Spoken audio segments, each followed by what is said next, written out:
susceptible to data breaches and identity theft.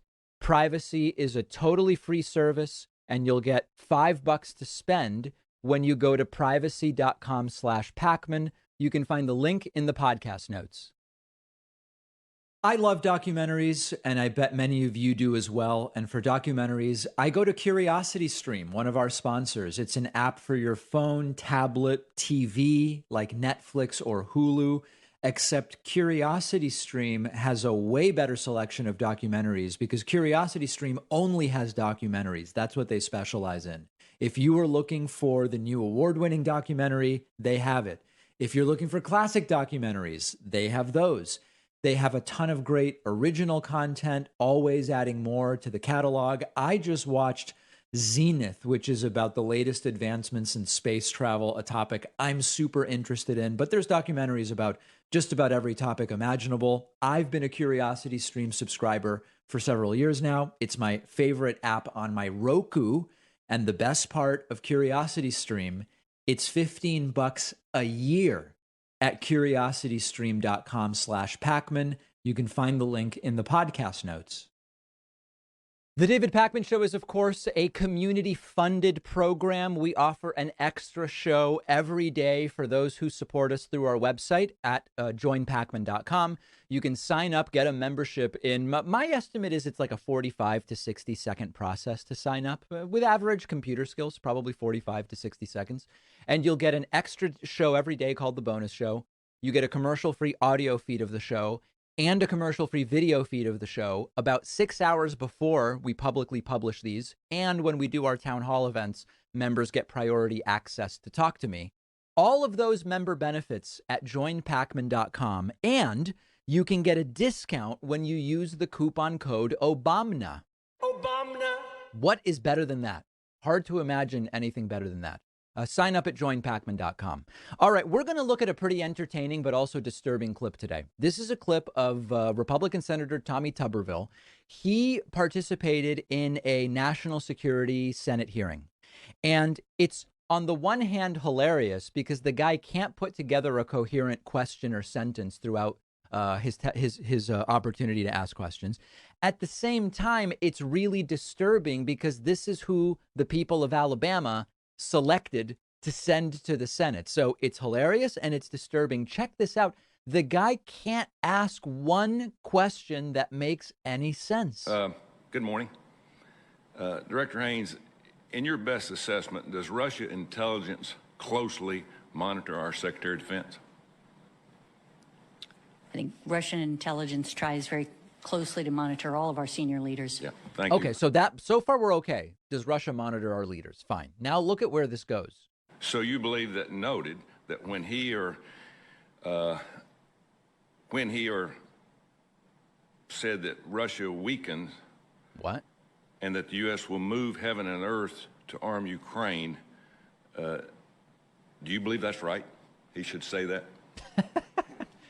Yes, I think Secretary of Defense should say. Do you believe Russia blames the U.S. intelligence community for helping Ukraine shoot down a Russian plane carrying hundreds of people? I'm sorry, sir. Can you repeat the question? Do you believe Russia blames us, our intelligence agency, for Ukraine shooting down a plane with hundreds of troops on board? Do you think Russia blames us for that? Which plane are you thinking of?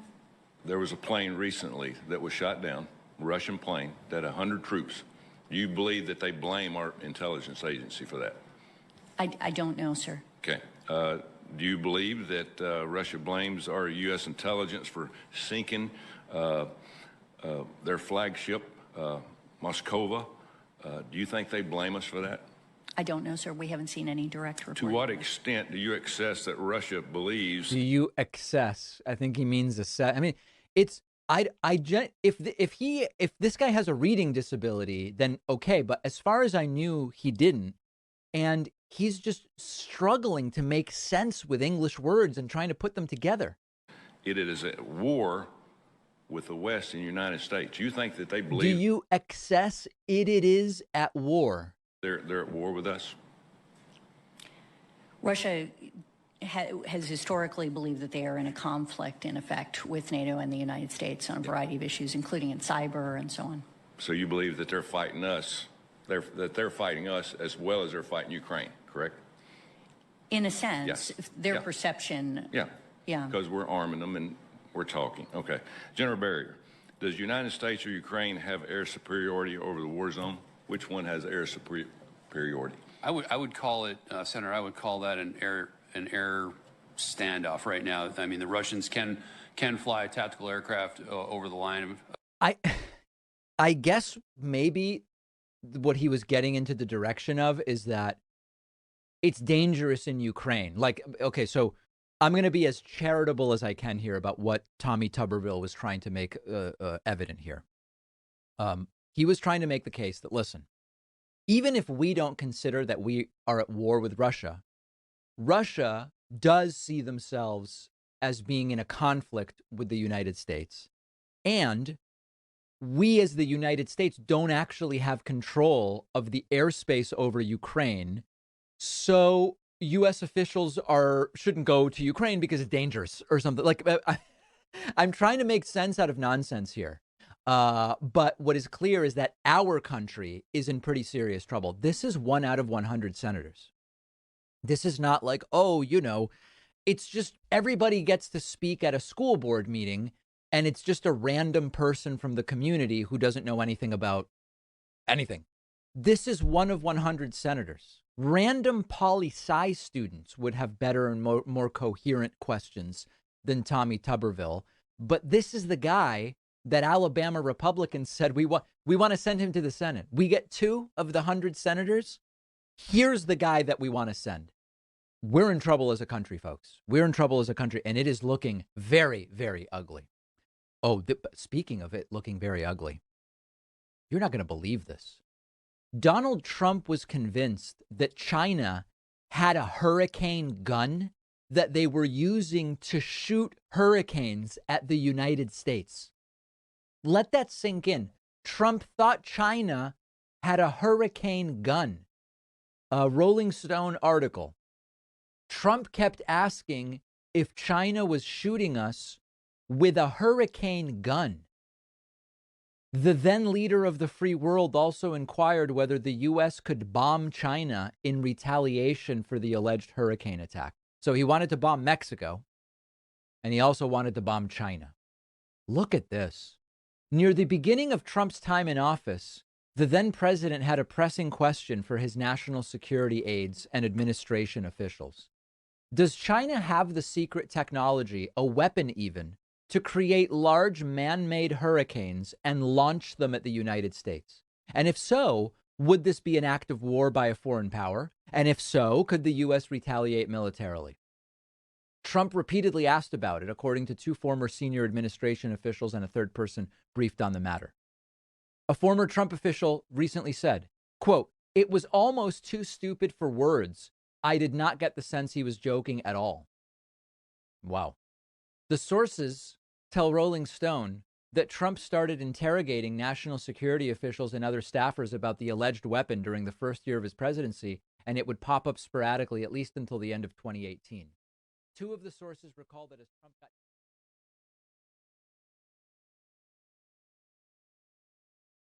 It's time for Nicole Sandler's What's News from NicoleSandler.com and the Progressive Voices Network. We begin today in Ukraine, a country still under attack from Russia, but holding on despite the odds and the widespread belief that Kyiv would fall in the first 3 days of the invasion. Well, they're now well into the 3rd month, and Ukraine is doing much more than just defending their territory. On Friday, Ukraine is making history by prosecuting a war criminal, something that usually happens long after a war has ended. But in this case, Ukraine is doing it while the war is still raging. The prosecutor's statement accuses Vadim Shishimarin of firing several shots with a Kalashnikov rifle from a car, killing an unarmed 62-year-old resident in a village in northeastern Ukraine on February 28th. It said the man was pushing a bike by the side of a road before he was shot in the head and died on the spot just a few dozen meters from his home. The prosecutor's office said that Ukrainian investigators collected evidence of the soldier's involvement, finding him, quote, in violation of the laws and customs of war, combined with premeditated murder, and said that that crime can carry a penalty of 10 to 15 years or life in prison. Well, with Russia now bearing down on Ukraine's Black Sea ports, the head of the UN World Food Program, David Beasley, is worried that millions of people around the world will die if those ports aren't reopened. Beasley's been appealing directly to Putin to reopen the channels, while the EU is proposing other ways to ease the blockage of produce exports like corn, wheat, and barley out of Ukraine. As for more help from us, well, Senators Schumer and McConnell, the Senate majority and minority leaders, on Thursday joined forces in a rare moment of unity to pass a $40 billion aid package for Ukraine. But Rand Paul of Kentucky had a different idea. He put a hold on the bill, demanding that a special inspector general be named to oversee how the Ukraine military aid is spent. This is a good time for me to mention that this coming Tuesday is primary day in Kentucky. Rand Paul is up for re-election this time. Vying for the Democratic nomination to take him on in the general is Charles Booker. Kentuckians, they don't get a whole lot better than him. Get out and vote. Well, the House Select Committee investigating the January 6th attack on the Capitol has now subpoenaed 5 Republican lawmakers, including House Minority Leader Kevin McCarthy. All 5 of them have rejected the panel's requests to testify previously. So, there's a shortage of baby formula, and it's worsening in the U.S., and parents are looking for answers and alternatives, but Republicans are making it political, criticizing the Biden administration for providing food to infants detained in custody at the border. Just to reiterate, the Fox Not News Network is suggesting that babies at the border should be starved because of their immigration status. I wonder if that's what they mean when they say they're pro-life. Just a thought. Remember back in February when the National Archives alerted Congress that archivists had found items marked as classified national security information on boxes at the former guy's Mar-a-Lago estate in Florida? Well, the feds have now launched a grand jury investigation into the handling of classified White House documents and how they wound up on Trump's property. Friday the 13th marks Jen Psaki's last day on the job as Joe Biden's press secretary. Karine Jean-Pierre now takes over those responsibilities. Okay, you ready to march? Lots of planning in the works since the leak of that draft SCOTUS opinion on the future of Roe v. Wade last week. So, on Saturday, May 14th, protesters will gather at more than 380 events across the country. The Bands Off Our Bodies events are being organized by several groups, including the Women's March and Planned Parenthood. You can find a march near you at womensmarch.com. You want to know what else is happening this weekend? Well, how about a total lunar eclipse on Sunday? That's when the Earth is perfectly lined up between the sun and the moon, blocking the moon from the sun's light. This usually happens once or twice a year, but on Sunday it will turn the moon red. It should be visible just about everywhere in the U.S. The best time to look will be from 10:30 p.m. to 2 a.m. Eastern Time, Saturday night, Sunday morning. So Elon Musk tweeted Friday morning that he's putting his bid to acquire Twitter on hold, quote, pending details supporting calculation that spam/fake accounts do indeed represent less than 5% of users. Twitter then plunged in pre-market trading following the early morning tweet. Maybe he'll just walk away from the deal, like the Trumps did in Washington. Yeah, it's the end of the Trump International Hotel in Washington, D.C. On Wednesday night, the sign bearing the former guy's name came down after the sale was finalized. The building will now become a Waldorf Astoria after the sale from the Trump Organization to a Miami-based holding company for a massive $375 million. Yep, the family of grifters who skirted federal law in owning and operating the property stands to get a $100 million profit after paying off debts and other issues. Opposite world indeed. And that's just a bit of what's news for now. I'm Nicole Sandler. If you appreciate these reports and the Nicole Sandler Show, I hope you'll consider making a contribution. My work is fully listener supported, and I can't do it without your help. Find out more at NicoleSandler.com, and please click on that donate button.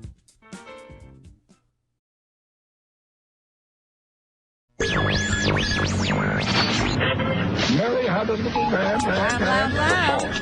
believe that all men are created equal. To the magnificent mosaic that is America. From radio beacon to radio beacon. I have a dream today. Change has come to America. Believe it. Help is on the way. Knock, knock. Who's there? It's a figment of your imagination. Randi Rhodes Show. Turn up your mind. For millions of parents, the frantic search for formula is getting closer to home. It's scary. It's scary not knowing if you're going to be able to feed your kid. And the shortage is growing. 43% of the nation's baby formula supply is out of stock. There was one day that I went to 11 different stores and could not find any. Overnight, the White House announced new steps to address the crisis as President Biden met with retailers and manufacturers, including Walmart, Target, Rickett, and Gerber. Our message to parents is we hear you. We want to do everything we can. The administration is facing growing pressure. This is not a third world country. This should never happen in the United States of America. The new measures include increasing imports of formula, cutting red tape, and asking regulators in states to crack down on price gouging.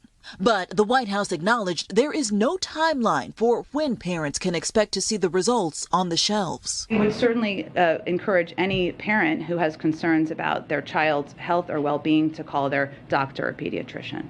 For many families, the need is dire. According to the CDC, only 25% of infants consume only breast milk through their first 6 months, and many rely on specific formula brands. I've seen moms in the store crying in the formula aisle because they can't find their baby's formula. Inventories are now so low that some major stores have put limits on how much baby formula you can buy at a time. The months-long shortage comes from a voluntary recall by manufacturer Abbott Nutrition that prompted the shutdown of a major plant, all of it made worse by supply chain issues. Now, parents are scrambling for solutions. Online, searches for homemade formula have spiked, but experts warn against making your own or diluting formula, as both could be harmful for your baby.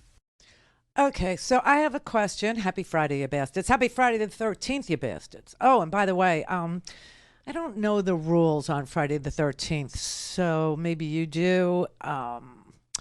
If bad things are already happening on Friday the 13th, do they get worse, or do new bad things happen on Friday? I'm not sure. I think it's personal bad things happen, but the government is already up in our uterus now, so how much more personally bad can it get? And we have a monopoly that controls all the baby food, all the baby formula. So here's my question, okay? Here's my question. Prior to, let's say, Abbott Laboratories or Nestle or Reckitt Benckiser, I don't know. What did we feed our kids?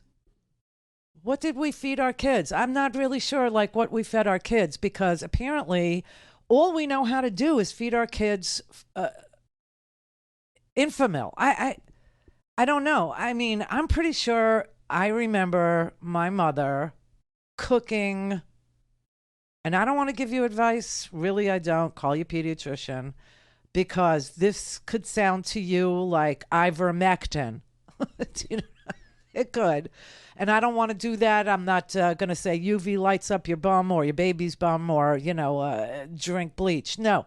So call your pediatrician if you have a child and you're not breastfeeding your child, and instead you're looking for an alternative that you could buy at a box store. I don't know.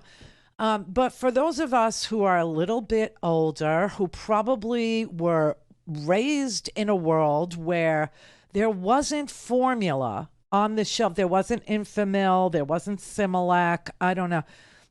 What did our parents feed us? How did we survive? How are we alive? How did I live? How did I cope? How did I deal? I don't know. Now, I have a child, Jessica, who's well into her 30s now. You understand. But I did not have her. Okay? I did not give birth. She is, for those of you who are confused and maybe only found our show in the last 5 years in this incarnation, she's my sister's little baby.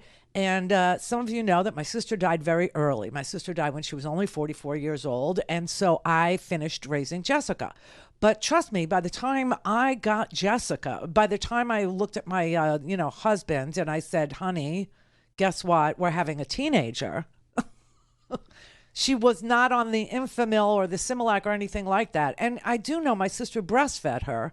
So I know that because I babysat her from the time she was, like 2 or 3. And I remember, before that, my sister could hardly go anywhere because, she had to breastfeed. So I know that much. But I also remember my mother making formula. I remember that. And I remember my mother teaching us how to make formula. And so I'm not really sure, what is it that we don't know how to do anymore to feed babies? Okay, that said, I will tell you that the right wing, the pro-life, the uber Christians, the, very much in love with the zygote, the fetus, the petri dish, and everything that occurs in the petri dish, including in vitro fertilization, which will be off the radar. I mean, you will not be able to do IVF because you understand to do in vitro fertilization. You have to actually have eggs and sperm and fertilize them and then put the fertilized in vitro. That's what in vitro fertilization means. And in that a particular procedure, you have to create embryos. You have to create fertilized eggs, let's just say. And some of them won't make it. And of course, that's not going to be okay with the Christians who love the zygote, who love the fertilized egg. But once you're born, I have said this for 20 years, once you're born, you're on your own. Everybody knows it. They love the fetus. They hate the child. They don't want to pay for the child. They don't want to help the child. And that includes children from other countries as well. It includes Ukrainian children at this point. It includes, children who are at the southern border, not on our side of the southern border, you understand, because we still have Title 42 in place, which is a pandemic barrier that eliminates the ability for people from other countries from applying for asylum at the southern border. So when everybody's screaming about they have formula that they've delivered to the southern border for the babies from Mexico or whatever the hell they're talking about, you realize what they're saying to you is that babies that aren't born here can die for lack of, formula. That's number one, how very pro-life, how very Christian of you. But number two, I actually drilled a little deeper into that, and I found out that there are no babies on our side of the southern border because of Title 42. All we have is single adults at the southern border, on our side of the southern border. And so when you see reprehensible, disgusting, heinous, ugly, hateful Congress members tweeting out pictures of pallets of, a baby formula that are there for the babies that are on our side of the southern border, just know there are no babies on our side of the southern border. That's number one. And number two, that they are for babies starving in our custody if they're not American born. I don't understand this. I mean, I can't put the whole scenario together in my head. Like, how could they get away with tweeting this crap out and not see everybody in this country who is pro-life tweeting back at them? Wait, are you saying that babies could die, that babies should die, that we shouldn't feed them if they're in our custody, but they're from another country? Is that what you're saying? Is that what you mean? Is that what you were doing when you tweeted out pictures and this claim that pallets of formula, as if Joe Biden was literally trying to kill American children in favor of brown babies, which is the goal of having that talking point available to them. So you think about that. You have Republican members of Congress, women from Florida, the one that did it, she's a woman from Florida, tweeting out a photo, a fake one, of baby formula for brown babies, but not white ones. Clear for takeoff. Randi Rhodes Air Force. Air Force. RandiRhodes.com. Nearly every nation with an advanced economy, and some not so advanced, treats childcare as a fundamental public good, essential to nurturing children, families, and the whole society. But not our U.S. of A.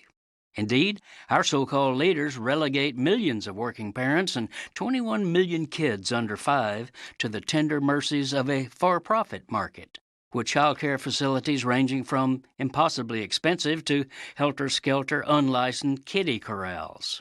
Embarrassingly, while right-wingers mindlessly salute the U.S. as exceptional, they fail to note that what's exceptional about our child care system is that it's such a shambles it can't even be called a system, much less caring. For the past decade, independent journalist and economic analyst Bryce Covert has documented the worsening social crisis caused by this abject failure of leadership. 2/3 of our pre-K kids have both parents in the workforce, meaning care outside the home is essential. 85% of the parents say that finding quality, affordable child care in their area is a problem somewhere between serious and impossible. Nationwide, the annual cost for a 4-year-old's daycare averages about $13,000. Despite millions of working families finding this essential service unaffordable or even unavailable, political leaders have ignored their plight. Child care aid reaches only 15% of qualified kids. Some callous governors even divert chunks of federal child care subsidies to their own political priorities, such as corporate welfare. In 2017, even before COVID-19 abruptly shut down thousands of care centers, 40% of America's children lived in child care deserts, zip codes with 0 programs or so few that 2/3 or more of the area's children are unable to get in. This is Jim Hightower saying, is this the best we can do for the future of our nation? I'm Rick Smith, and this is Labor History in 2. On this day in labor history, the year was 1975. That was the day workers at Tolteca Foods in Richmond, California, went out on strike. Many were undocumented Mexican women who helped organize the plant in 1969. In his book, The Revolutionary Imaginations of Greater Mexico, historian Alan Aledo Gomez states that the women had grown increasingly frustrated with the lack of union response regarding speed-ups, immigration raids, discretionary firings, substandard wages and unsafe working conditions, and began to look elsewhere for support. They reached out to the organization CASA, which provided legal and social services for undocumented immigrants. The women decided to strike without authorization from the Contra Costa Labor Council. They packed the council's emergency meeting, where they put their scarred bodies on display to attest to the dangerous and abusive working conditions and poor wages. Just as the council sanctioned the strike, workers learned the company started removing machinery from the factory. They packed the picket lines to stop the trucks from taking out the equipment. The first driver stopped. The second plowed through several women. The strike committee won an injunction to prevent the removal of equipment, and after 3 weeks, workers won their demands. Gomez argues the strike was important for several reasons. It demonstrated that a large female and undocumented workforce could organize and win a strike against a transnational company at a moment when unions were increasingly under attack. They built a rank-and-file independence that built support for their demands from their union leaders and the broader community. The women workers at Tolteca fought for bread and butter issues. They also worked to reshape their union to take on broader issues of social justice that included immigration rights and women's rights. Labor History in 2 brought to you by the Illinois Labor History Society and The Rick Smith Show. Don't give up. Don't give up. What's true?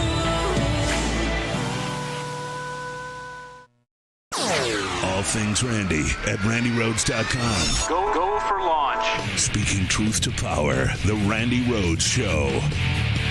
And let the conspiracy theories begin. So it's the FDA regulatory action that's keeping this plant closed. Now, Bill Gates, his fund, Breakthrough Energy Ventures, and Jeff Bezos is on the board. Mark Zuckerberg is on the board. Richard Branson is on the board.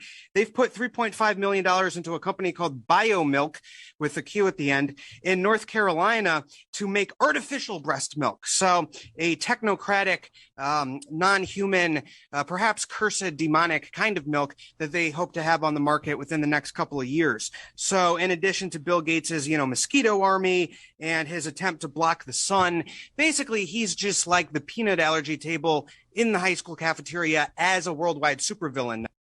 Okay, so it's a demonic formula, everybody. It's going to be demon's milk.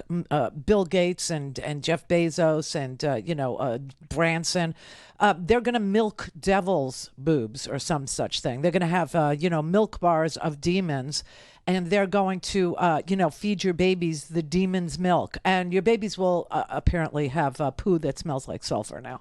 I don't know. Maybe they'll attract flies. This is so sick and twisted. But here's the thing.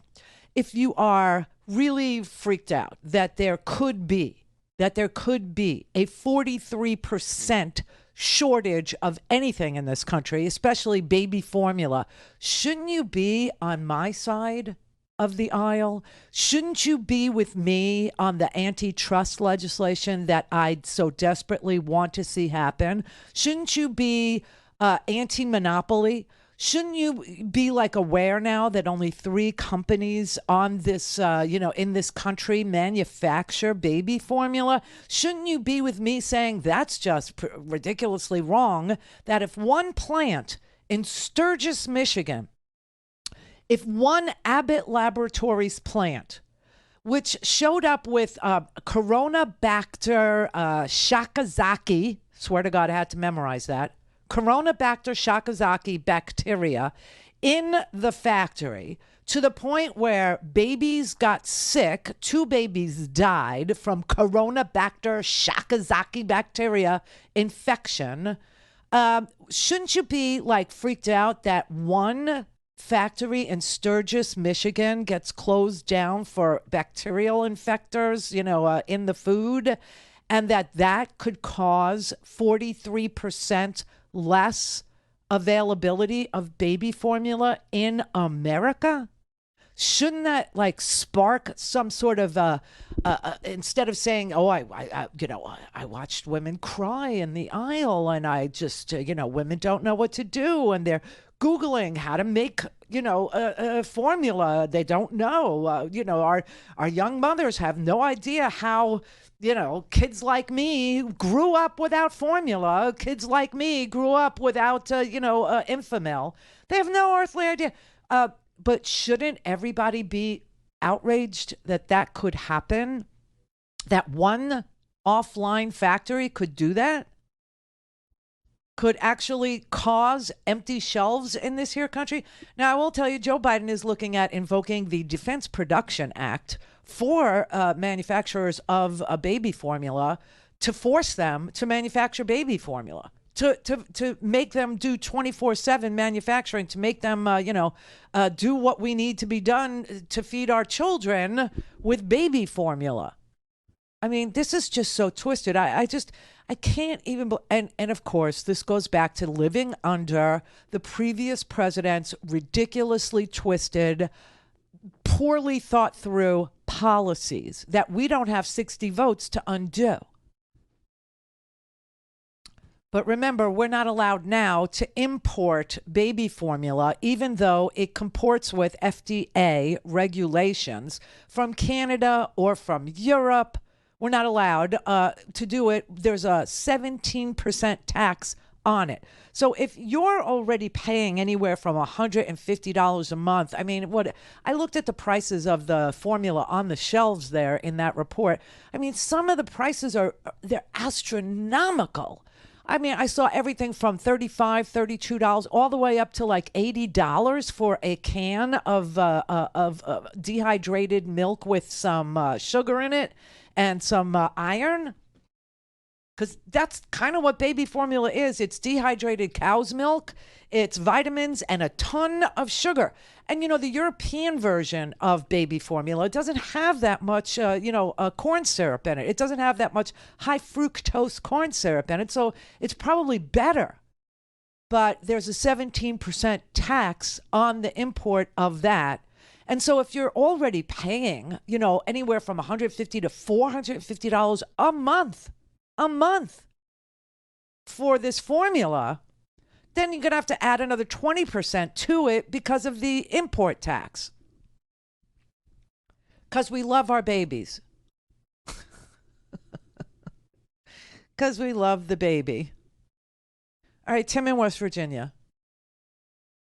Yeah, goat's milk. Goat's milk, yeah. Yes, well, when I was a baby, I couldn't even drink my mom's milk very much. You had a milk allergy. And, yes, and goat's milk does away with all of that. You know? Mm-hmm. Because for one thing, cow's milk is saturated fat. Goat milk is unsaturated fat. So it's better for anything anyway. Well, bring the goats. You know? Where do I get a goat? At the auction. No, because I'm not zoned, but I'm not zoned for goats. I'm not even zoned for a chicken. I have to buy my I'm eggs. just telling you, and the same thing you was talking about with the sugar. Yeah. You just use a tiny bit of Cairo. Oh, Cairo syrup. Yeah, I remember that. Yes, we done that. You know, for babies, for me.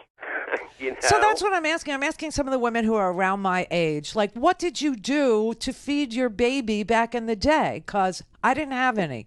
So I don't know exactly, you know, like what was to be done. I only know what happened in my family. Okay. I know my mother made formula. I remember it was like a pot of boiling water on the stove. I think it was evaporated milk and probably Cairo syrup or some sort of corn syrup, right? And that's right. Right, and then they would stick that in a bottle and then boil the bottle in boiling water on the stove, and then take that bottle or those bottles, because they used to sell like these things where you could separate 6 bottles to, you know, put it over in the boiling water, and then put the bottles in the refrigerator. I don't understand why are we? Well, see, that's all we ever did. Yeah, that's right. All we did was just strain the milk, and when you warm it for the baby or heat it, you're pasteurizing it.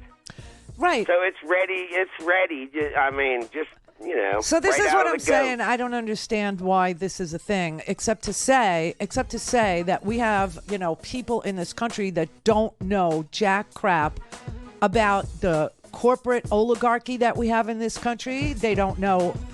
They're mad at the president of the United States for private industry owning a monopoly on baby formula. Somehow the president of the United States is a bastard.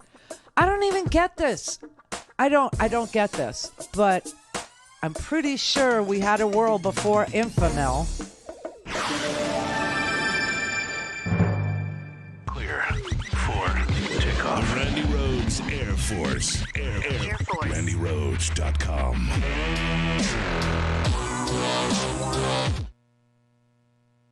This is Stephanie Miller, and here's what you missed. We're usually, you know, running around complaining that pissants like Matt Gaetz and Marjorie Taylor Greene are still running around defiling our country. And now we have a not-so Supreme Court trying to claw back the constitutional rights of women. This will not stand. Tell us what you mean by that, because we talked a little before you came on about it just... Because I think we're all still trying to wrap our minds around this whole concept that women are going to be forced to give birth.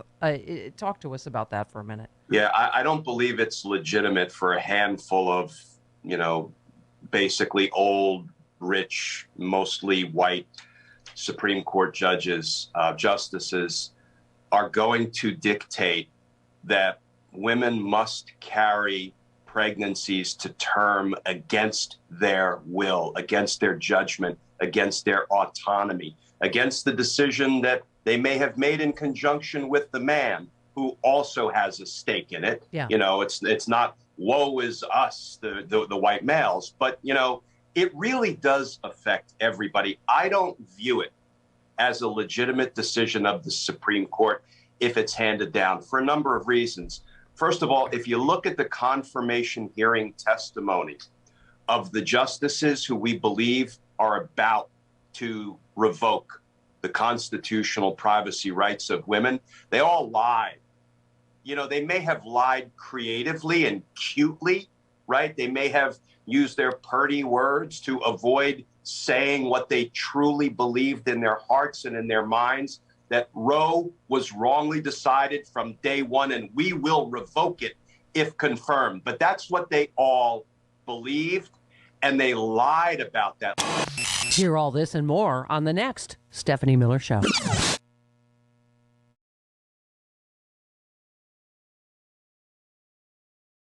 Mike Italiano. Mike is CEO of Capital Market Partnership, CMP. CMP is working to accelerate sustainable investment and by facilitating secondary markets and fixed income and equity investments, thus stimulating the economy and stopping irreversible and unmanageable systematic climate risk. There is an IPCC 2030 deadline for preserving a livable planet, right? Correct. Is that a realistic, achievable goal by that time that the Intergovernmental Panel on Climate Change put forth, that deadline of 2030? I don't think we can argue too much with nature. I think it is what it is. It's realistic if we use the money in the capital markets, which there is plenty, but those assets can be rapidly deployed through higher rated green building bonds, which green buildings have the largest global market penetration of any sustainable activity. There's hundreds of thousands of them all over the world. So owners can issue those bonds, make their buildings zero emission. In San Jose, you see downtown San Jose, $2 billion of zero emission buildings. Also, green initial public offerings. Both those have been documented to achieve the deadline, can rapidly deploy the $30 trillion in assets. That the window for keeping that heating below 1.5 degrees Celsius to limit catastrophic climate impacts, worsening wildfires, which we see here in the state I'm in of California, flooding, which we see especially in the Midwest and the South. That window has become very small. It certainly becomes smaller. These are facts. This is science. Why?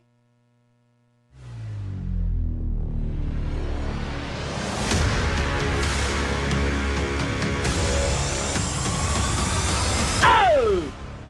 Call in, connect. To speak to Randi, call 561-270-3844. 561-270-3844.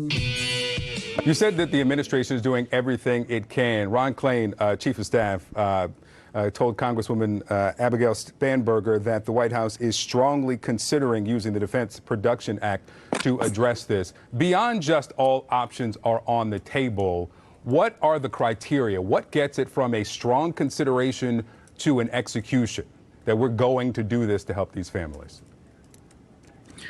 If the president determines that's what we need to do to ramp up production, and that's the only way we can ramp up production and make sure that it's available and make sure that it's affordable, that's his consideration. What I don't want to do is just make this assumption that if he invokes the Defense Production Act, there'll be more formula tomorrow. Sure. And we should not say that, because I think that would imply that there's some switch we can pull.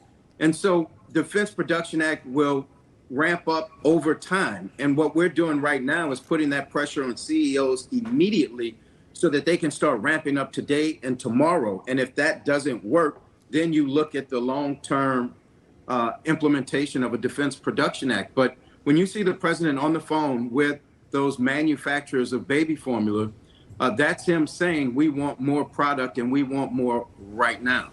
So, you have to understand that if women can't find formula, right? If they're going into Target or they're going into Walmart or they're going into the big box store and the shelves are empty and there's no baby formula, they're going to be furious. And they don't know who to blame. So they're going to believe anybody that steps up to the microphone. This is a terrible situation to be in. Terrible. Because it isn't the president's fault. It is capitalism's fault. It is the monopolistic, oligarchical system that we have that allows for a monopoly to control an entire marketplace of oil and gas, an entire marketplace of baby formula, an entire marketplace of meat. I mean, this happened. This all happened, during the COVID pandemic. It happened with paper towels. It happened with toilet paper. It happened with meat production, to the point where Mike Pence, in the middle of people literally dropping like flies in New York when this pandemic first slammed into the United States, Mike Pence got on a stage at the White House and told the meatpacking workers to just go to work. Just go to work and do your job. Do you remember that? I don't know if you do. I did hear from the industry today that there have been reports of some plants having reduced capacity because of people having concerns about exposure to the coronavirus. In fact, over the last several days, there's been some incidents of worker absenteeism, and some plants have actually been forced to close temporarily. And so on behalf of the president, on behalf of our entire team, and on behalf of a grateful nation, let me just say to all of you that are working in the food industry at every level across the country, just understand that you are vital. You are giving a great service to the people of the United States of America. And we need you to continue as a part of what we call our critical infrastructure to show up and do your job. Show up and do your job. Now, this was to meatpacking plants. This was to the meat packers, the people who work elbow to elbow, the people who didn't get PPE, the people who couldn't get anything to protect their lives. They couldn't get, separators, the individual visors that they couldn't get, and they started to die. In the meatpacking plants, they started to die because they told them, just go, just go. This morning, a growing number of major meat processing plants are closed because of coronavirus. The latest, Smithfield Foods in South Dakota, a state where there is no stay-at-home order. The company shut down this plant in Sioux Falls after more than 430 employees tested positive. A quick response team from the Centers for Disease Control now on site. We feed millions of people every day. Smithfield President and CEO Kevin Sullivan in a video statement. We can't stay home. We can't telecommute. Food, after all, does not get made on the internet. 78-year-old Saul Sanchez is one of 3 workers from a different company's meat processing plant who died from the virus. It's just hard to put into words how betrayed I feel. Like, here's my dad, who was a very loyal employee in a company that did not take care of him. His daughter believes not enough is being done to protect these workers critical to the nation's food supply. What protections, if any, did your father get at work? None. No PPE? No PPE. Health officials say Sanchez, like other industry workers, are vulnerable because employees often work elbow to elbow. The North American Meat Institute, which represents the industry, saying our members are tackling COVID-19 one day at a time. Yeah, and it turned out that hundreds of meatpacking employees died. They died because, just go to work, just go to work. It's just show up, do your job, do your job, do your job. I mean, people have learned nothing about the supply chain. People have learned nothing about manufacturing in this country. And people have learned nothing about the need to trust bust. They have learned nothing about the conglomerates that buy everything that competes with them, and either they rebrand it and, sell it as theirs, or they shelve it to get it out of the marketplace. The idea that we could have one plant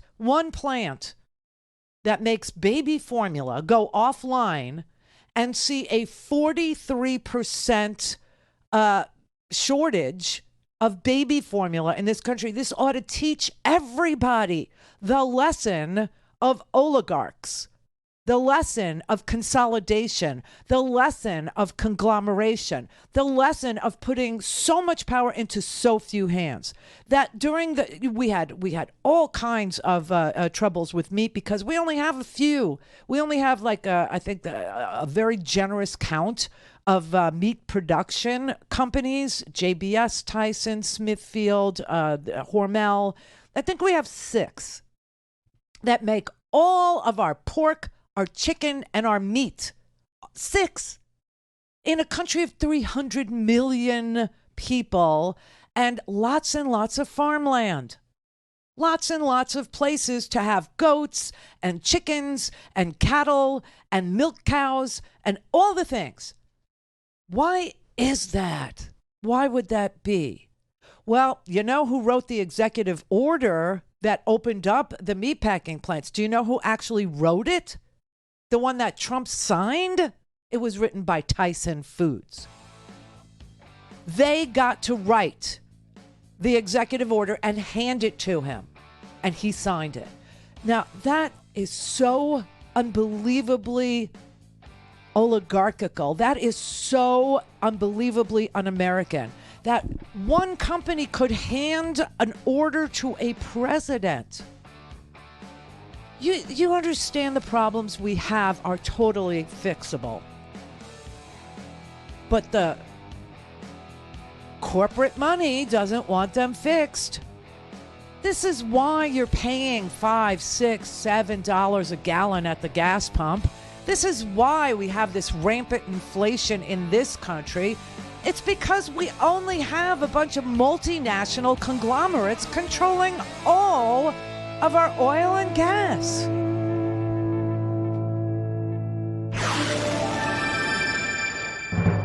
Clear for takeoff. Randi Rhodes Air Force. Air Force. RandiRhodes.com. Roe v. Wade and Planned Parenthood versus Casey, been reaffirmed many times. And scholars across the spectrum say that doesn't mean that Roe should be overruled. A fetus is not a person for purposes of the 14th Amendment. And the book explains that. Do you accept that?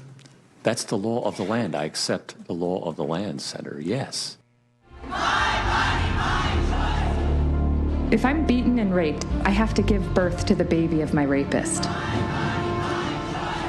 If I am raped by my father, brother, or uncle and get pregnant, I have to give birth to the baby of my family abuser.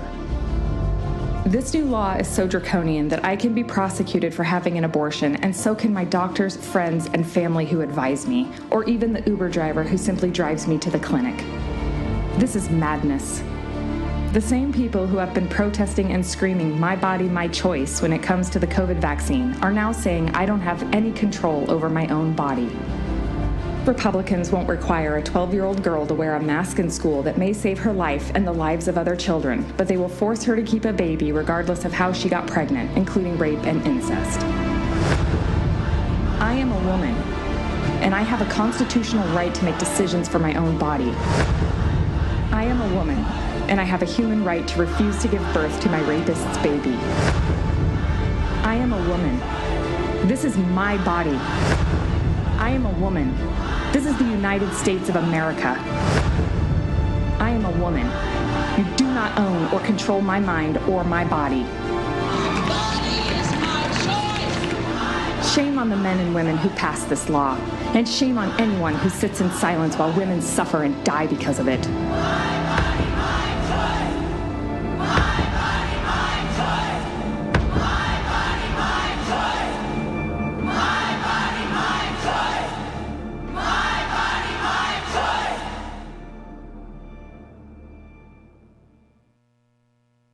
This election is a simple choice. Last time Republicans were in power, they helped billionaires pay less taxes than you. This time, it's even worse. The Republican plan will raise taxes on over half the country. Democrats have a different plan. Raise taxes on billionaires, so you pay less taxes. A simple choice. Republicans, you'll pay more in taxes. Democrats, billionaires pay more. Every week there in the live viewing party, and then catch us all week on public television stations. Prefer to listen? Find us on a radio station near you or subscribe to the free podcast. You'll find listings and ways to subscribe at lauraflanders.org. That's also where you'll receive my regular commentaries. I call them the F word. Here's this week's. Something exciting is happening in McDowell County, West Virginia. There, in what used to be coal country, the American Federation of Teachers is leading a project called Reconnecting McDowell.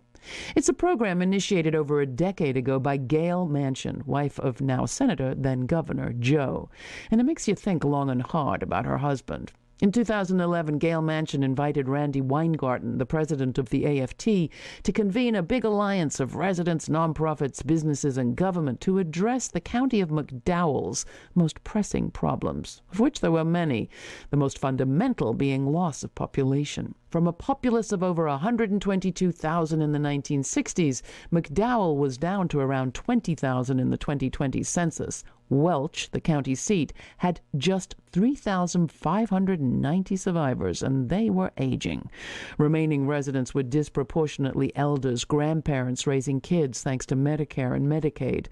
Without people, there can be no development. Employers, big box stores, they may come, but they won't stay, Mayor Harold McBride of Welch told us. McDowell had a Walmart. It closed after just 10 years. Welch attracted a new prison, but its 600 workers live elsewhere. Schools face a chronic lack of teachers for lack of housing. This June, Reconnecting McDowell is happily opening a new multi-story building in Welch. According to Weingarten, it is the first new construction in downtown in 50 years. Renaissance Village, as it's called, will provide teachers with affordable local housing and mom-and-pop businesses with a place to open up on Main Street. The hope is that student by student and shop by shop, hope by hope, Welch will grow and seniors will get some company. Which brings me back to Joe. While federal programs like Medicare and Medicaid literally kept this place alive, enabling elders to stay and Welch to survive, don't give up, don't give up, what's true.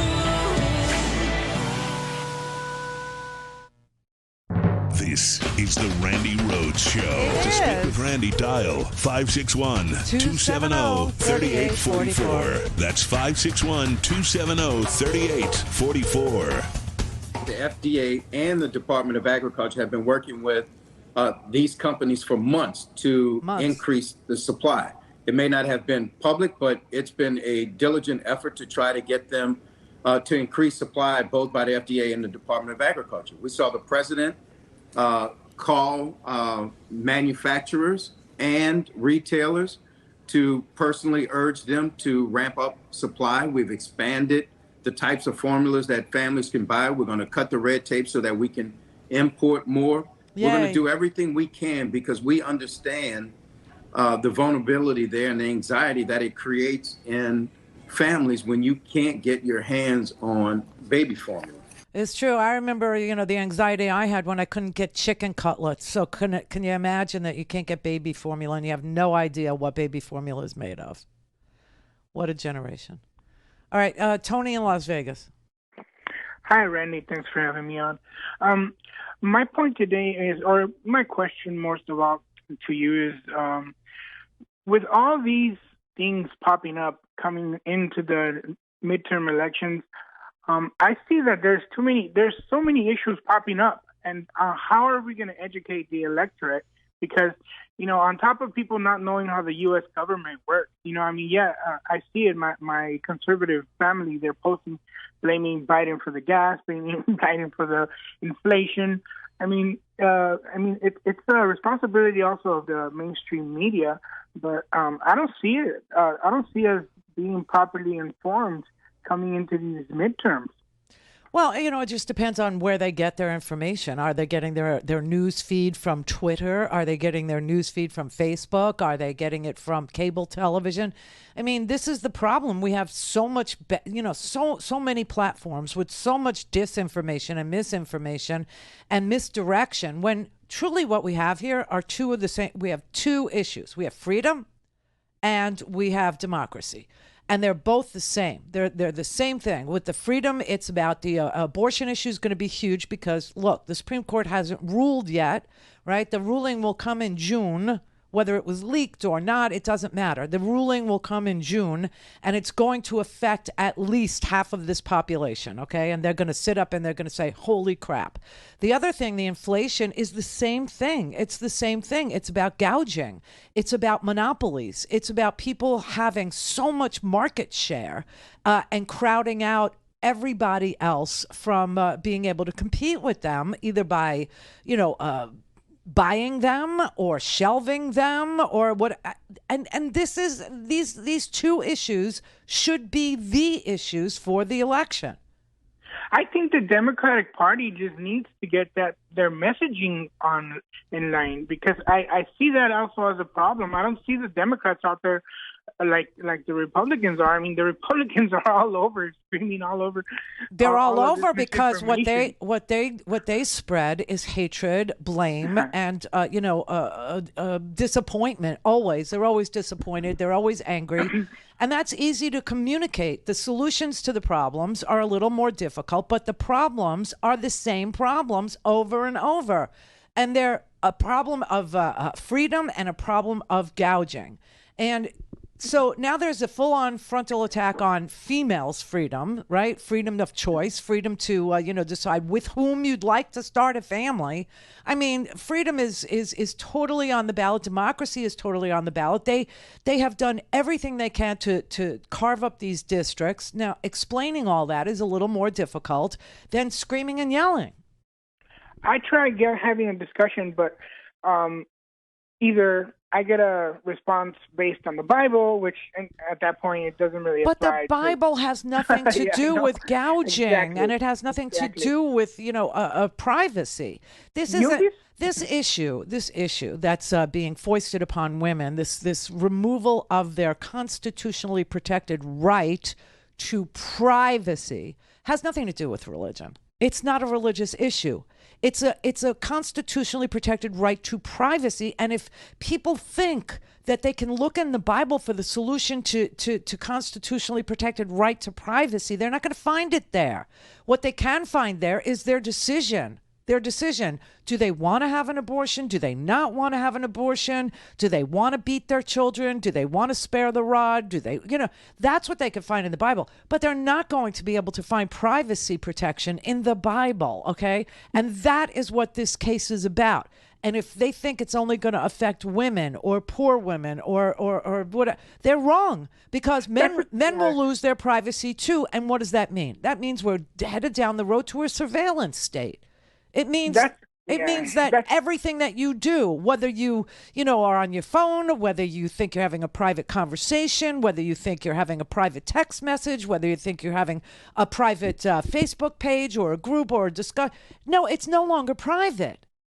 Well, yeah, all these people complaining about their privacy and all that, all over Twitter and all this stuff, it's just nonsense. And some of these same people complaining about Trump getting kicked out of Twitter and all, yelling privacy and my own freedom and all this stuff, they don't realize they're supporting this Roe v. Wade thing, which is also taking away privacy as well.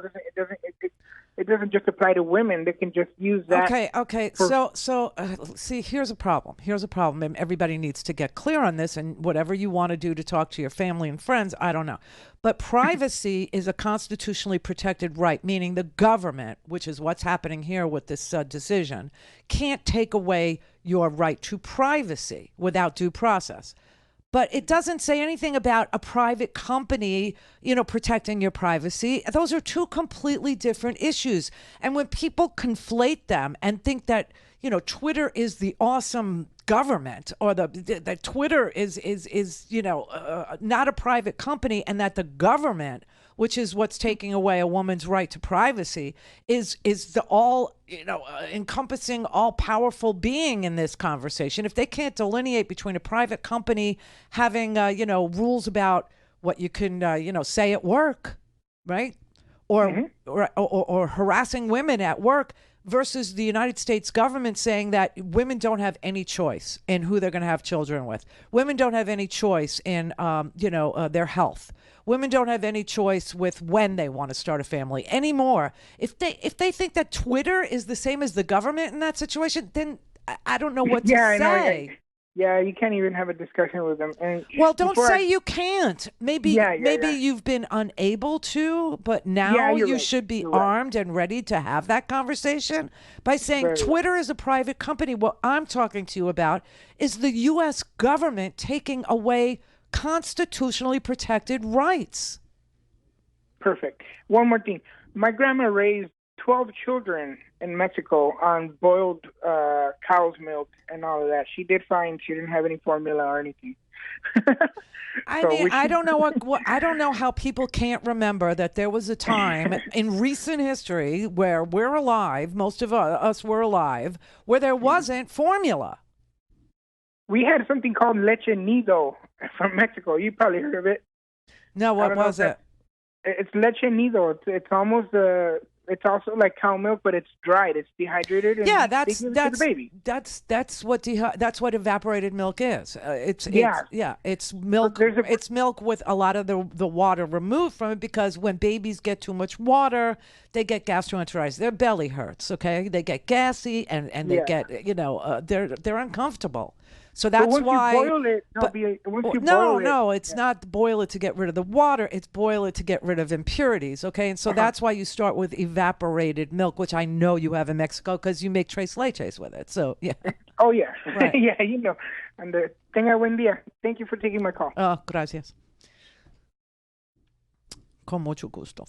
But I mean, honestly, this is crazy on two fronts. One, that we have people who are raising children who don't have any earthly idea how to feed their children, without Enfamil or without, buying something off the store shelf. That's bizarre to me. That is unforgivable, actually. But the other thing is that they still don't realize how so few people, so few corporate entities manufacture the necessities of life in this country. They just still don't get it. Now, we went through meat shortages, we went through toilet paper shortages, and now we're going through baby formula shortages, and it's all because there's too few people, too few corporations involved in manufacturing the necessities of life in this country, and that's by design.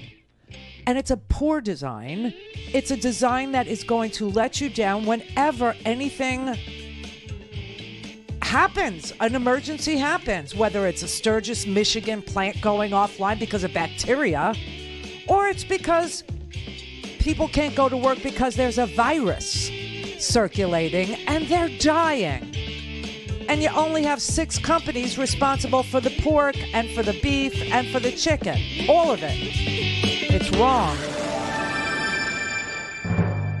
Clear for takeoff. Randi Rhodes Air Force. Air Force. RandiRhodes.com. 911, what's your emergency? America's healthcare system is broken and people are dying. Welcome to Code Whack, where we shine a light on our callous healthcare system, how it hurts us, and what we can do about it. I'm your host, Brenda Gazar. This time on Code Whack. On April 25th, 2022, a major report was issued on California's fragmented and uber-expensive healthcare system. Does this mean California is finally getting serious about fixing our healthcare? Let's find out. Today's guest is Michael Leidy, president of Healthy California Now, a statewide coalition dedicated to winning single-payer Medicare for all in the Golden State. What we confront so much in this issue of guaranteeing healthcare for all and Medicare for all is that what people think they know is unquestioned. And the report's strength is showing that, in fact, there's a set of evidence and analysis that points very clearly to reality. And that reality is this is a system and an approach that solves the problems the present system cannot solve. And I think we get beyond that kind of false media narrative, biases and assumptions, much of it driven by industry spending and propaganda and lobbying, to get to the truth, which is that we can guarantee health care, improve quality, eliminate profit making, eliminate administrative waste, end fragmentation, increase and really establish an equitable healthcare system, and improve the quality of health and the lives of Californians. To me, that is just very compelling. A big thank you to Michael Leidy. Get the full Code Whack story on ProgressiveVoices.com and on the PV app. Catch all our episodes by subscribing to Code Whack wherever you find your podcasts. This podcast is powered by Heal California, a nonprofit that uplifts the voices of those fighting for healthcare reform around the country. Until next time, Stay healthy. Now, the top of the hour on the Progressive Voices channel on TuneIn presents the Green News Report. This fire is moving, and it's moving some areas a mile a minute. It's moving quickly. Raging wildfires force new evacuations in New Mexico. Fires in Siberia raging out of control because the Russian military is burning Ukraine instead. Plus, do they impact climate? Yes. Arctic wildfires are causing Arctic ice to melt faster. All of those stories and more straight ahead from BradBlog.com. I'm Brad Friedman. And I'm Desi Doyen. Stand by for 6 minutes of independent green news, politics, analysis, and snarky comment. We are on the cusp. We're ominously waiting for the big natural disaster, the big crisis that lets them or allows them or encourages them to unfold their ultimate policy agenda, and that is the climate change agenda. Wait a minute. The disaster that we're worried about is the climate change agenda? Not climate change? Oh, Fox, you be you. This is your Green News Report. Okay, Desiree, we are barely into the summer, and already the wildfire season out west is burning out of control. Yes, it is. President Biden has issued a major disaster declaration for New Mexico, unlocking federal emergency disaster aid and recovery funding to help the state grapple with an extremely early and intense wildfire outbreak. Driven by excessively dry, hot winds, there are 6 active wildfires burning across half of the counties in New Mexico. The largest wildfire in the U.S. right now, the Hermit's Peak Calf Canyon Complex fire in northern New Mexico, alone has prompted the evacuation of nearly 16,000 homes and destroyed at least 300 structures, including historic buildings that have stood for centuries. And it is barely May. In a press conference, New Mexico's Democratic Governor Michelle Lujan Grisham urged residents to please heed evacuation warnings before evacuation routes become impassable. This is the worst possible set of conditions for any fire. I repeat, it's the worst possible set of conditions for this fire. If you are in a mandatory evacuation area, please leave. And buckle up. Forecasters warned Monday that not only does the U.S. Southwest face extremely critical wildfire threat over coming days, but the intense heat wave and high winds are spreading from New Mexico into Texas and the Great Plains. In May? Unseasonably warm temperatures are already straining the Texas power grid, which on Monday set a new record for electricity demand for the month of May, and the notoriously hot Texas summer has not even begun yet. Oh, brother. Russian Siberia is also seeing a rare outbreak of wildfires in May, an ominous early start to the fire season after last year's record-breaking onslaught. CBC reports that residents in Siberia are firefighting mostly on their own because in Russia, major fires are fought by the military, which is currently bogged down invading Ukraine. Oh, yeah. They're kind of busy right now. University of Ohio professor Jessica McCarty says even worse, soot from Siberia's wildfires lands on Arctic sea ice, absorbing heat and accelerating melting. Think of it as kind of the dark part of smoke, the soot that you can see.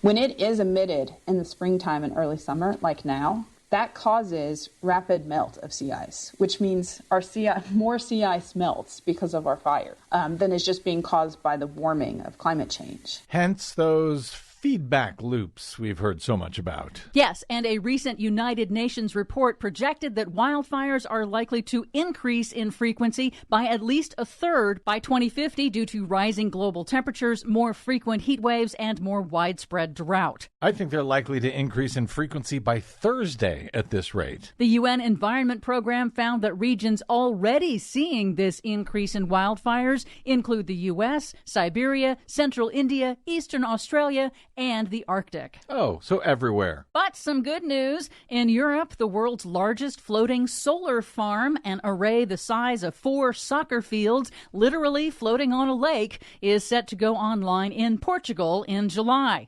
And while the fossil fuel industry is responsible for causing man-made climate change and lying about it and blocking action on it, there are individual actions that can help cut emissions, like voting for climate hawks who will pass meaningful climate policy. But also, a new study in the journal Nature calculates that if people collectively cut their consumption of beef by about 20%, it would help cut deforestation in half and reduce CO2 emissions. By just 20%? Yes. I could do that. And finally, California will become the first state in the U.S. to get approval to feed seaweed to cows. A particular type of red seaweed mixed into conventional cattle feed has been shown to significantly reduce methane emissions from cow burps by up to 50%. Nice. Finally. For much more on all of these cow burping stories, check out our website at greennews.bradblog.com. Don't forget you can download our reports anytime via Stitcher, TuneIn, iTunes, Apple, Google, or Amazon Podcasts. Find, follow, and share us planet-wide on the Facebooks and the Twitters at Green News Report. I'm Brad Friedman. And I'm Desi Doyen. And this has been your Green News Report. Please help Progressive Voices support the Green News Report by stopping by bradblog.com/donate. Mary had a little lamb. We believe that all men are created equal. To the magnificent mosaic that is America. From radio beacon to radio beacon. I have a dream today. Change has come to America. Believe me. Help is on the way. Knock, knock. Who's there? That's a figment of your imagination. Randi Rhodes Show. Turn up your mind. Thank you, Jen. Sorry to see you go. Are you? For how long has the administration been spying on people's Facebook profiles looking for vaccine misinformation? Well, that was quite a loaded and inaccurate question. Is there a carve-out in CDC regulations for COVID for vice president? Tell me more, Peter. I'm sure this is going somewhere. Where are people coming from who are coming to the border, Peter? The president said that I'm asking you a question because I think people should understand the context. Where do people I'm asking you. Okay, I'll answer it for you. People come from Central America and Mexico. Are you now admitting that the plan does not cost zero, or is it less than zero? Well, let's not dumb this down for the American public here. You can say that that's going to be the guidance forever. I am not the CDC director. I understand, but people don't care who tells them to wear a mask. They should care. Does he own an electric vehicle? Presidents of the United States don't do a lot of driving. Is the administration going to follow up with school districts to make sure that the abolitionist teaching network material is not in lesson plans?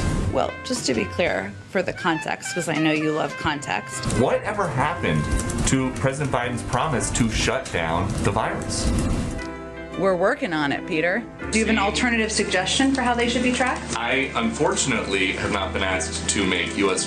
immigration policy. That's not Today's your moment. He said, I will not do what this president, former President Trump does, and use the Justice Department as my vehicle to insist that something happened. Well, since you give me the opportunity here, former President Trump used his office to incite an insurrection. He put political pressure on senior DOJ officials to propagate lies about the election to the point where they threatened to resign en masse. I think there's hardly a comparison there. Please take Peter with you. So Jen Psaki, today was her last day at the podium. She is no longer going to be Joe Biden's press secretary. I feel like there was like a weird Batman and Joker vibe between her and Ducey. Like, well, douchey is what he is. You know, he would, ask her these loaded questions out of context, and they would banter. They would, yeah, that's it. I think they kind of fed off each other, like a weird codependency thing going on. I think they kind of enjoyed it. You know what it was like? It's like the Philadelphia Story. It's like those old 1940s movies where you had the smart, beautiful female executive. It was usually they made her a reporter. Okay. It was like one of the sort of acceptable professions for a woman in the 40s was to be a journalist. And they would always have to, be sharper and faster and quicker and quippier than, and wittier than the men that they worked with in order to be acceptable in their positions. And that's what Ducey brought to the White House, was this, crazy idea that Jen had to be smarter, she had to be quicker, she had to be badder, she had to be, just because, he was working for Fox News and looking for sound bites. And she constantly put him in his place, which is at the bottom of the totem pole where the dog lifts its leg. If media is a totem pole, I used to say this all the time about radio because I was in radio. And people would say, well, aren't you in show business? And I would say, well, I'm in radio. And if show business is a totem pole, radio is where the dog lifts its leg. And that's pretty much what has happened to cable news. If show business is the totem pole, then cable news is where the dog lifts its leg. David in Oregon. Hey, David. Hey there. How are you doing? Good. All right. Well, good. Hey, I was listening to your show and wanted to comment about multinationals and the lack of baby food. Huh. Okay. All right. Well, sorry. So, yeah, I think, the multinationals with their conglomeration of the production is a definite problem. And with respect to the lack of baby food, my thought is that women should think back to the times, maybe back in the mid-'60s, when there wasn't any baby food. And so maybe they should assess options from back in that day to get them through this point where there's a restriction of supply. The thing with this baby formula thing is that there is a lack of being able to invent your way out of a bad situation, number one. And number two, that you could lose 43% of the supply of anything in this country if one plant gets taken offline. Is a problem. And it's a problem of corporate consolidation here in the United States. It is a problem of monopolistic practices. And what we really need here is trust busting. Trust busting would alleviate so much of the inflation that we see, which is an issue. It is probably the issue that is on voters' minds going into the midterms now. Once the Supreme Court weighs in on whether or not women have privacy rights in this country, and it's interesting that this is the way they chose to decide this case, was to take away privacy rights. It's just so informative as to what the future in America might look like for all Americans who think they have some right to privacy, and all of a sudden one day they're going to wake up and find out they don't. Just like all of a sudden you're waking up and you're finding out that if one plant in this country, in Sturgis, Michigan, is offline, then you lose 43% of the supply of baby formula. That's because the way that corporate America has designed the system in this country through giving money and purchasing senators and purchasing legislation and purchasing the Supreme Court at this point is not working for us. And if you are part of us, the U.S., and you're part of the citizenry, then it's time for you to wake the F up and realize that one party is the party of corporate prowess, is the party of this system, and the other party is not. There are corporate Democrats. There are some. But as a platform, we don't say corporations could have, corporations are people, my friend. We don't say corporations have more of a right to freedom and free speech than you do. We don't say money is speech. They do. And this is where that philosophy of the Republican Party has gotten us to. This is where we ended up. We ended up with 6 people who produce all of our food, 6 people who produce all of our meat, 6 people who produce, 4 people that produce all of our baby formula, and 5 media companies that control all the information. This is it's such a terrible result, and how Americans don't get it yet, and by that I mean the 30% that are MAGA or the 50% that think this is Biden's fault with the baby formula.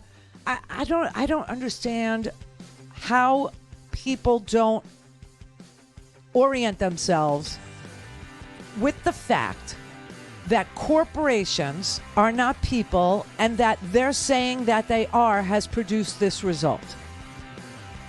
That so much of everything that we need to live, so much of everything we rely on to be there for our lives, is controlled by so few people. I don't understand what it's going to take for them to wake up, but you know what? I just don't care anymore.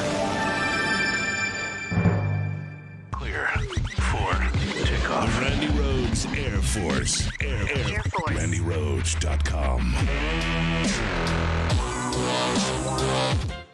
Nearly every nation with an advanced economy, and some not so advanced, treats childcare as a fundamental public good, essential to nurturing children, families, and the whole society. But not our U.S. of A. Indeed, our so-called leaders relegate millions of working parents and 21 million kids under 5 to the tender mercies of a for-profit market, with child care facilities ranging from impossibly expensive to helter-skelter unlicensed kiddie corrals. Embarrassingly, while right-wingers mindlessly salute the U.S. as exceptional, they fail to note that what's exceptional about our child care system is that it's such a shambles it can't even be called a system, much less caring. For the past decade, independent journalist and economic analyst Bryce Covert has documented the worsening social crisis caused by this abject failure of leadership. 2/3 of our pre-K kids have both parents in the workforce, meaning care outside the home is essential. 85% of the parents say that finding quality, affordable child care in their area is a problem somewhere between serious and impossible. Nationwide, the annual cost for a 4-year-old's daycare averages about $13,000. Despite millions of working families finding this essential service unaffordable or even unavailable, political leaders have ignored their plight. Child care aid reaches only 15% of qualified kids. Some callous governors even divert chunks of federal child care subsidies to their own political priorities, such as corporate welfare. In 2017, even before COVID-19 abruptly shut down thousands of care centers, 40% of America's children lived in child care deserts, zip codes with 0 programs or so few that 2/3 or more of the area's children are unable to get in. This is Jim Hightower saying, is this the best we can do for the future of our nation?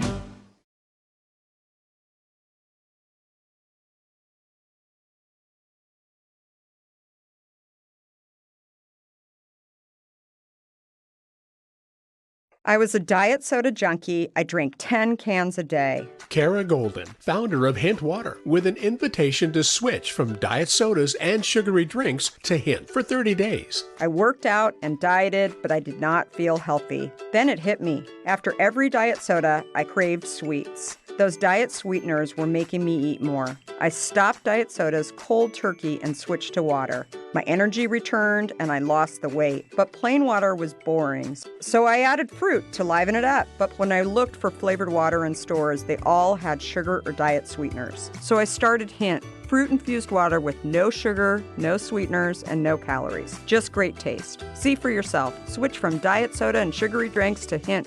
Right now, you can buy 2 cases of Hint Water and get a 3rd case free and free shipping. Go to drinkhint.com/radio. drinkhint.com/radio. That's drinkhint.com/radio. I'm Rick Smith, and this is Labor History in 2.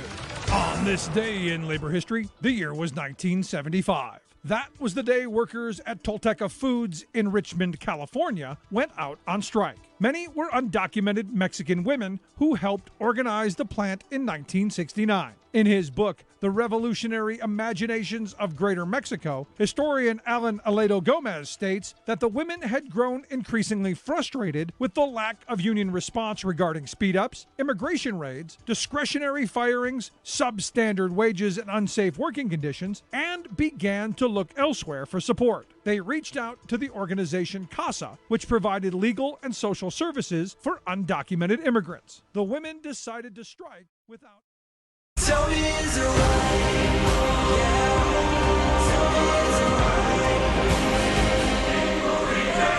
I watched it on TV.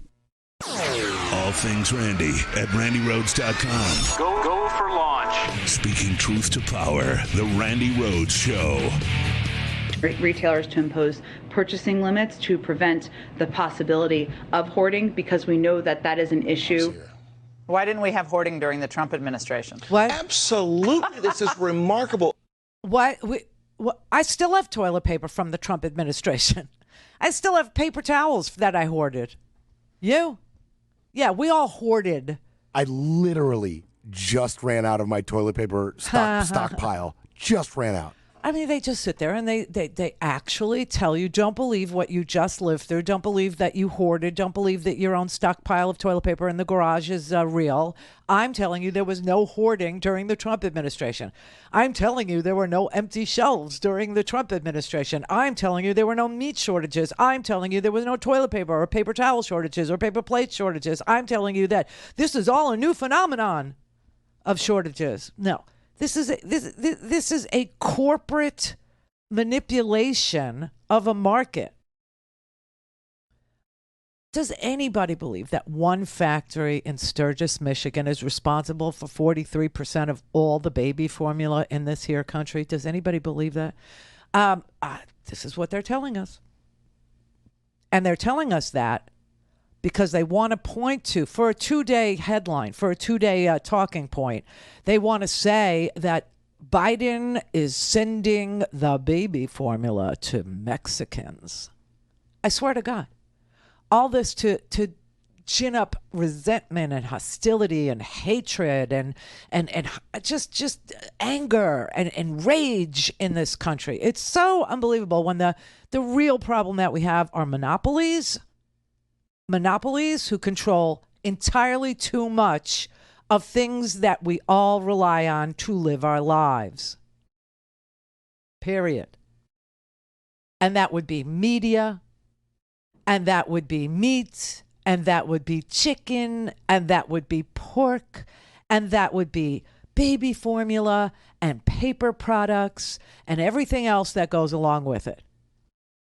You have a handful of giant corporations controlling those things, and you've just lived through that being an issue for you and your household and your family.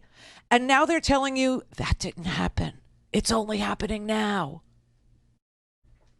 Why didn't we have that during the Trump administration? I mean, honestly, it's mind blowing. It's such it's a sexual mind thing, you know, because I can't say the F word. Terry in Oregon. Hi. Hey. I'm 73 years old, but there was canned baby formula when I had my 3 children. But my brother was born in 1943 in San Francisco, and there was some kind of dysentery and all the babies, and my mom had to boil barley, regular barley grain in this water and then strain it out and mix that with canned milk every time my brother was introduced to a new food, even through his teenage years. So I know that was a baby formula that they used back in the early 40s. Barley water and canned milk, or canned milk and Karo syrup was the one I knew of. It was evaporated milk. Yeah, evaporated milk, right. Right.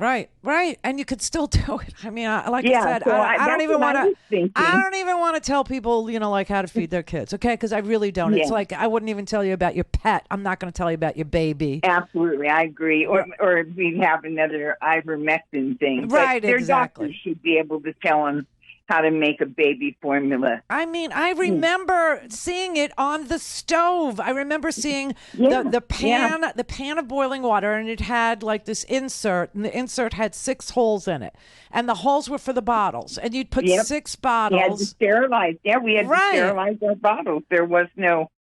No, not just the bottles. Not just the bottles. You'd put the evaporated milk and the Caro syrup, okay, in the bottles, and then put the bottles in the boiling water, and then put the bottles in the refrigerator. And that's how they made baby formula. Yeah. So, canned milk and Caro syrup, yeah. Right. And then, like I said, I remember my brother, you know, like, I mean, even in high school, if he had, like, the first time he had cottage cheese, he'd get that dysentery all over, and she'd have to boil that barley water. Oh, so he was lactose intolerant even back then.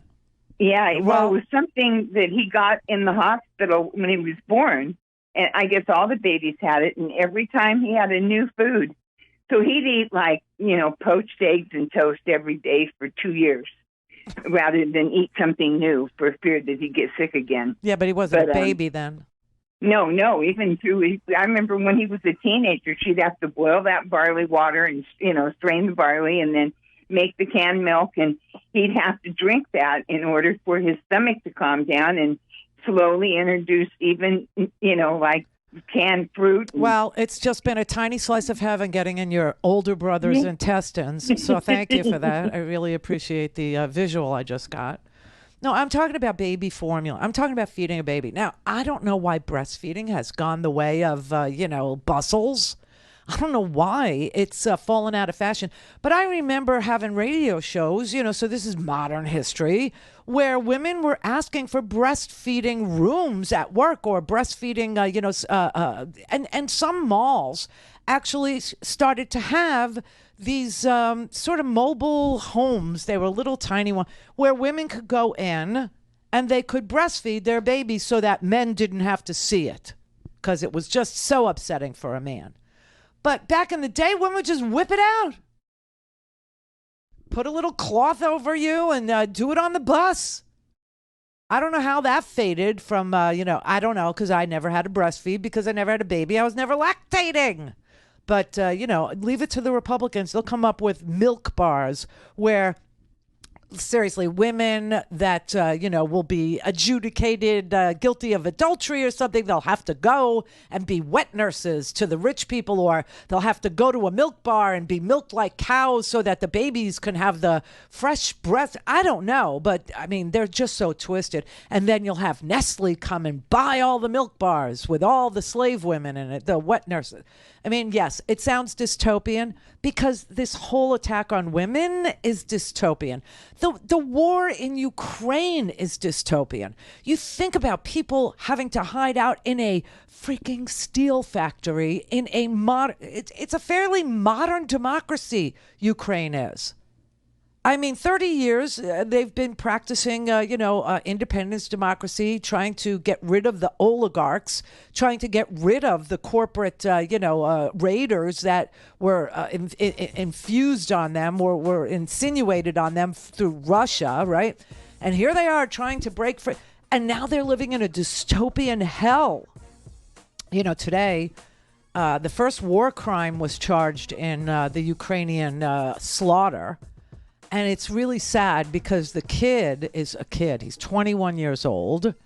He's the first Russian soldier to go on trial for war crimes because this kid, who's probably from some freaking beet farm in rural Russia, who was conscripted into the military for $30 a month, him and his friend killed a 62-year-old man at a gas station by shooting him in the back. And they didn't do it for any other reason except to loot, to steal from the gas station because they were so freaking hungry. This is vile. This is dystopian. Clear for takeoff. The Randi Rhodes Air Force. Air Force. RandiRhodes.com.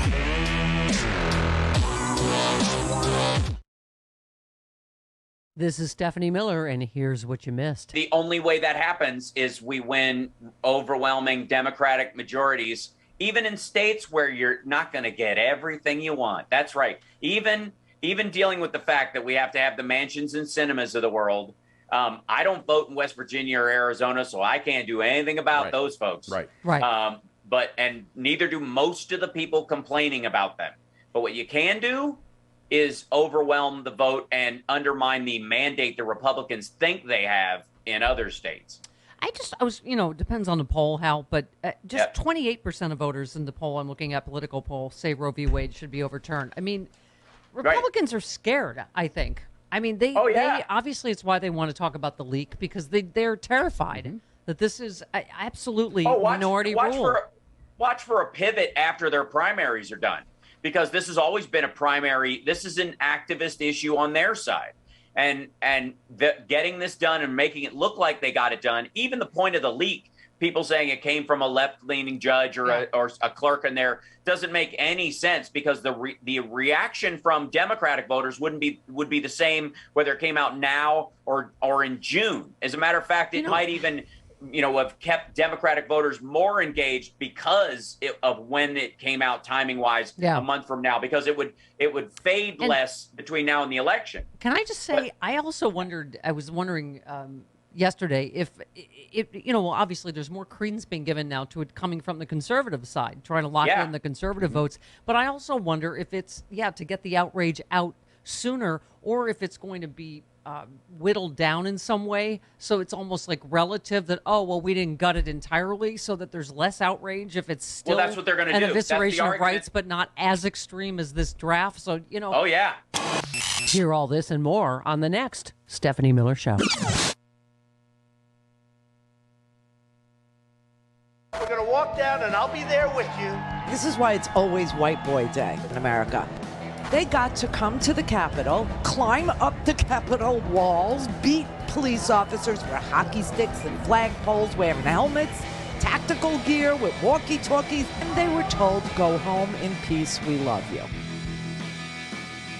Go home, we love you.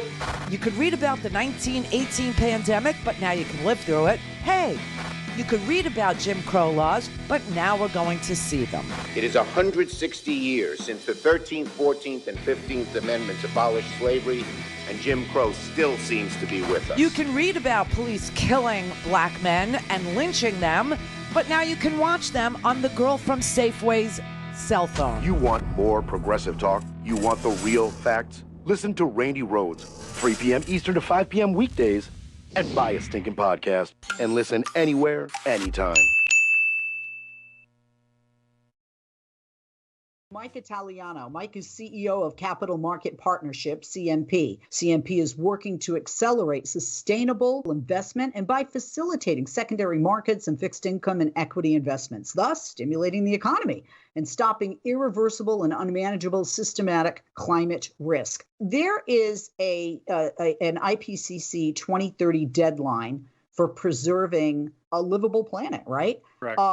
Is that a realistic, achievable goal by that time that the Intergovernmental Panel on Climate Change put forth, that deadline of 2030? I don't think we can argue too much with nature. I think it is what it is. It's realistic if we use...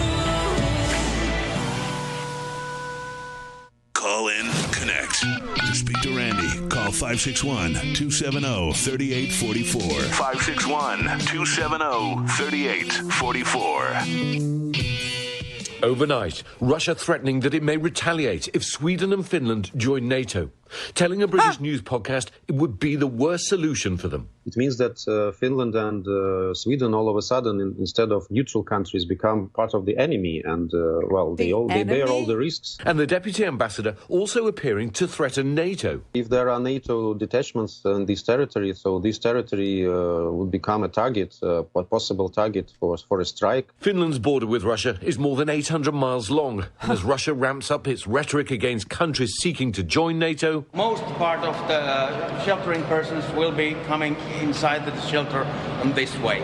Finland and its citizens are now preparing bunkers across the country. The US and other NATO members support the two Scandinavian countries joining the military alliance. Is good for our security around the world, and certainly having a strong partnership with a range of countries, including Sweden and Finland. But Russia says NATO expansion is a threat, using it as a pretext to invade Ukraine. And this is what Putin's war is doing to the people of this land. In Zaporizhia, in the east, Ludmila picks through what remains of her home. All that's left is ruins, she says. I don't even know where to start. And in the northern Chernihiv region, images emerging of the destruction there.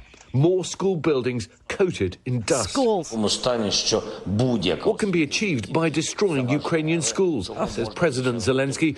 All Russian commanders who give such orders are simply sick and incurable. And in Mariupol, as another day of missile strikes rock the Avastal steel plant, the far-right Azov regiment, now part of Ukraine's armed forces, releasing video overnight from the area. An up-close view of war from the soldiers on the ground. Their families now demanding action. Save Azovstal! As Ukraine's deputy prime minister saying her country is conducting very difficult negotiations to evacuate 38 heavily wounded fighters from the steel plant. Well, the defenders in Mariupol releasing a statement this morning saying that they are under attack again, that Russian armoured vehicles are storming the plant. Meanwhile, the first court case against a Russian charged with murdering a civilian has begun in Kyiv. Prosecutors here telling us expect many more of them to come. Really? So this is, first of all, I can't believe Finland and Sweden are in the news, and we're not talking about sturgeon. Do you know? I mean, how bizarre is that? How strange is it that Finland is in the news and it's not about some young hockey, prospect or sturgeon or caviar or anything like that? I mean, it is amazing. So Finland and Sweden now are talking about joining NATO. I guess Putin really thought that one through. You know, he did not invade Ukraine because Ukraine was talking about or thinking about or anything about NATO. No, he did this because he dehumanized Ukrainians as being people that didn't deserve to live, that they needed to be exterminated, erased from what he considers to be Russian land. And that's why he's turned that place into a hellhole, a dystopian hellhole, where you have, people literally sheltering, hiding in tunnels underneath a steel plant for 2 months. People are literally living in subways in Kharkiv. They're literally living subterranean lives because of Russian lunacy. So yesterday in the United States Senate, the deliberative body, there was a vote. It had passed the House with remarkable support, and it was about to go through the Senate to give humanitarian aid and more military aid. Yes, more military aid so Ukraine could defend itself against the invading marauders led by apparently a dying Vladimir Putin. Okay. And it was going to sail through. And then we had the little attention whore, Rand Paul, who, needed everyone to look at me. And so, as you know, our ridiculous parliamentarian rules allow for one senator to hold up everything, to hold up the works. Now, Rand Paul said that the reason why he was objecting to a unanimous consent, meaning everybody agreed that this money needed to go to Ukraine forthwith, immediately, now, he said he wanted an inspector general appointed to oversee the money. Except to say that an inspector general is always appointed to oversee foreign military aid money. It's built into the legislation and it's built into our system. So that was bogus to begin with. And then he actually decided that he would create an amendment, an additional piece of legislation to amend and add to the appropriation, which was fine. It was fine with everybody. No one had a problem with it. And then Idiot Boy decided that he was going to vote against his own amendment. On behalf of myself and Leader McConnell, I ask unanimous consent that the Senate proceed to legislative session and proceed to the immediate consideration of calendar number 366 S4190, Senator Kennedy's bill on Ukraine oversight, that the bill be considered read a third time and the Senate vote on passage of the bill. Further, that upon disposition of the Kennedy bill, the Senate proceed to the immediate consideration of Calendar 368, H.R. 7691, a bill to provide aid to Ukraine, that the only amendment in order be the Paul Amendment, which is at the desk, that the Senate vote on the Paul Amendment with 60 affirmative votes required for adoption, That's his that amendment. the bill be read a third time, and the Senate vote on passage of the bill as amended, if amended, and that the motions to reconsider be considered made and laid upon the table, all without intervening action or debate. Is there an objection? Madam President. Senator from Kentucky. Reserving the right to object, my oath of office is to the U.S. Constitution, not to any foreign nation. And no matter how sympathetic the cause, my oath of office is to the national security of the United States of America. He is literally objecting to his own amendment. Do you understand what I'm saying? That's why you have to go through the rigmarole of the parliamentarian speak. I know it's boring, I know. But so how in the hell do you explain this to lunatic, fringy people who tweet that Rand Paul was right to object to his own amendment because they don't know that that's what he was objecting to? His own amendment. This was, first of all, there's oversight built into the bill. That's number one. Number two, his amendment was accepted. Schumer was up there asking for unanimous consent for the Paul Amendment. And he actually objected to his own stinking amendment. Now, I don't know, but I'm going to flash you back to 2017 when we come back. I'm just going to play it cold out of the break, so make sure you're around for the beginning of the next segment, because this next segment's going to freak you out only because John McCain is alive in the clip. Yeah, he's alive, because this is a flashback piece of videotape from 2017. This was a vote in the Senate to admit, to say that the United States doesn't disagree with Montenegro becoming a NATO nation. Now, all the other NATO nations agreed, so it was just down to us. Wait. Clear for takeoff. The Randi Rhodes Air Force. Air Force. RandiRhodes.com. Inflation is tough on everyone. Raising kids or running a small business can feel like an uphill battle when facing down. Rolls the tanks. No armies meet in pitched battle. It happens quietly, little by little. And because so many think it can't happen, it does happen. Little by little, the rules change. It doesn't seem shocking or sudden. And that's the point. Fewer places to vote, longer lines. Don't worry, they say. We're just improving the system. They hope we won't notice the rules are changing because they lost the last election. They hope we just won't care enough to stop them. They believe they can take America away from us, and we won't even notice. We know who they are. We know what they want.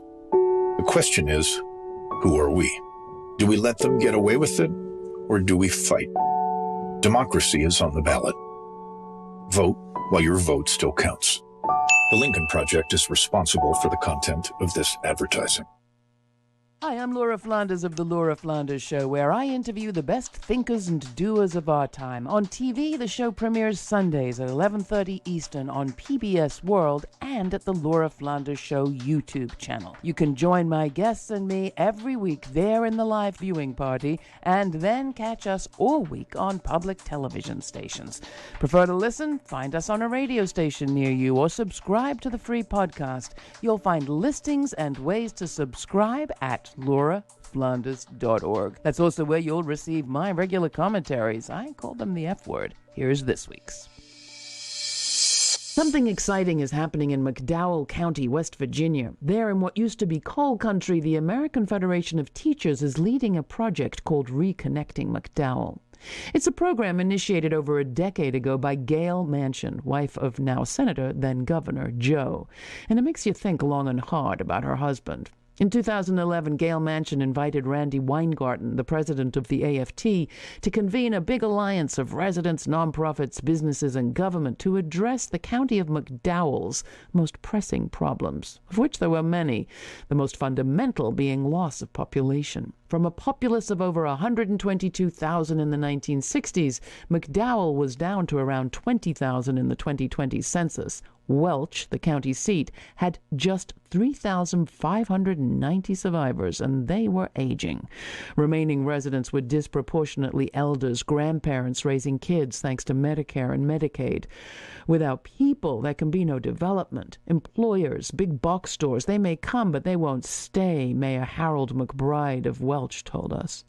McDowell had a Walmart. It closed after just 10 years. Welch attracted a new prison, but its 600 workers live elsewhere. Schools face a chronic lack of teachers for lack of housing.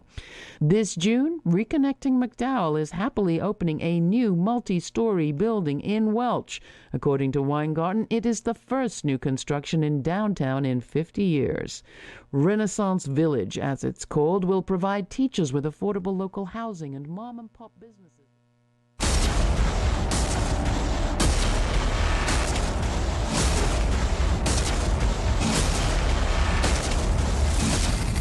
Fatality.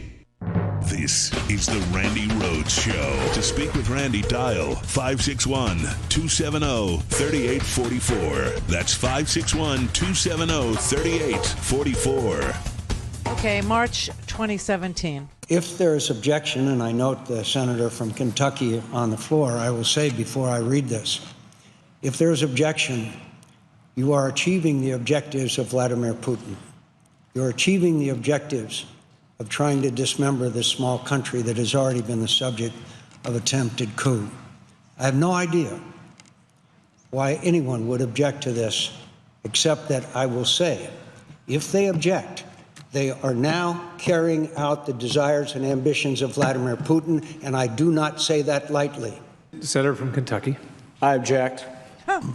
Objection is heard.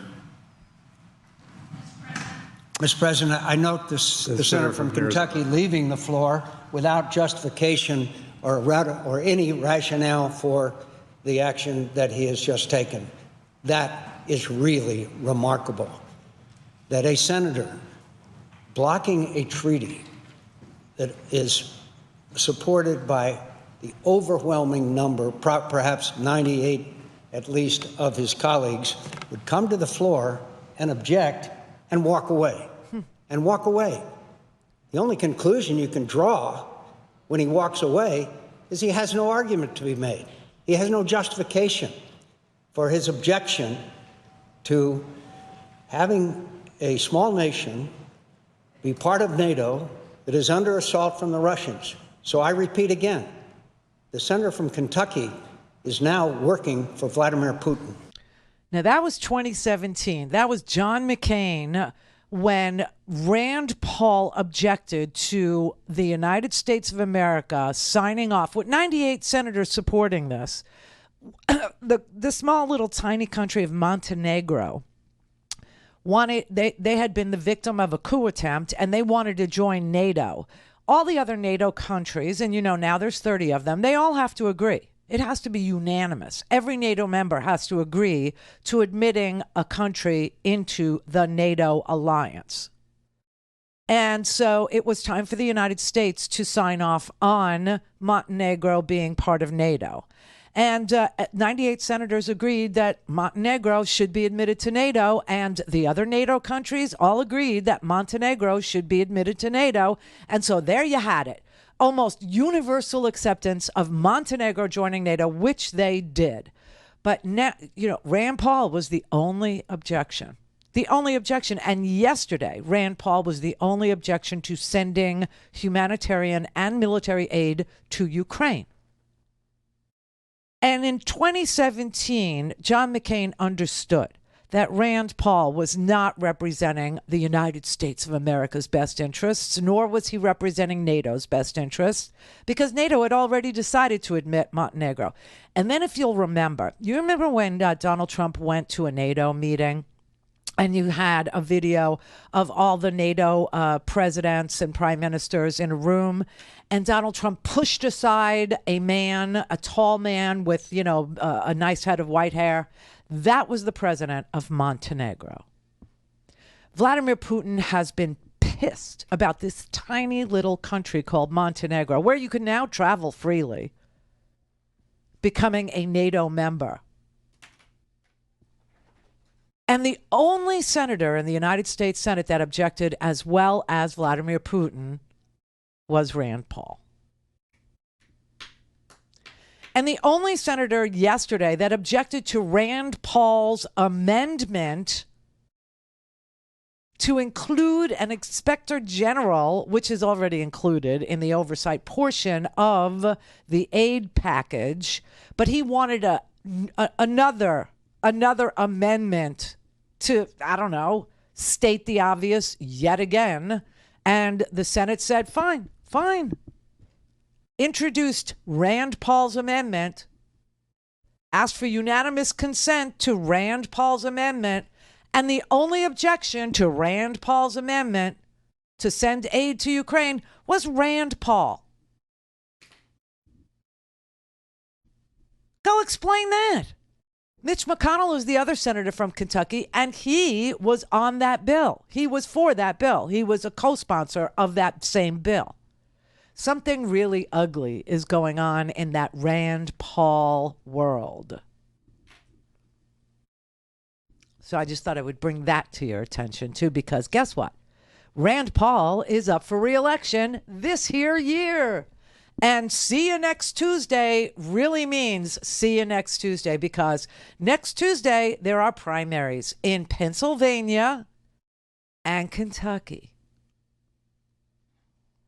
Charles Booker would be my pick for Kentucky.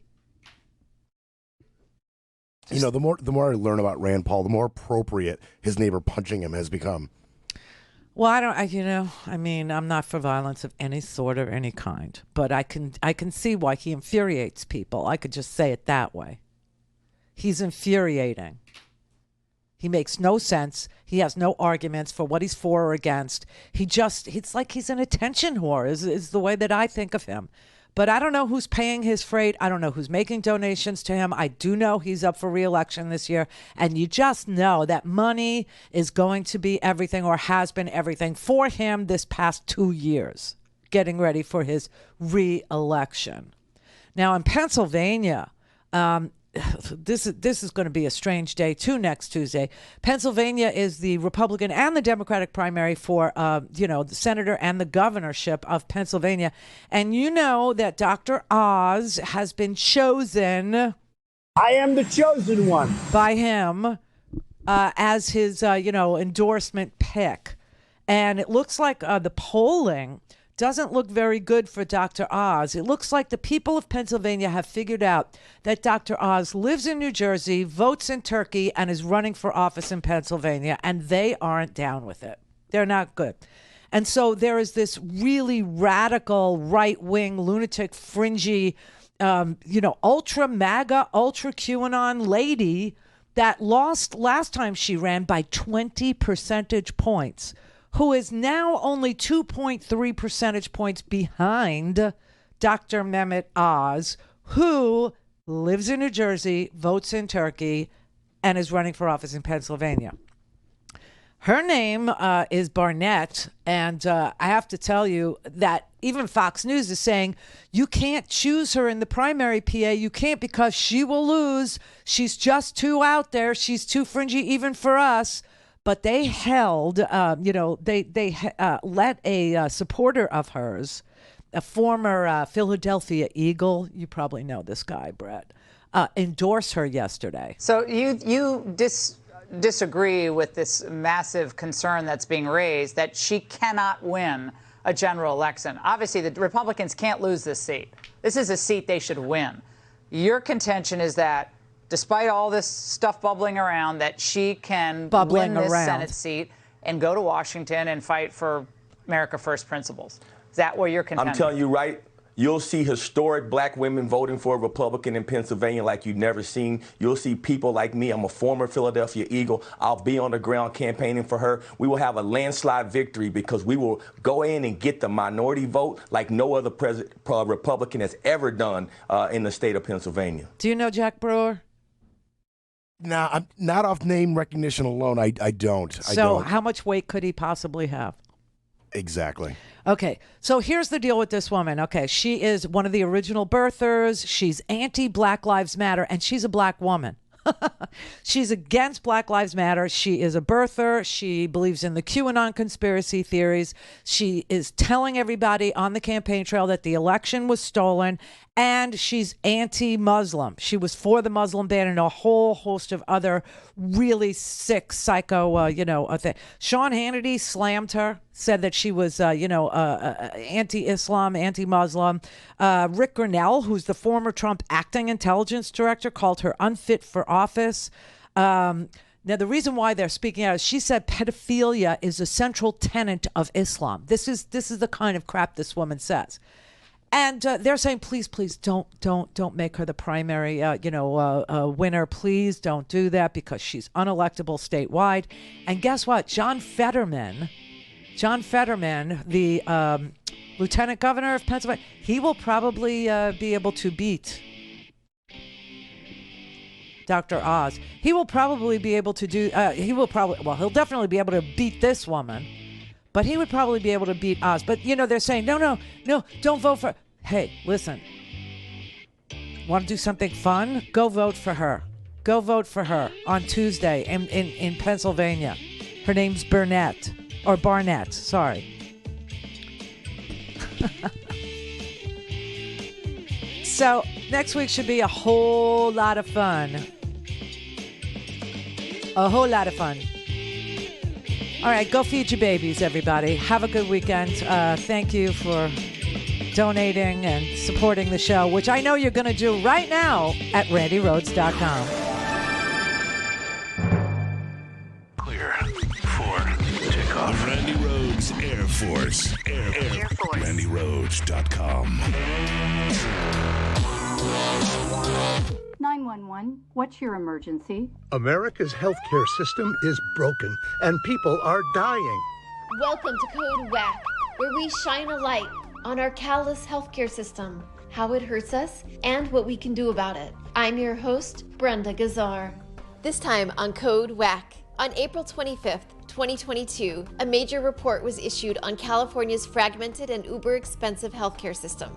Does this mean California is finally getting serious about fixing our healthcare? Let's find out. Today's guest is Michael Leidy, president of Healthy California Now, a statewide coalition dedicated to winning single-payer Medicare for all in the Golden State. What we confront so much in this issue of guaranteeing healthcare for all and Medicare for all is that what people think they know is unquestioned. And the report's strength is showing that, in fact, there's a set of evidence and analysis that points very clearly to reality. And that reality is this is a system and an approach that solves the problems the present system cannot solve. And I think we get beyond that kind of false media narrative, biases and assumptions, much of it driven by industry spending and propaganda and lobbying, to get to the truth, which is that we can guarantee health care, improve quality, eliminate profit making, eliminate administrative waste, end fragmentation, increase and really establish an equitable healthcare system, and improve the quality of health and the lives of Californians. To me, that is just very compelling. A big thank you to Michael Leidy. Get the full Code WACK story on ProgressiveVoices.com and on the PV app. Catch all our episodes by subscribing to Code WACK wherever you find your podcasts. This podcast is powered by Heal California, a nonprofit that uplifts the voices of those fighting for healthcare reform around the country. Until next time, stay healthy. Now, the top of the hour on the Progressive Voices channel on TuneIn presents the Green News Report. This fire is moving, and it's moving some areas a mile a minute. It's moving quickly. Raging wildfires force new evacuations in New Mexico. Fires in Siberia raging out of control because the Russian military is burning Ukraine instead. Plus, Do they impact climate? Yes. Arctic wildfires are causing Arctic ice to melt faster. All of those stories and more straight ahead. To him because he's a gladiator and a champion. And now they have supplements up on the screen, energy supplements and stuff like that. Fight, and if you don't support us, you're helping the enemy. And I'm not bitching at listeners. I'm telling you, this is all-out war. Roger. Well, Alex, I think you're absolutely right about. Yeah, Alex Jones agrees with that. Globalist, internationalist, Trotskyite socialists, unlike Obama, Trudeau, Macron, and the rest of these Zio beasts. That's my Alex Jones impression from last year. This is absolutely hilarious, but also we really need to make sure that everybody following the bankruptcy proceedings is aware of what's going on here. You know, this whole like, we will only win this moral war if you buy my supplements and contribute to my personal finances, which I claim I don't even have because I said I'm bankrupt. It's beyond parody at this point in time. And there is, you know, even though Alex Jones does kowtow to religion to some degree, but it's not as overtly a religious show as some others. The supplement stuff, it's starting to remind me of those evangelical TV shows that sell the food storage, the buckets of food. This is Jim Baker offering buckets, and it's basically like a less manic Alex Jones. This is the most unique survival food. This is 52 servings. Right. Turkey feast. Oof. Emergency food supply. That's right. And this food is 30-year shelf life food. It even has pumpkin. By the way, one of the things I love is that he says it has a 30-year shelf life, but at the bottom of the screen it says it has a 20-year shelf life. It's like, wait, so does it last 20 years or 30 years? Pumpkin pie mousse for dessert. It does. We made it the other day. It's super delicious, actually. I love pumpkin pie. Pumpkin pie mousse. I've never even heard of that. It has honey wheat rolls, green bean casserole, like a lot of you make. I have to tell you, the green bean casserole and the pumpkin pie mousse look basically the same. Turkey gravy, seasoned stuffing, freeze-dried turkey, real turkey. The freeze-dried turkey does look like dog food. Mashed potatoes. This, for your survival food, this is to have. Isn't that the best? The apocalypse is coming. We are about to be raptured, but you'll be able to enjoy a completely typical Thanksgiving dinner thanks to my turkey feast survival food bucket. It's the same thing as with the Alex Jones segment, right? It's we're in a war here, and they're trying to silence you, and they're trying to silence me, and the way to fight it is by buying supplements on my website. It's like a stupidity test. I saw a cartoon with a vending machine, and the vending machine said, if you think the election was rigged, insert $100.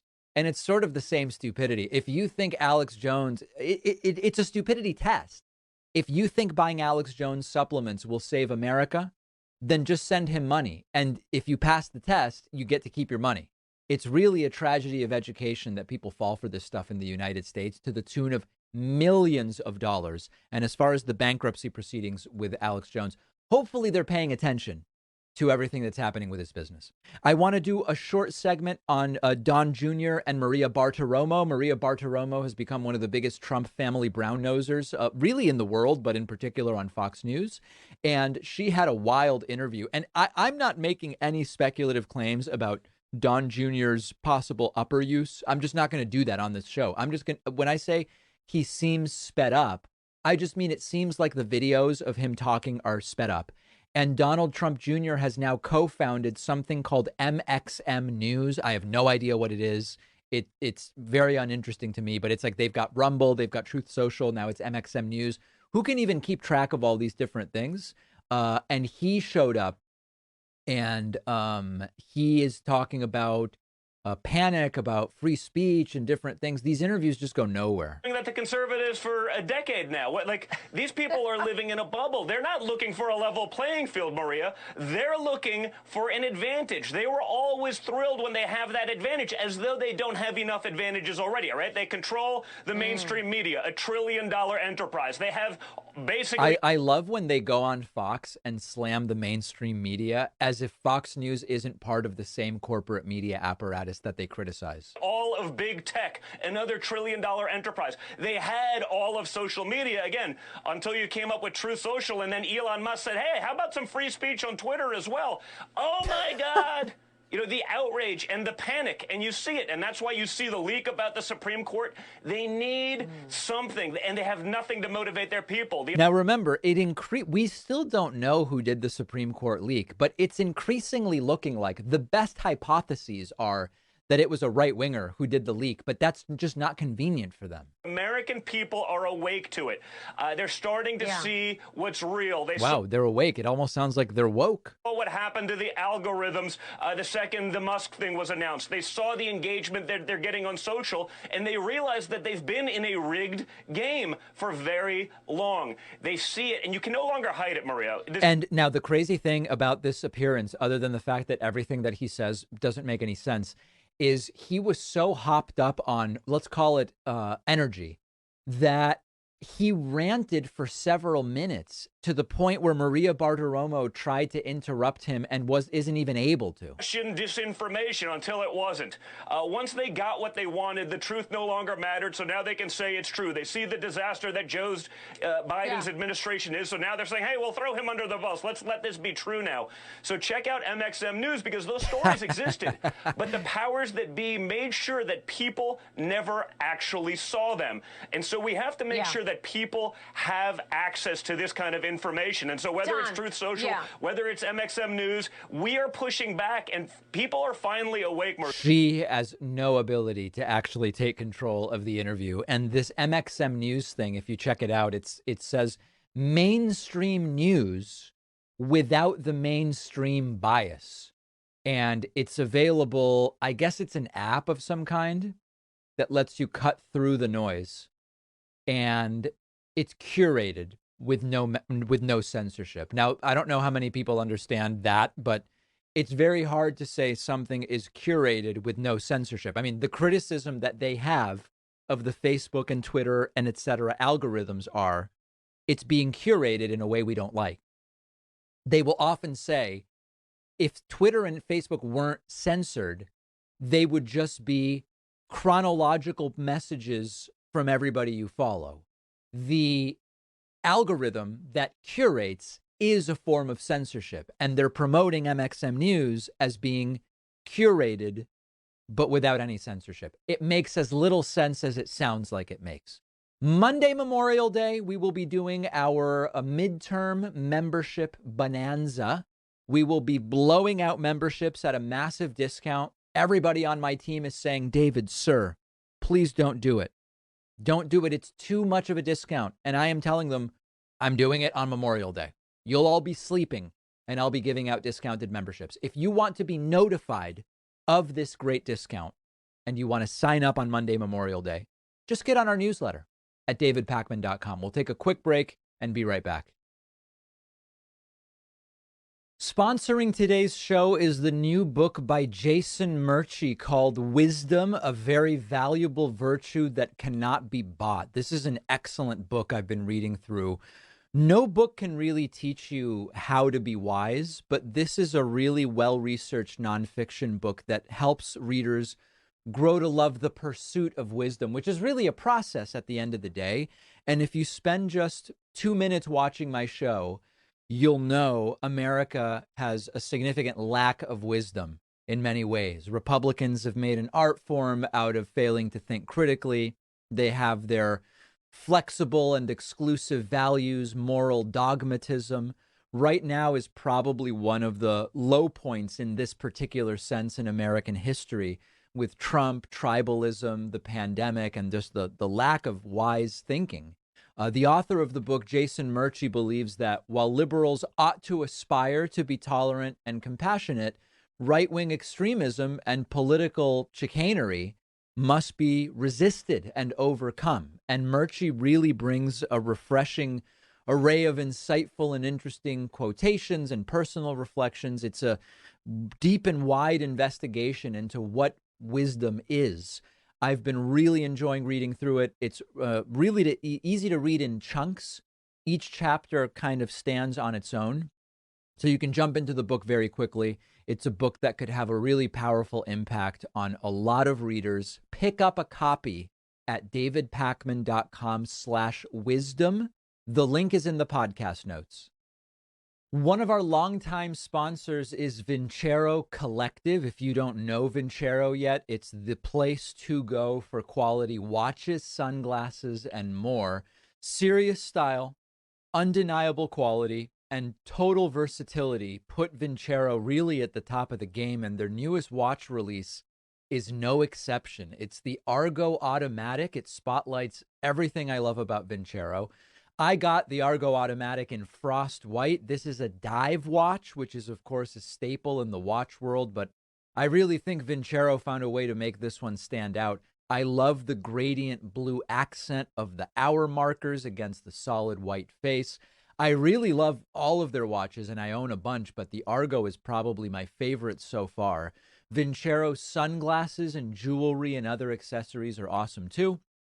An excellent way to elevate any outfit. Vincero Collective is giving my audience 15% off all products and free shipping. Go to vincerocollective.com/Pakman. That's VINCERO collective.com/Pakman. Use code Pakman for 15% off. The info is in the podcast notes. The David Pakman Show is, of course, a community. It's time for Nicole Sandler's What's News from NicoleSandler.com and the Progressive Voices Network. Hundreds of rallies across the country brought out abortion rights supporters on Saturday to protest against the potential Supreme Court decision overturning Roe v. Wade. Now, I led with that story because I'd rather amplify coverage of Americans standing up for our rights over our bodies than our raging gun epidemic. But unfortunately, we must, because we were inundated with gun violence and deaths this weekend. On Saturday, a gunman dressed in tactical gear drove over 200 miles from his home in southern New York to a predominantly black neighborhood grocery store in the Buffalo area to open fire. He shot 13 people, killing 10. The shooter, an 18-year-old white man, probably the reason he was taken alive instead of shot dead by police, was arrested and charged with a racist hate crime by a white supremacist. The shooter had been investigated previously for threats, and he even left a social media footprint, including a manifesto in which he proved his white supremacist stance and espoused the so-called Great Replacement theory being pushed by Tucker Carlson and others who use the media to spread their propaganda. The shooter was charged with first-degree murder. He pled not guilty in court.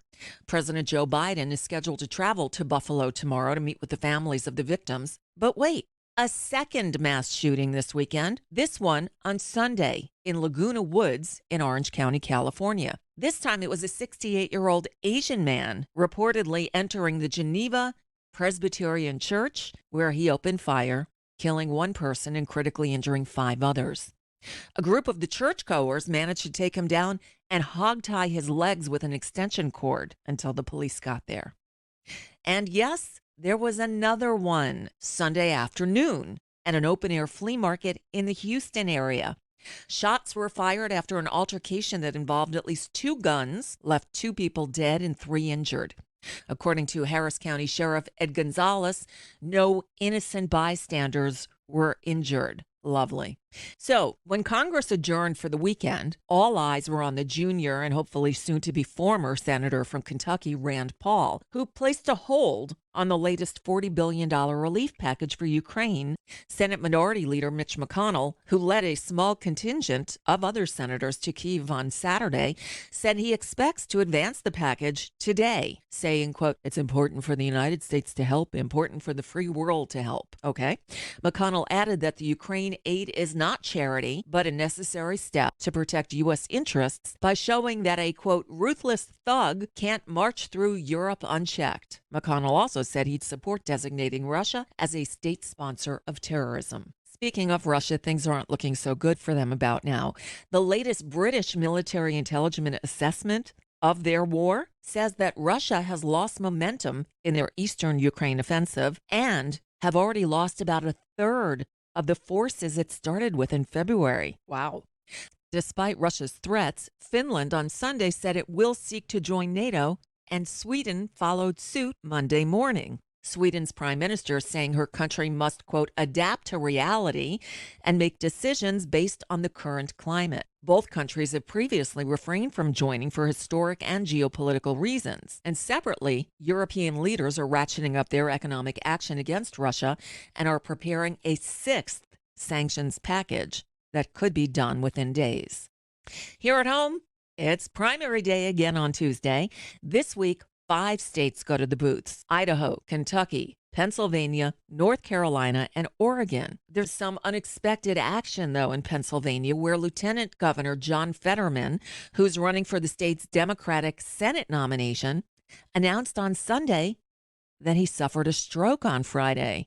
Fetterman canceled events on Friday, Saturday, and Sunday, but said he expects to be released from the hospital soon. Of course, the primary is Tuesday, but polls show Fetterman leading his most prominent Democratic rival, Congressman Connor Lamb, by double digits. Fingers crossed, Fetterman is the guy. But he's not the only one to have a stroke this weekend. Seriously, Senator Chris Van Hollen of Maryland was hospitalized after a minor stroke.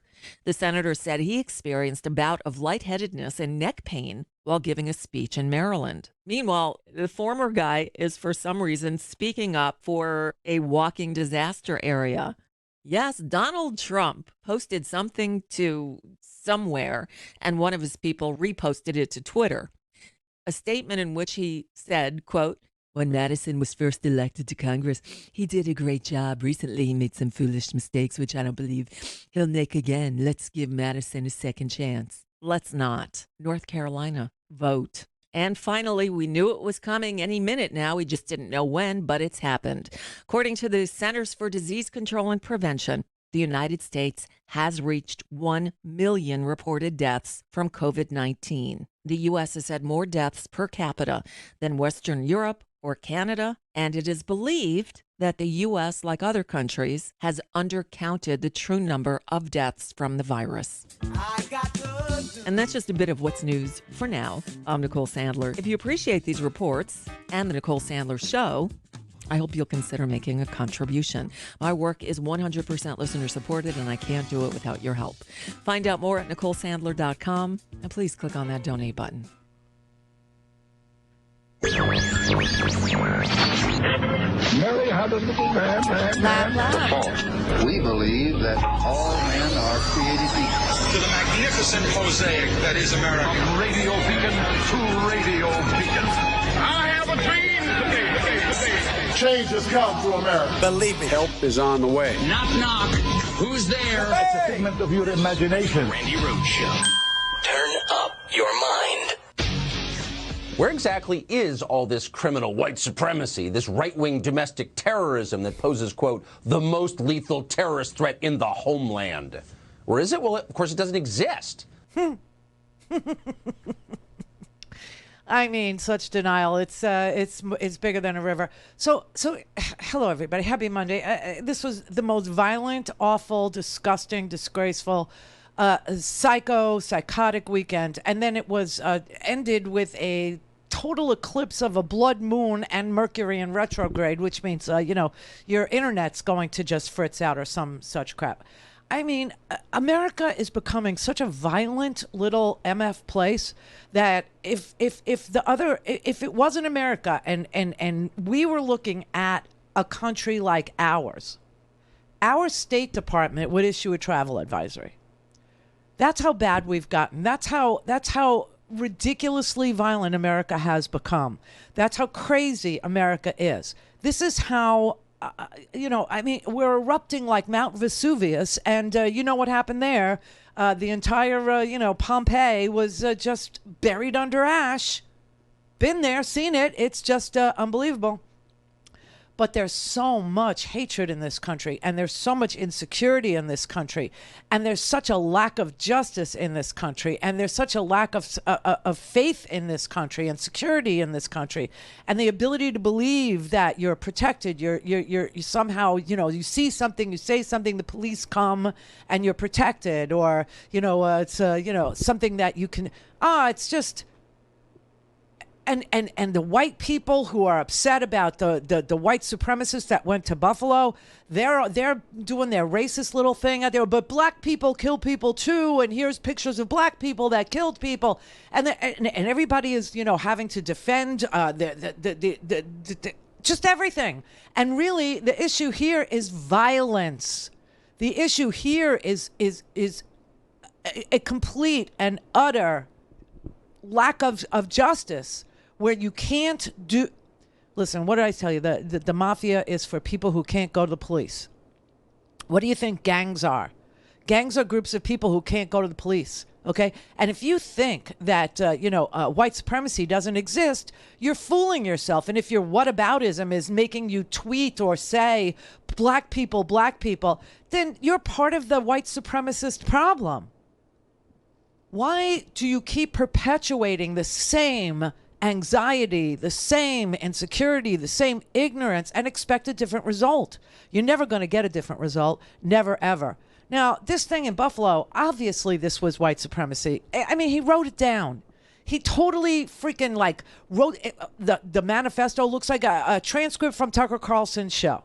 It's all about replacement theory. It looks just like the Charlottesville Jews will not replace us, replacement theory, Nazi, chanting and marching that went on, when Trump was president. So, I mean, this whole denial or blaming or looking at this group or that group and blaming that group and this group for this or that, that's ridiculous. Why don't you just look at this country and realize something has gone horribly astray? Something has gone horribly wrong. And the things that have gone horribly wrong are media, including cable television media, including conflict entrepreneurs. You understand, this is what we have now. We have a race to the bottom by people who are making money off of, picking the scab off of the oozy, pussy, barely healed gravy sore. That's how they make money. They anytime there's conflict, that they can make money off of it. So, you got the crazy ones, the Alex Jones dudes that are over there saying that, when we really should have acted with guns, when we really should have, done something meaningful on the gun issue, when we should have actually said that people who are, on Social Security and are getting disability payments for mental disabilities, that they should be barred from possessing or owning or purchasing a gun. That all happened under Obama, and then Trump came in and Trump said, no, I mean, that's just so wrong. Just because somebody is getting Social Security for a mental disability doesn't mean they shouldn't have a gun. And he overturned that and said everybody should have a gun, including the mentally ill. I mean, but, back in the day, in 2012, the day, right, when all those 6-year-olds were killed, 20 of them dead, you had people making money off of saying it didn't happen and that they were crisis actors. You had people saying it was a false flag that was designed by the anti-gun crowd, right? That just wanted to take away your guns. That's a conflict entrepreneur. That's somebody who makes money by taking what's real and turning it into a money-making conflict amongst us, even though 98% of us want some significant background checks done before somebody can own a gun. You know what I'm saying? So that's when people started to realize that they could make an awful lot of money. They could cash in and they could divide us, just divide us over things like mental illness and race and guns, and yes, even abortion came into the picture, which it wasn't an issue. It wasn't an issue. The issue for the right wing, religious right wing, always was segregation. Now, that's why race is still the greatest performer in the history of the world, especially in our world, in America. So here you have a guy. Okay, let's just look at Buffalo for a brief moment. What I'm going to say to you is going to shock you. Shock you. You have a guy who drove 200 miles to kill black people. The fact that the guy had to drive 200 miles to kill black people ought to tell you that black and brown people weren't replacing him. That they were 200 miles away from him, but he felt compelled to go target the most black and brown people he could, and that took him 200 miles away from where he lives. You think about that. And then try to understand that somebody told him a lie over and over and over and over and over and over until his anxiety was so high and his hatred was so mature and his lack of care for another community that isn't anywhere near his community was so off the charts that he got in his parents' car. 18 years old, got in his parents' car and drove 200 miles so he could find black people to target, but he's being replaced. That makes no sense because what they do in right-wing lunatic media makes no sense. And you know what they were doing all weekend long at Fox? You know what they were doing? They were blaming video games again. I mean, that's what they were blaming. They were saying it because the guy tried to live stream his murderous spree, and he had a helmet on and a camera on top of his helmet, and he was trying to he was live streaming it on Twitch, right? He was live streaming it on Twitch, and they apparently their algorithm caught it because it was taken down in like 2 minutes. But now there's stills and they're circulating over there. I mean, it is such a sad state of affairs, and listen, if you can't realize that this country doesn't appreciate the fact that wherever there's an injustice for one, there's injustice for all, and that unless and until we all get together and say, my God, in the richest country in the world, you have people that are living with burned out buildings next door and boarded, and you expect that they're not going to act like a mafia. They're not going to figure out how to make money, and that the money is on the illicit, illegal trade of things. And those things tend to be drugs. And the drugs have now killed white people too, and you still don't want to do anything about any of it. But you just want to arm yourself to the teeth, and you just want to say the only thing that stops a bad guy with a gun is apparently a Taiwanese Presbyterian church pastor with a chair. Clear for takeoff. Randi Rhodes Air Force. Air Force. RandiRhodes.com. Mitch McConnell, the sour old goose who heads the Senate Republican caucus, had a hissy fit when the news leaked out that American women are about to have their most fundamental constitutional right taken from them by a cabal of Supreme Court judges. What made Mitch twitch, of course, was not the bad news for women, but the leak. He huffed that revealing the right-wing court's scheme to the public was a stunning breach, spewing that it's an attack on the independence of the Supreme Court. Mitch, the so-called Supremes have been meeting behind closed doors specifically to plot an all-out attack on the independence of some 170 million women to control their own bodies. Why aren't you opposing the secrecy rather than supporting the court's subversion of women's liberty? Perversely, the entire Republican leadership is outraged by the leak rather than the attack on women. Right-wing blowhard Ted Cruz, for example, yapped that informing the public, quote, will do lasting damage to the integrity of the court. Ted, you and your ideological ilk annihilated the court's integrity and its legitimacy when you stacked it with a covey of corporate-coddling partisan hacks like Alito, Barrett, Gorsuch, Kavanaugh, and Thomas. Then came Senator Mike Lee of Utah, a Trump acolyte, ludicrously blathering that the leak of the judicial plan is despicable. Why? Well, he explained to us commoners, the court, quote, is not a political body. If ignorance is bliss, Mike must be ecstatic. The GOP majority on this court is so immersed in its own partisan biases that it is routinely ruling against workers, the environment, women, voting rights, local communities, and democracy itself. This is Jim Hightower saying, no surprise then that the public trust in the integrity of these arbiters of justice is crashing. If the court won't respect our democratic ideals, the people won't respect the court. I'm Rick Smith, and this is Labor History in 2. On this day in labor history, the year was 1934.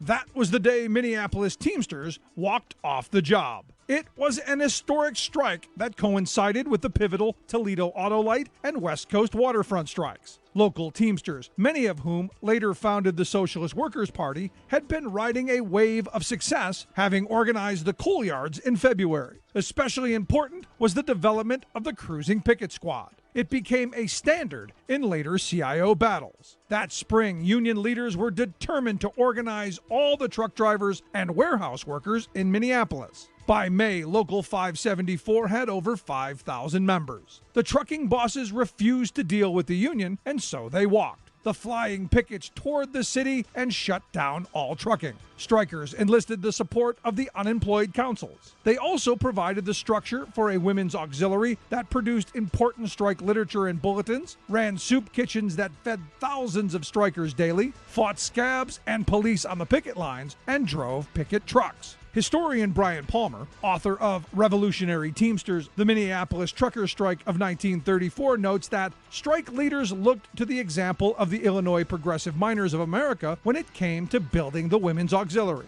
They too sought to make women an integral part of the strike, thus encroaching on the male world of waged work. Strike headquarters were established, and as Palmer describes, was a beehive of activity on the eve of the strike as union carpenters and plumbers installed stoves, sinks, and serving counters. Union electricians installed communication wiring. Donations of money, food, vehicles, and gas rolled in as the strike revved up. Local 574 was poised to make Minneapolis a union town.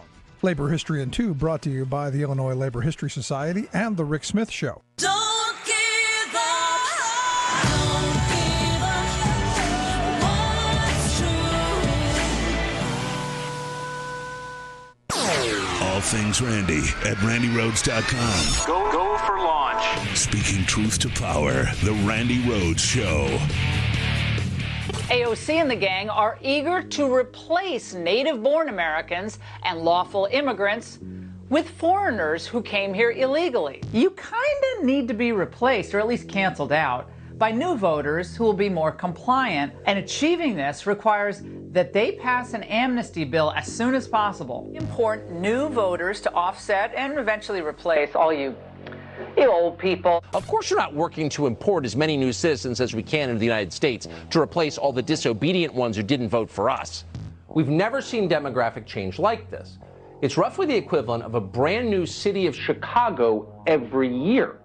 A city populated entirely by poor people with limited education who can't speak English. These are their new voters, and it is a terrifying prospect. If we let everybody just free flow over our southern border, guys, we lose our country. It is a very, very scary thing we've seen going on. When you change the population, you change the outcome of the vote. So if you open the borders and then sponsor legislation giving citizenship and voting rights to the people you've just admitted illegally, what are you doing? You're trying to change election outcomes. And that's what they are doing. I think that's a point. All you have to do is bring in new voters. That's what's going to happen. And it's going to be millions of new people that come in that, again, by the way, haven't been vetted.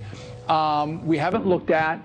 That have just walked across the border. And again, I think it's a tragedy. Trying to replace the current electorate, the voters now casting ballots, with new people, more obedient voters from the third world. That's what's happening, actually. Let's just say it. That's true. You know, I think we're being replaced to encourage foreigners to move to this country in order to change election results, change the demographic mix of our country, to flood the United States. Continued mass immigration, you know, a state used to be red and then it was competitively purple, but once it becomes totally blue. Democrats are intentionally accelerating demographic change in this country. Americans who describe themselves as white has dropped for the first time in our history. The total decline is around 5 million people. Now that is huge. Why did this happen? Where did all these people go and why? They're Americans. Remember, the goal is as much immigration as quickly as possible, as fast as possible, to destroy the working class. The fundamental transformation of America. It's a full-scale invasion. They're coming to a neighborhood near you. They're coming to our backyard. The whole point of their immigration policy is to ensure political control, replace the population, get a different outcome. This is a purposeful resettlement. Yeah. To change the racial mix of the country. That's the reason, to reduce the political power of people whose ancestors lived here and dramatically increase the proportion of Americans newly arrived from the third world. And then the elites say, well, we got to change the electorate. In the hopes that they'll vote for Democrats. In political terms, this policy is called the Great Replacement. I'm sure there's some folks that probably think this is the equivalent of an invasion. The Great Replacement plan is working. It's helping the Democratic Party. That's the whole point. Wow. Okay, so the GOP, are suppressing votes. They're gerrymandering their way into minority rule, okay? They're trying to pick friendly secretaries of state, like in Pennsylvania, this Doug Mastriano guy and this Barnett person. They're trying to pick people who believe that Donald Trump had his election stolen, even though 61 courts said no evidence, anything at all remotely like a stolen election occurred here in the United States. Now they've passed all of these laws banning drop boxes, things that made it easier for people to vote. They're literally doing everything they can to keep people from voting. And then on the back end, they don't want to certify an election with a result they don't like. Which is what January 6th was about. January 6th was violence to overturn an election with a result they didn't like, after trying to steal an election by saying, can you just find me? Can you just find me one more vote than Biden got? After they were caught cheating on tape. Okay, these lunatic, fringy people are sitting on their television shows night after night after night, creating a very anxious, very insecure, very scared electorate who are believing that there is some sort of effort on the Democratic Party side to replace their votes with third world voters. We're turning into a third world. I'm telling you right now, if you were looking to travel this summer, if you were looking to go on vacation and you saw the level of violence, you know how many people died this weekend? Just to be clear, over 100 people died this weekend in gun violence. 100+ people died in America from gun violence. I mean, there was so much gun violence in this country over this weekend. I mean, it was everywhere. It was at a flea market. It was at a church. It was at a retirement village. That was the church. It was a Taiwanese Presbyterian church at a retirement community where the average age is 80. That's where there was gun violence this weekend. I mean, it is so unbelievably unacceptable.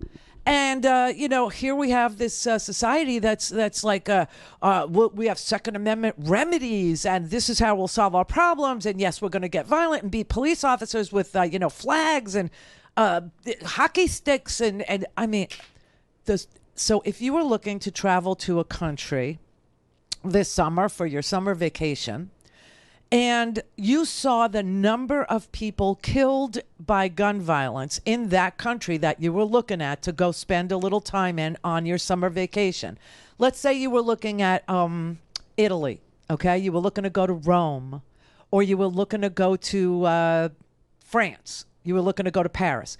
And you saw 100+ people weekend after weekend being killed in that country. Would you go there, or would you find someplace better to go, someplace safer to go, someplace less violent to go? This is what we're doing to ourselves here, all because the NRA gave Donald Trump $30 million and a Russian asset named Maria Butina made sure that money got there. I mean, this is so sick. It's just so twisted. All of this for a piece of metal that's manufactured by a handful of people in this country. All of this violence, all of it, all of this anxious insecurity, all of this, just pain and suffering in this country, all for one industry. It's an amazing thing. It's just an amazing thing. And then you have an entire party, just an entire party that's so bought and paid for that they will distract you from what's really happening here by pointing to something that isn't happening here, by trying to solve a problem we don't have over and over and over. And it has the double, action of enriching them. I didn't invent the term conflict entrepreneur. I wish I did. I did not, though. But books have been written about it. Entire books have been written about what we've allowed ourselves to do here in this country, what we let pass. Amanda Ripley wrote this amazing book about conflict entrepreneurs and how they cash in on America's fear and anxiety and insecurity, and how they exploit the fact that, or cover up the fact, truly, that there is no justice in this country, and we all know that to be true. You can kill somebody on Fifth Avenue in the daylight and not go to jail if you're rich enough. We know it. Clear for takeoff. Randi Rhodes Air Force. Air Force. RandiRhodes.com. This is Stephanie Miller, and here's what you missed. As an esteemed tenured professor that looks like a scruffy hobo, you did. You pointed out something nobody else has on Twitter that I loved. You just said, remember when the Taliban promised it would be more open to women's rights? I think about this kind of thing when Republicans say they're not coming after birth control, same-sex marriage, etc. Yeah. Believe them when they show you who they are, right? Right. The Taliban said, oh, don't worry, we'll let girls go to school. No, girls can't go to school. No. Don't worry, we'll respect women's rights more. No, now it's they need to wear the burqa. I mean, it's like, what part of extremist don't you understand? And that's the same thing with extremist Christians. Yeah, and you put it best. You said if you don't get that Republicans smell blood in the water and are ready to have a feeding frenzy the second the Roe decision is final, you haven't been paying attention to the last 40 years of GOP. Yes, they play the long game. I mean, here's the thing. I was just mentioning the midterms. Hang on. Hold, please. Everybody hold for a moment. Oh, boy. No, I just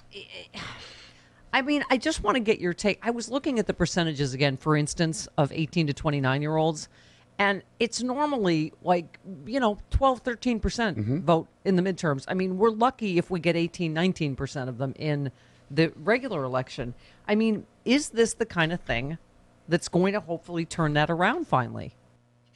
I think if Democrats play it right, and we haven't, other than strong statements from people like Elizabeth Warren and Kamala Harris, we haven't really gotten that unified message that they can keep hammering.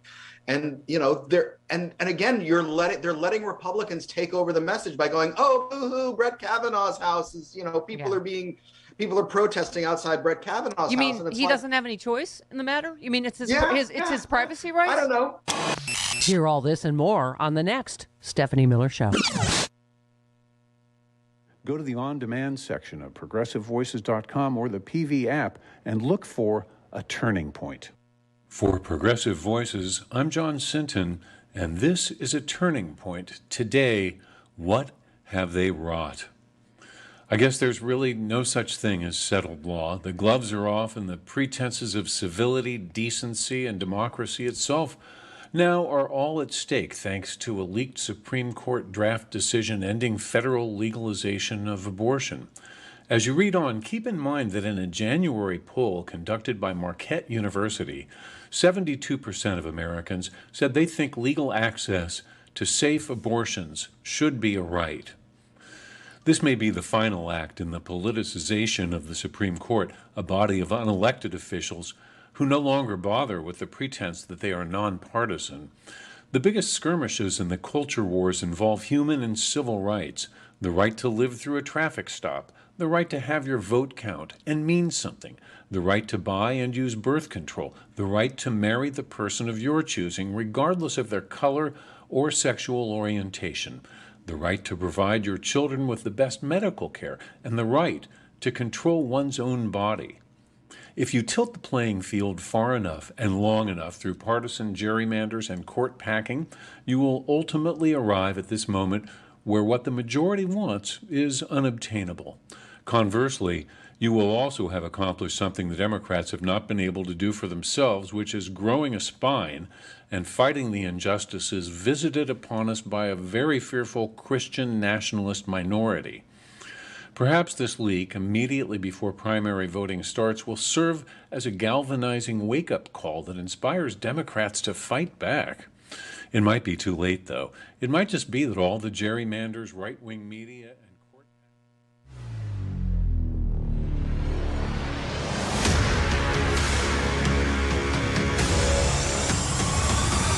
Oh!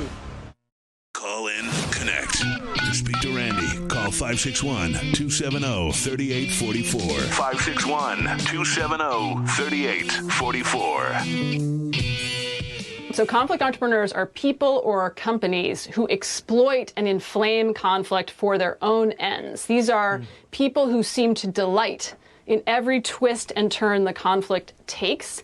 Sometimes they do this for profit, but just as often they do it for a sense of importance, for a way to explain the world and to feel like they are powerful and to get attention, right? And we've now designed a bunch of our institutions, from social media to many news outlets to politics, to incentivize and raise up conflict entrepreneurs. So this is really important to start to realize who these people are in your own world, among your sources, in your social media feed, in your news diet.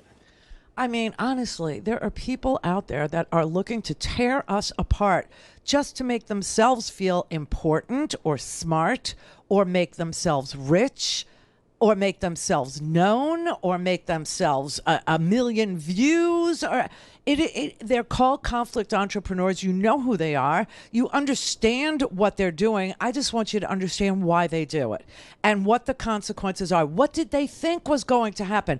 What did Tucker Carlson think was going to happen? What does Lauren Boebert think is going to happen? Yes, there is definitely a replacement theory that's going on right now. We are killing American jobs and bringing in illegal aliens from all over the world to replace them if Americans will not comply with the tyrannical orders that are coming down from the White House. What tyrannical orders are coming down from the White House? Lauren Boebert took a Christmas photo of her and her children all carrying semi-automatic weapons. One of her sons wearing a Green Bay Sweep sweatshirt ahead of January 6th. This was their Christmas greeting on social media with a little kid. I mean, little kids, like 10 years old and 12 years old and 6 years old, and her teenage son wearing a Green Bay sweater, all posing with semi-automatic weapons. What do they think is going to happen to our culture? What do they think is going to happen in society? What do they think is going to happen in Aurora or Columbine? Or what do they think is going to happen in Buffalo or in Houston? What do they think is going to happen in churches across this country? When they preach this, swill this lie, these lies, and there are multiple lies, that something was taken from you. Yes, you lost an election that was only because it was taken. It was taken. You now have permission to go all violent, to go all out, to beat Congress people, to hang Mike Pence, to trash the Capitol. I mean, what do they think is going to happen when they do this over and over and over and over and over again? What do they think? Of course you're not working to import as many new citizens as we can into the United States to replace all the disobedient ones who didn't vote for us. In other words, you're being replaced, and there's nothing you can do about it. So shut up. The great replacement theory, it's a lie, they yelled. George Soros has nothing to do with that. Stop talking. They said we were espousing something called the great replacement theory, a well-known racist fantasy. The great replacement. They acknowledge that it's real, and they love it. This policy is called the great replacement, the replacement of legacy Americans with more obedient people from faraway countries. The great replacement plan is working. What is a legacy American? What is a legacy American? I mean, these are Nazi words. You understand this? This is pure fascism. It's designed to tear our society apart. It's designed to have us fight each other over and over and over and over again while they steal every damn thing, including Social Security, Medicare, and all the remainder tranches of money. This is so obvious. This is so amazing. I mean, when you have 98% of the American people wanting something to happen, like, background checks to own a gun, and it doesn't happen, doesn't that insinuate, doesn't that tell you, doesn't that show you that the minority of Americans are actually calling the shots? Doesn't it tell you something? When we all agree on something, 70% of Americans want us to be left alone in our own reproductive choices. 70%. And yet that's not what 5 people on the Supreme Court decided is right for us. They've decided, the 5 people have decided that, I mean, you want minority, that you can't get any smaller than 5 people in a country of 300 plus million people deciding for those 300 plus million people what they can and cannot do and be private in it. Don't you get what this is? Can't you see how it's killing us? I mean, literally killing us. It's literally causing violence in this country, one against the other. Now, I got to tell you, I mean, you got a supermarket security. The people that were killed in that supermarket, the people that were shot at in the Presbyterian Church in Orange County, these people were senior citizens. These were elderly people. Elderly people, the people in the grocery store, where one woman was 86 years old, God bless her, still doing her own grocery shopping. I mean, it's just an amazing thing. You had a 66-year-old in the grocery store. I can't even explain to you how ridiculous what they're doing over there is. How absolutely insane it is. It makes no sense unless you're trying to tear the country apart and make money off of it at the same time. Holy crap. And then if I say wake up, they'll go, oh, she's woke. Damn right. What's wrong with being awake and aware of your surroundings? What's wrong with understanding what's going on? What's wrong with knowing that 5 people are literally tearing the fabric of our society apart? Tearing us apart. Making us insecure and frightened, making us anxious, putting us in pain and agony, telling us there's an opportunity for you if you're raped. What is wrong with you? Choosing the worst candidates on this planet and literally advocating for the worst possible people. Herschel Walker for Senate? Tommy Tuberville for Senate? This crazy girl from Pennsylvania, this Barnett thing. She put up a video this weekend. I'll play a little bit of it. I mean, it's really it's twisted. Okay, it's really bizarre when you actually think about what you'd have to believe what she put up there. I don't know where it is. I'll play it on the way out. But you've got these real lunatic, fringy people, just crazy people, just people who make stuff up, who lie to make themselves feel important, to get themselves elected. And they're doing it by sacrificing everything that matters to you.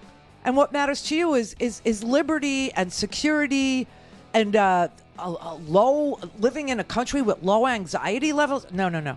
This is what they're exploiting. Ted Nugent over the weekend, he was on a stage saying, I love you, but I'd love you even more if you cracked open Democrat skulls.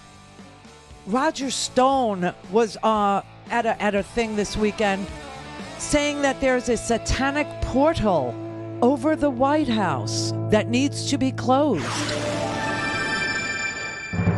Clear for takeoff. Roe v. Wade and Planned Parenthood versus Casey, been reaffirmed many times. And scholars across the spectrum say that doesn't mean that Roe should be overruled. A fetus is not a person for purposes of the 14th Amendment. And the book explains that. Do you accept that? That's the law of the land. I accept the law of the land, Senator, yes. If I'm beaten and raped, I have to give birth to the baby of my rapist. If I am raped by my father, brother, or uncle and get pregnant, I have to give birth to the baby of my family abuser. This new law is so draconian that I can be prosecuted for having an abortion, and so can my doctors, friends, and family who advise me, or even the Uber driver who simply drives me to the clinic. This is madness. The same people who have been protesting and screaming, "My body, my choice," when it comes to the COVID vaccine, are now saying I don't have any control over my own body. Republicans won't require a 12-year-old girl to wear a mask in school that may save her life and the lives of other children, but they will force her to keep a baby regardless of how she got pregnant, including rape and incest. I am a woman, and I have a constitutional right to make decisions for my own body. I am a woman, and I have a human right to refuse to give birth to my rapist's baby. I am a woman. This is my body. I am a woman. This is the United States of America. I am a woman. You do not own or control my mind or my body. Shame on the men and women who passed this law, and shame on anyone who sits in silence while women suffer and die because of it.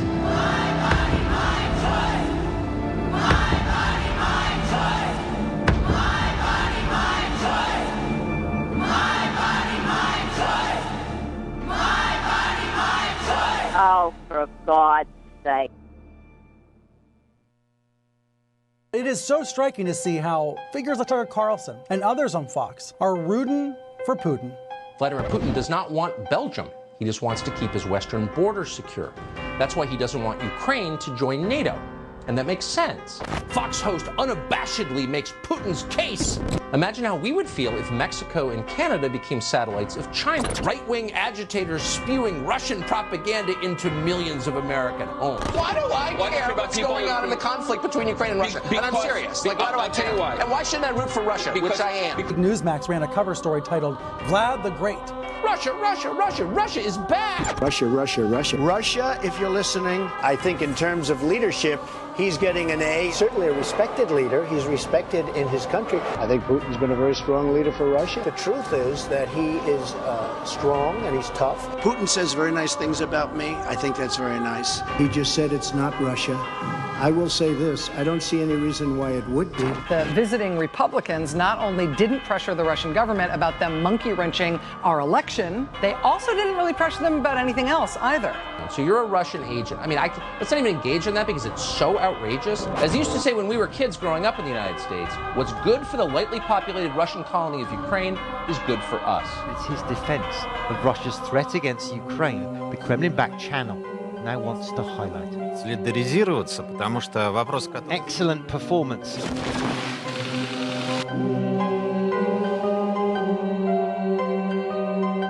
I am the chosen one.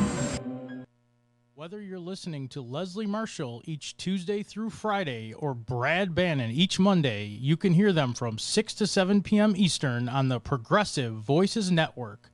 Here's a sample of what you'll hear. John Sinton. John is Executive Director and CEO of Let Majority Rule. Let Majority Rule is a nonpartisan organization. They're dedicated to ensuring that America hears the voice of the majority of voters. So let's break down the problem, right? Our ability to vote, our ability to have our votes counted and our voices heard, each vote counted, each voice heard. We touched upon the legislative filibuster, and I know we're going to get to gerrymandering. What do you want to do first? Do you want to talk gerrymandering? You want to do a little electoral college chat first? Go for it. Yeah. Well, let's talk gerrymandering for a moment because, what was a problem beginning in the early part of last century, when a legislator from upstate New York, whose name was Jerry. Don't give up, don't give up what's true. This is The Randi Rhodes Show. To speak with Randi, dial 561-270-3844. That's 561-270-3844. I grew up in southern Alabama, very rural, one-stop sign town called Nichburg. Getting ready to go to college, I decided to go into the Army Reserves. But I had to go get my birth certificate, mainly because the name was different. The name I had always grown up with was Nelson, but then come to find out there was something completely different on my birth certificate. Clearly, I could have done the math and realized just how young my mother was when she gave birth to me, but it was never something that truly resonated with me until I looked at my birth certificate for the very first time and just kind of studied it. Her gender, they called her a Negro girl, and that was the first thing I saw, and it just kind of grabbed my heart. But then I saw her age, and she was 12. And that just really struck a chord in me because I realized just how young my mother was when something so horrible had visited upon her. Even to this day, it's a very hard word to say, but my mother was raped. Given her young age, at 11 years old, my father being 21. They was hurt. We was all devastated. But my mother said, you know, you're pregnant, so we're going to get through this. And she helped me get through it. Okay. So this is Kathy Barnett, who never did the math in her life. She's 50 years old now, okay? And she never bothered to do the math to figure out that her mother was raped when she was 11 by a 21-year-old adult male. She never bothered to do that. She only did that when she was joining the reserves. That was the first time it dawned on her that her mother was only, 12 years older than she was? Okay. And then she said, my mother was raped at 11, but she made a choice to have me. That's the point of this. Okay, video. It's an anti-abortion video. All right. If her mother was 11 or 12 when she gave birth, her mother couldn't give consent for anything to have happened to her. That's number one. And number two, she was born in 1971 in rural Alabama, which is pre-Roe v. Wade. Her mother didn't have a choice. Her mother was raped at 11 years old and gave birth at 12, and she only bothered to figure this out when she was joining the military. Okay. Now, if she'll lie about that, she will lie about anything. And in fact, she has. This weekend, she was confronted with a tweet that she sent. A tweet where she said that pedophilia, which is very fascinating coming from a woman who came from the womb of an 11-year-old girl, but she said that pedophilia was a key tenet of Islam. I believe is very unfair to take a snippet, I don't know how many characters that is, and say, okay, we're going to take this clip and this is what she meant, right? We have no beginning, we have no end, we don't know what the context was. I mean, this tweet says pedophilia is a cornerstone of Islam. Yeah, no, I don't think that's me. I would never have said that. It's her tweet. And when confronted with her own disingenuous, racist crap, she said, your tweet says pedophilia is a cornerstone of Islam. No, that's not me. No, I didn't. No, I didn't say that. No, that you've got the wrong person. I'm sorry, but that's just not me. Now, a woman who will lie like that, that is not somebody you want serving in our government. And yet, she's doing really well in Pennsylvania. Tomorrow is, there are so many primary, Madison Cawthorn's primary is tomorrow in North Carolina. You know that? Yep. And the Pennsylvania primary for Senate and for governor is tomorrow. I mean, tomorrow's going to be, a huge tell about the direction this country might end up going even further down, a bad road. Because you got this guy, Doug Mastriano, also this girl, Kathy Barnett. They were both at the January 6th violent insurrection. They were both there. There's photos of them being there, marching there, screaming that the election was stolen. Mastriano still says the election was stolen. Now, Mastriano is running for governor, and if he becomes the governor of Pennsylvania, he will get to pick the Secretary of State. And so what happens in 2022 matters for 2024. I hope everybody is paying attention to this and it intends to vote who has to vote tomorrow. I hope everybody is woke.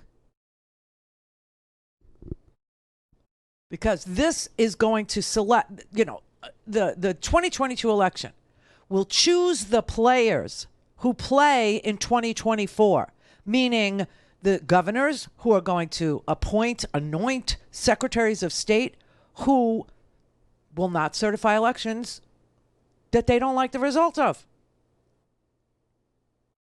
And the crazier these people are, the more the right-wing maggots like them.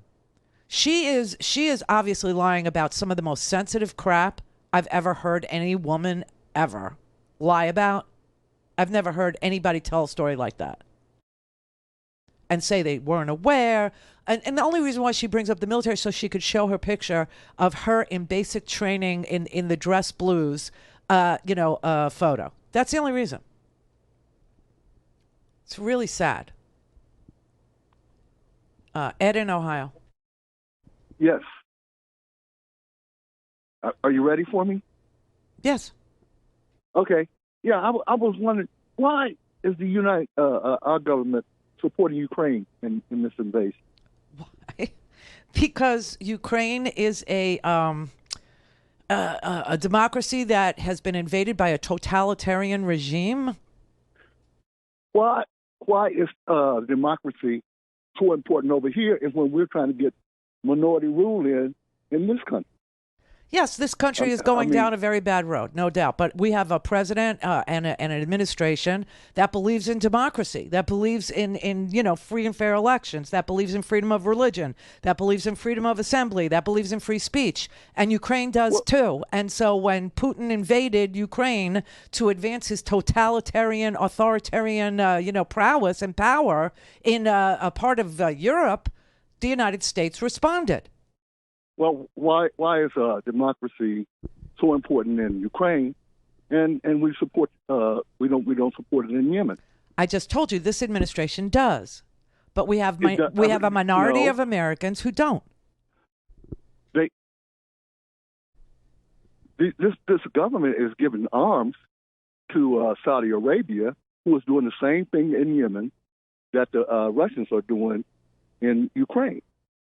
But when it's the Yemeni democracy being wiped out, we're on the other side. Well, Yemen didn't have a democracy, and what you got in Yemen is a civil war. And there's a lot of civil wars in this world. We don't get involved in civil wars. We don't get involved in civil wars? No. See, that's my whole point. And, well, it's not the whole point, but the point is like you're arguing about abortion now. These people who are trying to get abortion, they could care less about abortion. They want. Who doesn't care about abortion? The Supreme Court justices that are pushing for abortion to be overturned. Mm-hmm. They are supporting minority rule. That's right. They are supporting. If they can get, that's right, and you know what? It took them 50 years and a couple of stolen seats to get there, to get to the point of power where they can take away security and increase anxiety in this country. In every nook and cranny of it.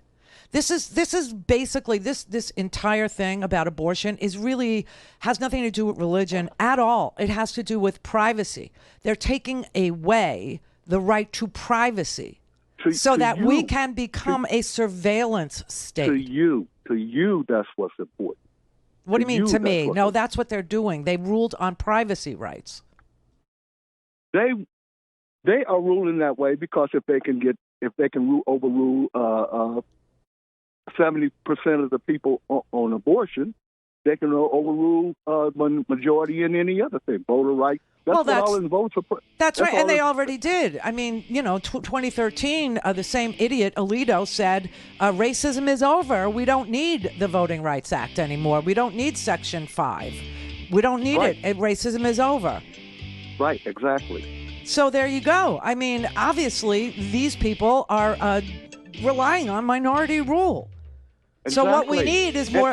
What we need is more Democrats, right? More Democrats mean a bigger court. More Democrats mean fewer right-wing lunatics trying to take away privacy rights in this country, trying to create a surveillance state in this country, which they've always tried to do. Why do you think they're harping so hard on this replacement theory? To make white people vote against their own best interests.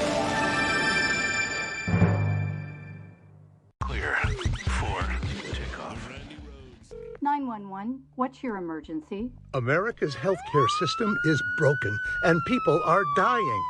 Welcome to Code WACK, where we shine a light on our callous healthcare system, how it hurts us, and what we can do about it. I'm your host, Brenda Gazar.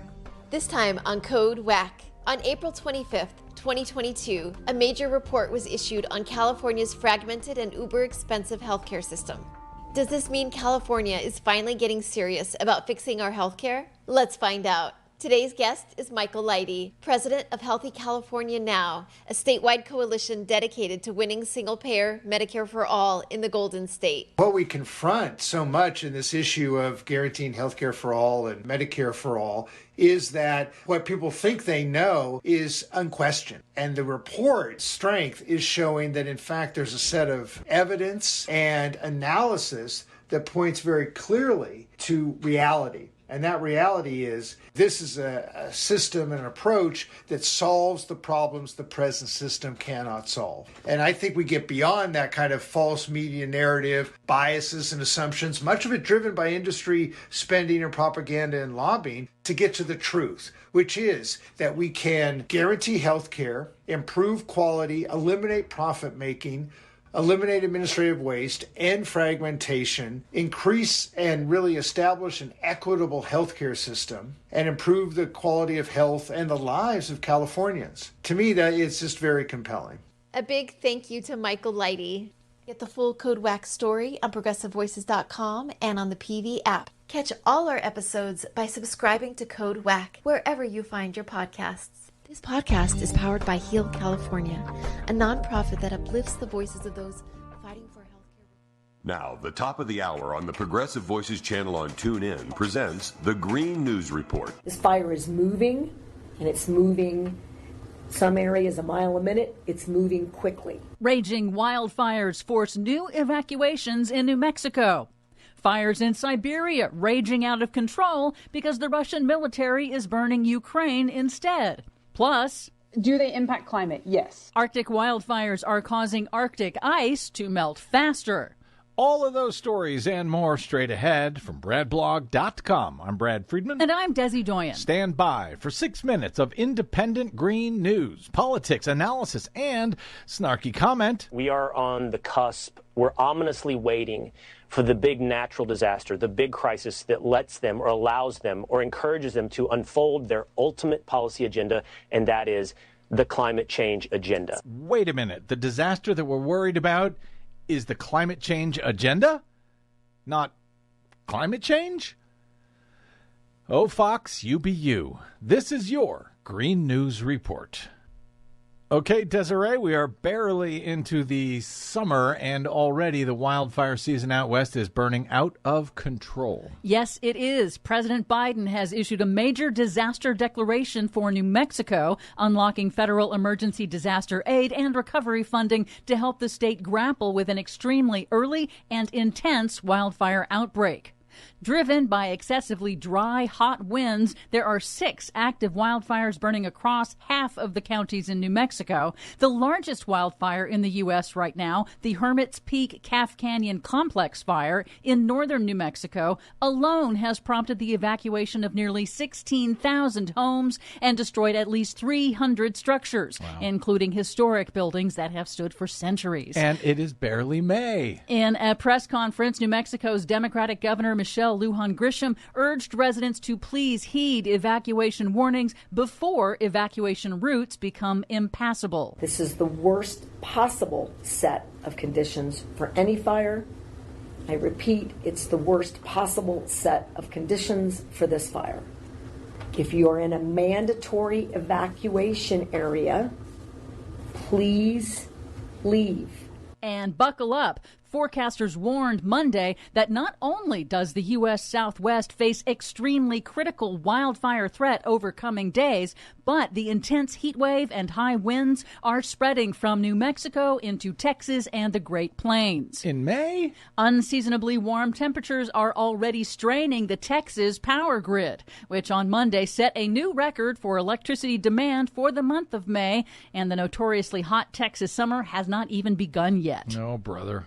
Russian Siberia is also seeing a rare outbreak of wildfires in May, an ominous early start to the fire season after last year's record-breaking onslaught. CBC reports that residents in Siberia are firefighting mostly on their own because in Russia, major fires are fought by the military, which is currently bogged down invading Ukraine. Oh, yeah. They're kind of busy right now. University of Ohio professor Jessica McCarty says even worse, soot from Siberia's wildfires lands on Arctic sea ice, absorbing heat and accelerating melting. Think of it as kind of the dark part of smoke, the soot that you can see.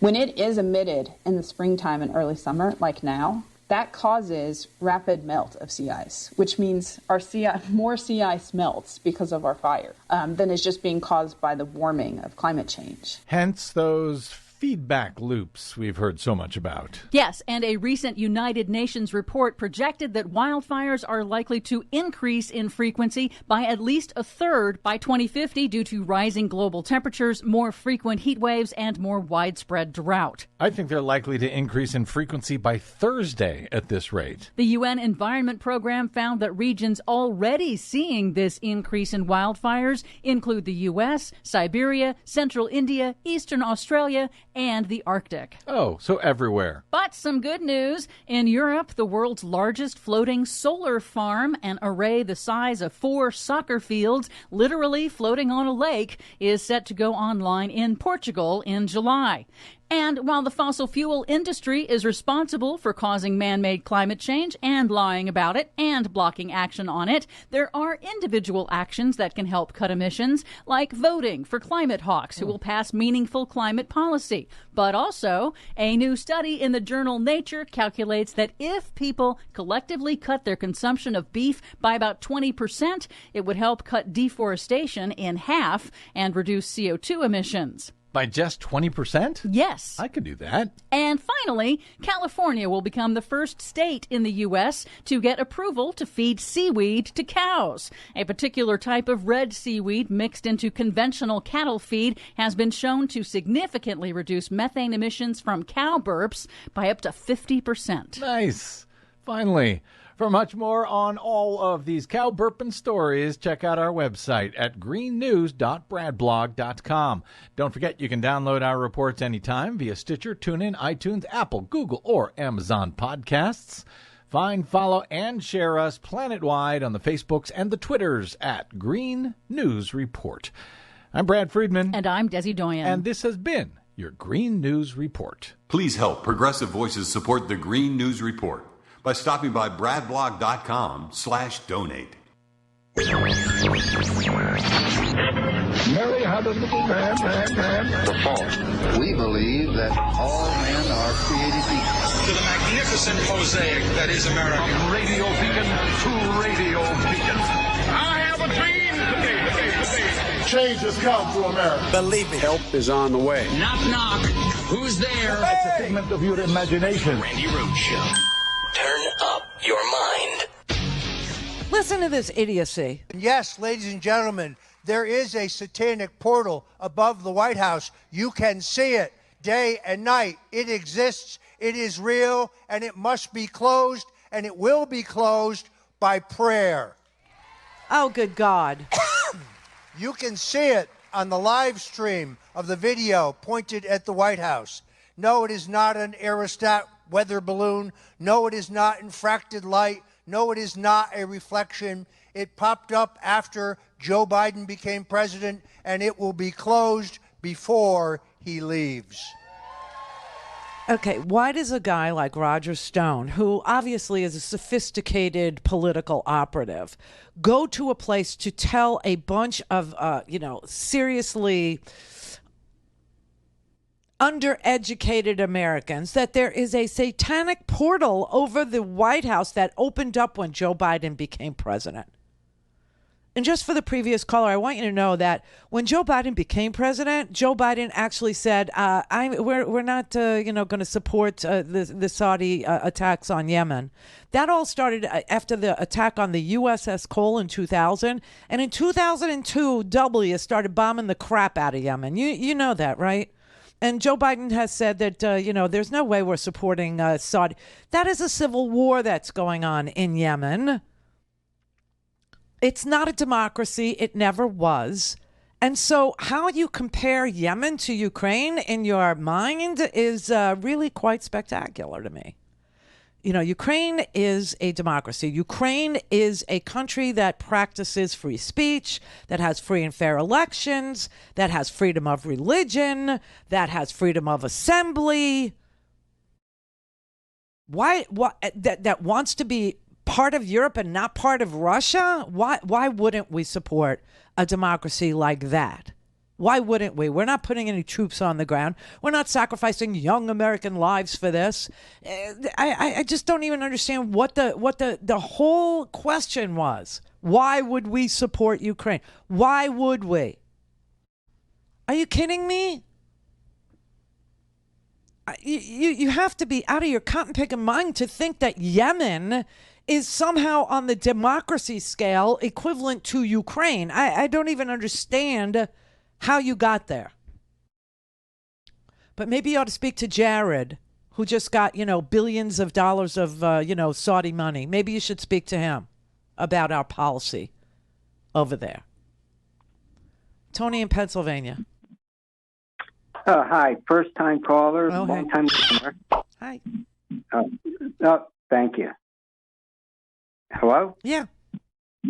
Okay. I just thought you started your show this morning, today, about this jerk who went to Buffalo, New York, that killed those innocent people in that grocery store. Uh-huh. He's from Susquehanna County.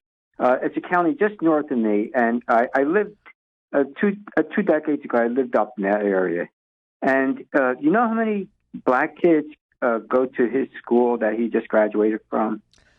Somewhere between 0 and 0. Yeah, that's what I said. I said this guy had to go.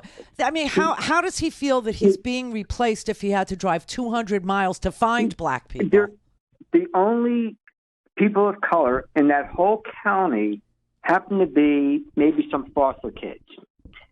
And that's it. That's it. You would never. Hey, listen, Brett is from Syracuse. He knows Conklin. He knows that town. There's literally, according to the U.S. Census in 2020, Right. there's literally 48 black people in Conklin.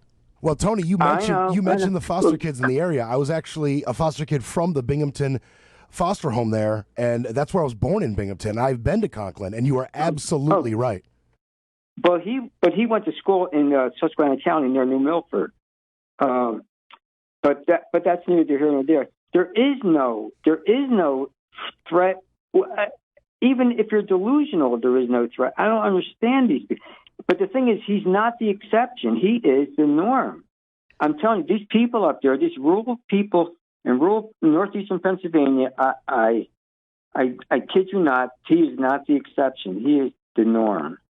Well, that's why tomorrow is so important in Pennsylvania. You understand, right? I know that. But now, poor Mr. John Fetterman. Oh, my God. What the hell? He just had a stroke. And, I woke up to that news this morning, and my heart just sunk. He's okay. I want to let you know he's okay. But, yes, I know but that. check this out. That. This is very, very strange, Tony. This is really, really strange. Okay, so Senator Lou Jan had a stroke a couple of months ago. Remember that? Yes, I do. Okay, and it was threatening the 50-50 split in the Senate, and so that was like, stopped everybody's, world for a little bit. Okay, and then yesterday, if you don't know what we're talking about, the Lieutenant Governor of Pennsylvania, who is the leading Democrat in the Senate contest tomorrow, in the Democratic primary tomorrow, Fetterman, John Fetterman, had a stroke Friday, I guess. Yes, Friday, and his wife Giselle saw that something wasn't right, saw him slurring, and actually called the EMTs. And he had he had the AFib stroke, right, where the top of your heart and the bottom of your heart aren't operating at the same pace, and it allows for a blood clot to form, and that's it. So they removed the blood clot, and he's okay. He's okay. I know. But then today, I woke up to Chris Van Hollen. Chris Van Hollen also had a stroke. I'm telling you, Mr. Fetterman, he is a good guy. We deserve him. The state of Pennsylvania deserves him. We need him so bad. And he reminds me. He reminds me of Zelensky. He reminds me of that take no crap kind of a leader.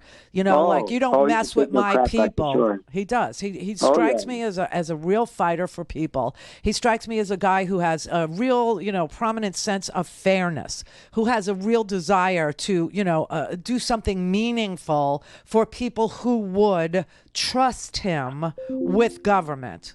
Do you know what I'm saying? He just reminds me a lot of Zelensky. Believe it or not, he's an honest guy. Please, if you're listening from Pennsylvania, please go out of your way. Vote for this guy.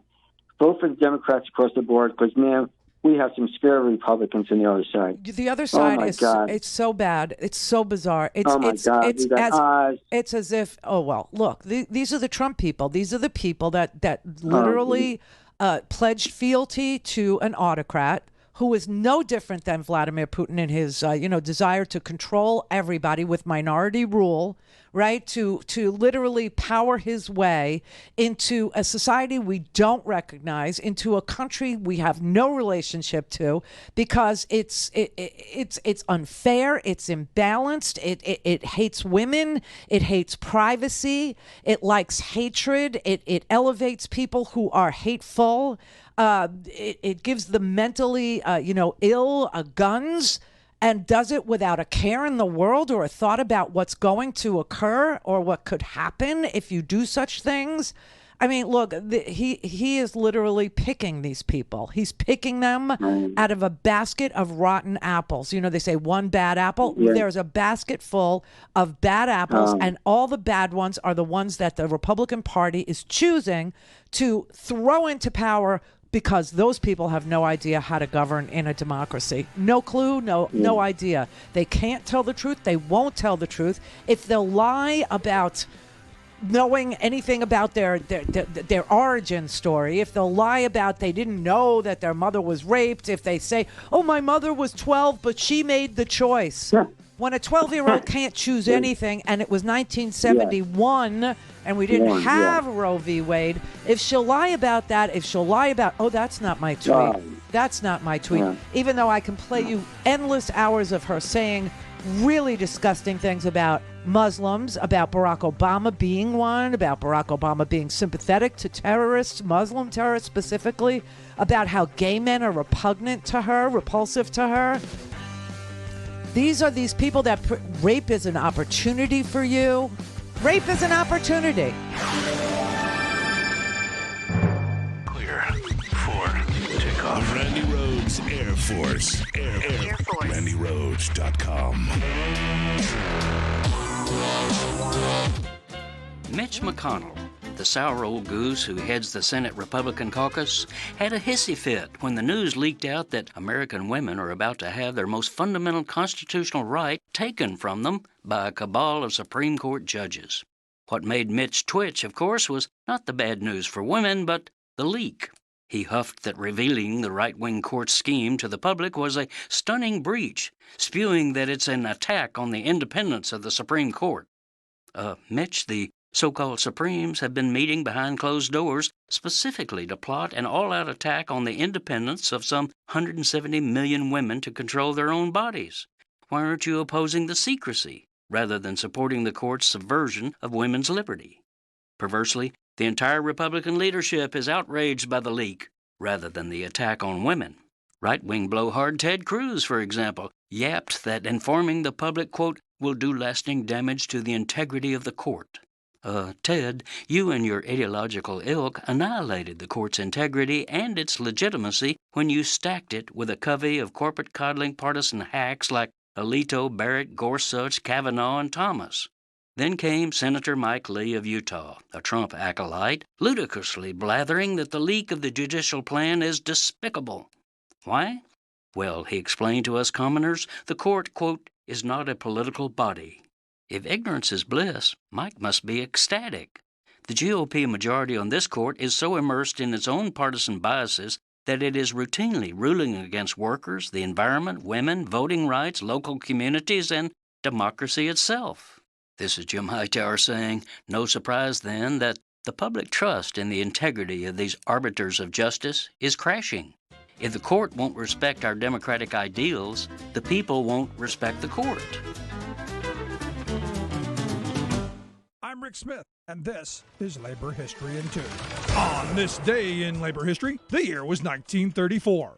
That was the day Minneapolis Teamsters walked off the job. It was an historic strike that coincided with the pivotal Toledo Autolite and West Coast waterfront strikes. Local Teamsters, many of whom later founded the Socialist Workers' Party, had been riding a wave of success, having organized the coal yards in February. Especially important was the development of the cruising picket squad. It became a standard in later CIO battles. That spring, union leaders were determined to organize all the truck drivers and warehouse workers in Minneapolis. By May, Local 574 had over 5,000 members. The trucking bosses refused to deal with the union, and so they walked. The flying pickets toured the city and shut down all trucking. Strikers enlisted the support of the unemployed councils. They also provided the structure for a women's auxiliary that produced important strike literature and bulletins, ran soup kitchens that fed thousands of strikers daily, fought scabs and police on the picket lines, and drove picket trucks. Historian Brian Palmer, author of Revolutionary Teamsters, the Minneapolis Trucker Strike of 1934, notes that strike leaders looked to the example of the Illinois Progressive Miners of America when it came to building the women's auxiliary. They too sought to make women an integral part of the strike, thus encroaching on the male world of waged work. Strike headquarters were established, and as Palmer describes, was a beehive of activity on the eve of the strike as union carpenters and plumbers installed stoves, sinks, and serving counters. Union electricians installed communication wiring. Donations of money, food, vehicles, and gas rolled in as the strike revved up. Local 574 was poised to make Minneapolis a union town. Labor History in 2 brought to you by the Illinois Labor History Society and The Rick Smith Show.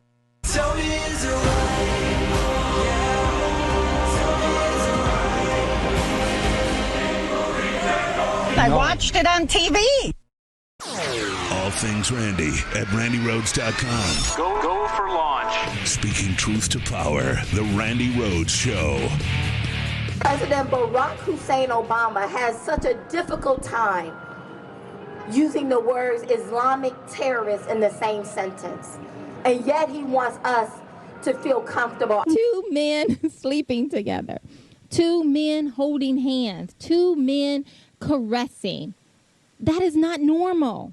We have the right to discriminate against worldviews because all views are not morally equal. All views are not equal. So we have the right to reject it. And let me just say offhand, I reject how Muslims see the world. So she obviously has a real hatred for Muslims and gay and a whole host of things. But rape is an opportunity. Rape is good. Rape is fine. Rape is okay. Lying about the year you were born, lying about the circumstances around your birth, lying and saying your mother chose you. Your mother had no choice.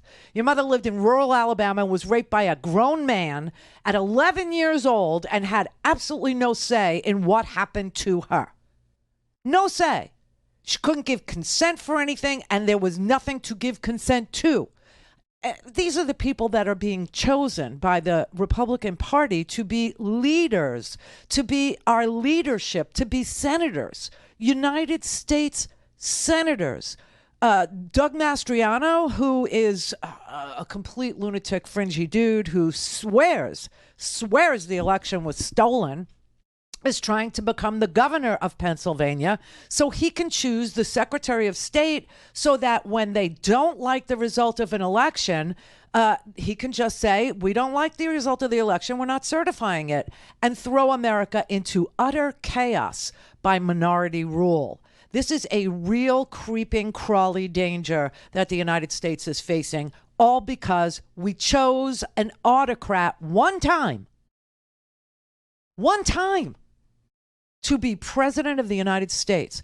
And when people in this country, people who don't have a lot of means, people who live on $25,000 a year in food deserts, people who live with, drugs all around their neighborhood and violence everywhere on every single corner, without policing, without any, trust me, people who can't go to the police for any sort of help with any damn thing at all, they take matters into their own hands. And that is what produces violence in this country. And that is what they see for all of us. I have said to you for probably the last 4 years, maybe 3, it dawned on me. We are all black now. You understand that? Every single thing that you like to point to predominantly poor, predominantly black communities and blame those people for is now happening in very white communities. The drugs and the crime that comes with it. Except this time the drugs came from, people who actually said, let us just inundate these communities with legal drugs.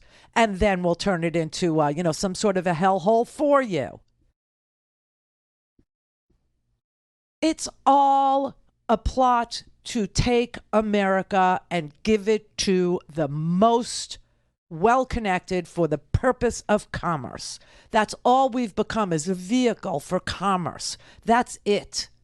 And this white right wing that's, they're out to get the middle class. They are, but it's your party that's doing it. It's your party that wants to consolidate power into the hands of the minuscule few. And conduct a surveillance state and keep you addled, drug addled. Do you think you make really good decisions when you're drug addled? Do you think anybody does? Because I promise you they don't. They can't even see another person as being a person. All they can see is their own inner turmoil, inner turmoil and tumult. Okay, that's all they can see. Their own anxiety and their need to quiet it. Their need to get more drugs. Their need to just try and check out. And if you get in the way of that, too bad for you. Don't get in the way of my need to make money or my addiction. Don't. Because I don't even see you as human anymore. This is what they're turning Americans into. It's like The Godfather. Okay. When The Godfather first came out, there's a line in it about drugs and about how the mafia didn't, half of the mafia wanted to get into the drug business and the other half of the mafia didn't. Because they thought if they were in drugs, they couldn't purchase judges. Judges wouldn't be down with that plan. They could look the other way for prostitution. Violence against women was fine. The judges would go along. They would protect that. They could protect stealing. They could protect the, cigarette business, or they could protect gambling, right? They didn't have a problem looking the other way. But if you got into drugs and it started with and you saw the kids getting drugs and you saw judges wouldn't go along. So half the mafia didn't want to do it. The result of that conversation was that they would do the drugs. They would sell the drugs. They would allow for the drug trade to be controlled by the mafia, but they would keep it in the black neighborhoods because they were animals anyway. Let them lose their souls. That was an education and a half in the 70s. About what this entire system of corruption would produce. And when this is who controls it, when you have a mafia government, when you have an autocratic government, when you have an oligarchical government, an authoritarian government, when you have what Putin has in Russia over here, I want you to understand we are all black now. I want you to get that. If there's no justice for Donald Trump, if there's no justice for insurrectionists, if there's no justice for Marjorie Taylor Greene or Madison Cawthorn doesn't pay a price at the ballot box tomorrow for being, a sick, twisted piece of dung who sells out his own community. If there's no justice for people like that, then there's no justice for anybody. There's just no justice for anybody because injustice anywhere is injustice everywhere. And this is something America hasn't processed. What they're trying to do is make you say this, okay? They're trying to say, there is no truth. The truth is unknowable. That people like me are lying to you as much as people like them are lying to you. And so if that's the case, and they know they're lying, and they're saying, okay, we're going to lie to you. We're going to tell you that there's something called replacement theory, and we're smart enough and sophisticated enough and educated enough to know that that's just not true. And that this kid who was sold on replacement theory had to drive 200 miles to find a black community because he's definitely not being replaced in Conklin, New York. Okay? And they know they're lying, but then they'll say, but she is too. Randi is too. Randi's lying too. Well, that means the truth is unknowable, right? And if the truth is unknowable, then you stop looking for it. And when you don't find truth in anything, you become disoriented. That is the name of their game. That's what happened in Russia.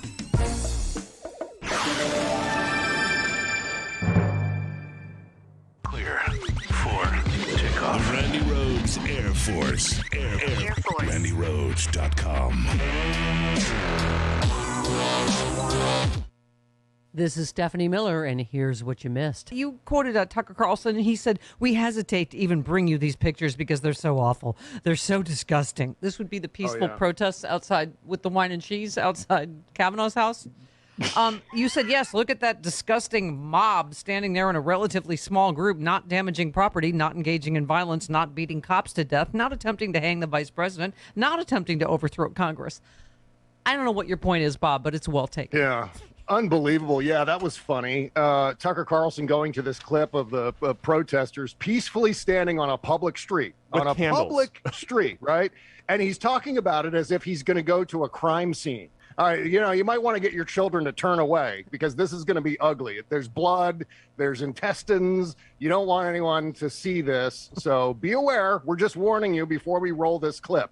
And then it's people just standing there with candles, not even saying anything. Yeah. And it's about, I would say, maybe 40 people at most. Yeah. It's like, oh my God, look at this disgusting mob of people. That Brett Kavanaugh's neighbors invited over and served wine and cheese to because they also think a woman should have rights. Are they wearing white before Memorial Day? Oh, eek.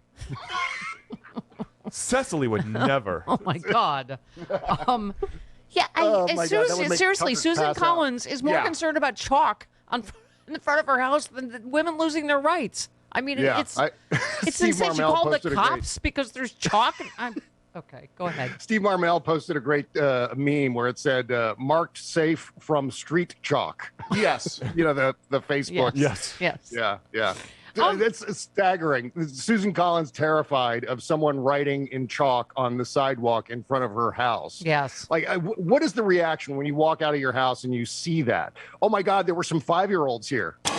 Hear all this and more on the next Stephanie Miller Show. We're going to walk down and I'll be there with you. This is why it's always White Boy Day in America. They got to come to the Capitol, climb up the Capitol walls, beat police officers with hockey sticks and flagpoles, wearing helmets, tactical gear with walkie-talkies, and they were told, go home in peace, we love you.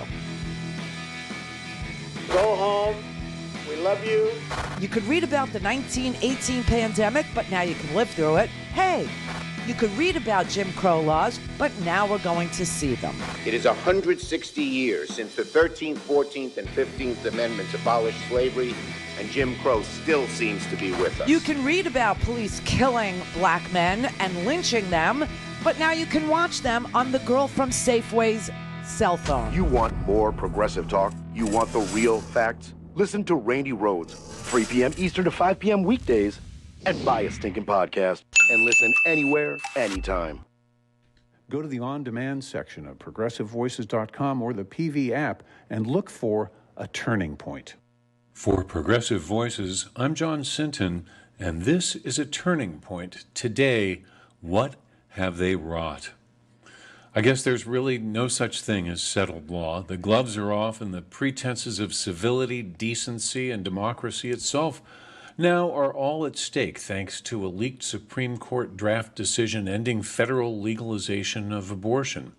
As you read on, keep in mind that in a January poll conducted by Marquette University, 72% of Americans said they think legal access to safe abortions should be a right.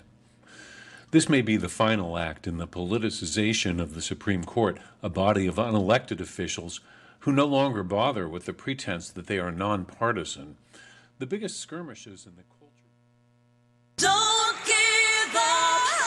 Don't give up. What's true?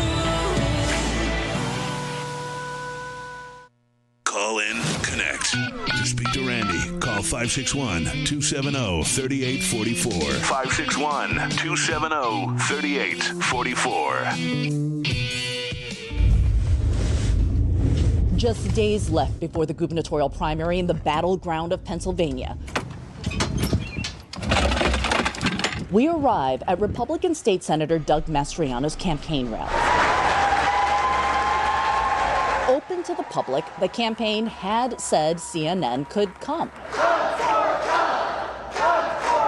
to this event at an indoor hotel courtyard next to the pool. But at check-in, a volunteer says journalists are not welcome. Do you know why media isn't being allowed in? We're here because Mastriano is one of the leading contenders for the Republican nomination for governor. He's avoided nearly all independent press. The voters rely on reporters to understand their candidates. After the Mastriano campaign said that media wasn't allowed at their political rally, we rented a room from the hotel, who gave us permission to record the event from here. With a CNN producer registered as a guest in the crowd and us in a balcony, Mastriano took the stage, railing against abortion rights, COVID restrictions, and what he claims is Marxist ideology in public schools. Wow, any God-fearing, flag-waving, patriotic Americans in the house here? Mastriano shot to national prominence in 2020, baselessly raising doubts about Pennsylvania's presidential election results. Donald Trump lost here by more than 80,000 votes. But Mastriano has ignored the truth, instead banging the bogus drumbeat of election lies as a state senator. We are here today to try to find out what the heck happened in the election. As a gubernatorial candidate, his rally opened with a prayer mentioning fraud without offering any evidence. We ask God, that as the ballots go forth, Lord God, that you remove every fraudulent ballot, Lord God. The campaign fuses politics with Christianity. God used you to call us. Mastriano is one of 9 candidates vying for the Republican nomination. A hotly contested race that could impact the next presidential election. The next governor has the power to appoint the top elections official in the Commonwealth. I am a Republican candidate for governor. The field includes former U.S. Attorney Bill McSwain to State Senate President Jake Corman. But it's Mastriano who Democrats believe and hope they'll face in November. Yeah, and that would be the fun thing, is to run against Doug Mastriano and to run against, little Kathy Barnett there. That would be fun. So, if you can vote in a Republican primary in Pennsylvania tomorrow, my pick for you, Kathy Barnett, Doug Mastriano. Just saying, it's what I would do. These are the worst bottom of the barrel lying sacks that are doing everything that they're doing to earn fealty, to earn the right to genuflect at the knee of Donald Trump and get his endorsement and his money. And it's so twisted. And the reason why is because the more losers that serve in Congress, the easier it is to get away with murder. Literally. You look at the Matt Getzes and the Boberts and the Andy Biggs guy, and all of these losers, the Paul Gosars, who's mentally, his own family has said, please do not put our brother into the House of Representatives. He is a racist. He's mentally unstable. He doesn't think, and he's got like 7-8 brothers and sisters, and they all created an ad saying there's something wrong with our brother. And he became like the guy. He became the one. It's like they go out, the Republican Party, and they search for the worst equipped, the most ill-tempered, the most unable to think their way out of a paper bag people, and they say, that's our pick. That's our pick for the United States government. That's our pick for this district or that district, because you people don't appreciate anything, that's hard to do anyway, so we're just going to feed you a bunch of bull crap, and you'll fall for it, and we'll get the worst people in the world to serve in government, and you can vote all you want, but we'll count it. We're going to count the votes, and it's just not going to look the way that, that the majority of Americans want it to look. 2022 will decide whether we have a democracy in 2024. I mean, our ability to protect and defend democracy in 2020 depended entirely on people of integrity on both sides of the aisle, protecting the will of the people, saying no when the president called and said, find me votes, and certifying elections despite threats and violence and challenges to those certification processes. So 2022 is when voters will decide who the players are going to be in 2024. And it's an opportunity for us to choose champions of democracy and reject those conspiracy theorists who very clearly would not certify an election they don't agree with. But it remains to be seen what voters are going to do. And I'm hopeful that we can make the right choice, but it's our opportunity between now and Election Day to make clear to voters in states like Michigan, Georgia, Arizona, Nevada that democracy is on the line and their vote this year will determine its future. Pennsylvania, too. That's Joycelyn Benson. She's the Secretary of State of Michigan, and she had been put through the ringer. And, of course, Gretchen Whitmer was threatened with, kidnapping and a kangaroo court, and then they would adjudicate her guilty, and they would, death penalty. I mean, this is very, very, very un-American. I don't know how much more simple I can make it. But the idea of picking the world's worst people to govern, the world's worst people to rig elections, to disagree with what the people choose, to say we're not certifying the majority of the votes, we don't like the way. I mean, the subversion, the gerrymandering was bad enough. The making it difficult to vote, meaning you have to vote on a Tuesday, okay? And then finally saying, okay, let's do some early voting so people have multiple days to vote. Let's try that. And then, okay, let's do vote by mail in the midst of a pandemic. And this showed people that voting was great. It was fun. It was good. It was something you could accept. And they hated it. And by them, I mean the Republicans. They just despised the level of participation that was evidenced by making it easier to vote, the drive-through voting and the 24/7 voting in Texas. And I mean, they didn't even lose, but it was scary for them. It was scary to see all these people voting. Remember Paul Weyrich, the guy that started the whole anti-abortion thing? He's the first person that said, we don't want more people to vote. We want fewer people to vote. In fact, Republicans do better when fewer people vote. And that's what I'm about. So we're going to suppress votes. We're going to gerrymander votes. We're going to make it hard to vote. We're going to do voter ID laws. We're going to do this. We're going to do that. We're going to put in people's minds that dead people vote. We're going to put in people's minds that illegal, aliens vote. We're going to put in people's minds that there's, no reason to vote. Whatever it takes, we're going to suppress the vote. And when that didn't work, they said, okay, now we're going to subvert the vote on the back end. We're going to say it was stolen. We're going to say there's fraud. We're going to say don't accept it. We're not going to concede when we lose elections. Forget gentlemen's, handshake. Forget it. No, we're now an aggressive third world country. We're now an aggressive authoritarian regime. Wow. One person did this.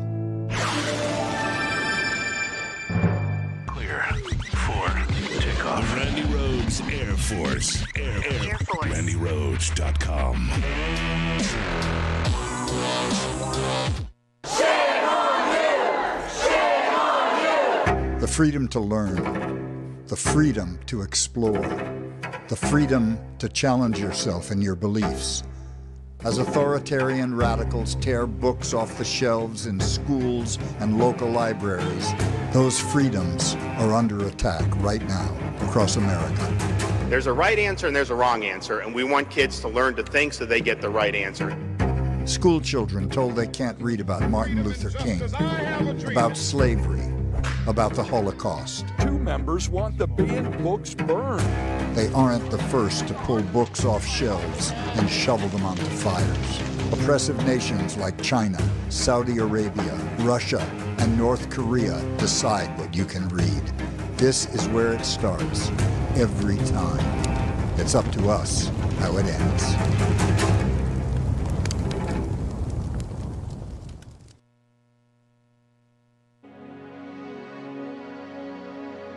Here's to the crazy ones, the misfits, the screamers, the criminals, the carnival barkers and their loyal clowns, the ones who don't like differences.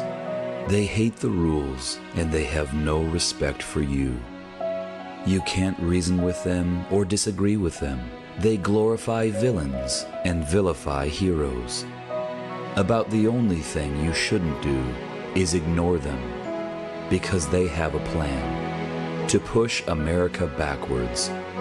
And while some may see them as crazy, we know they're dangerous.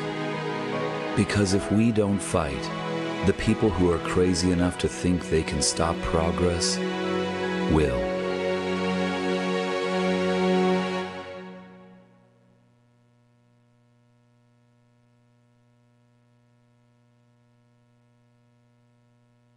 Whether you're listening to Leslie Marshall each Tuesday through Friday or Brad Bannon each Monday, you can hear them from 6 to 7 p.m. Eastern on the Progressive Voices Network.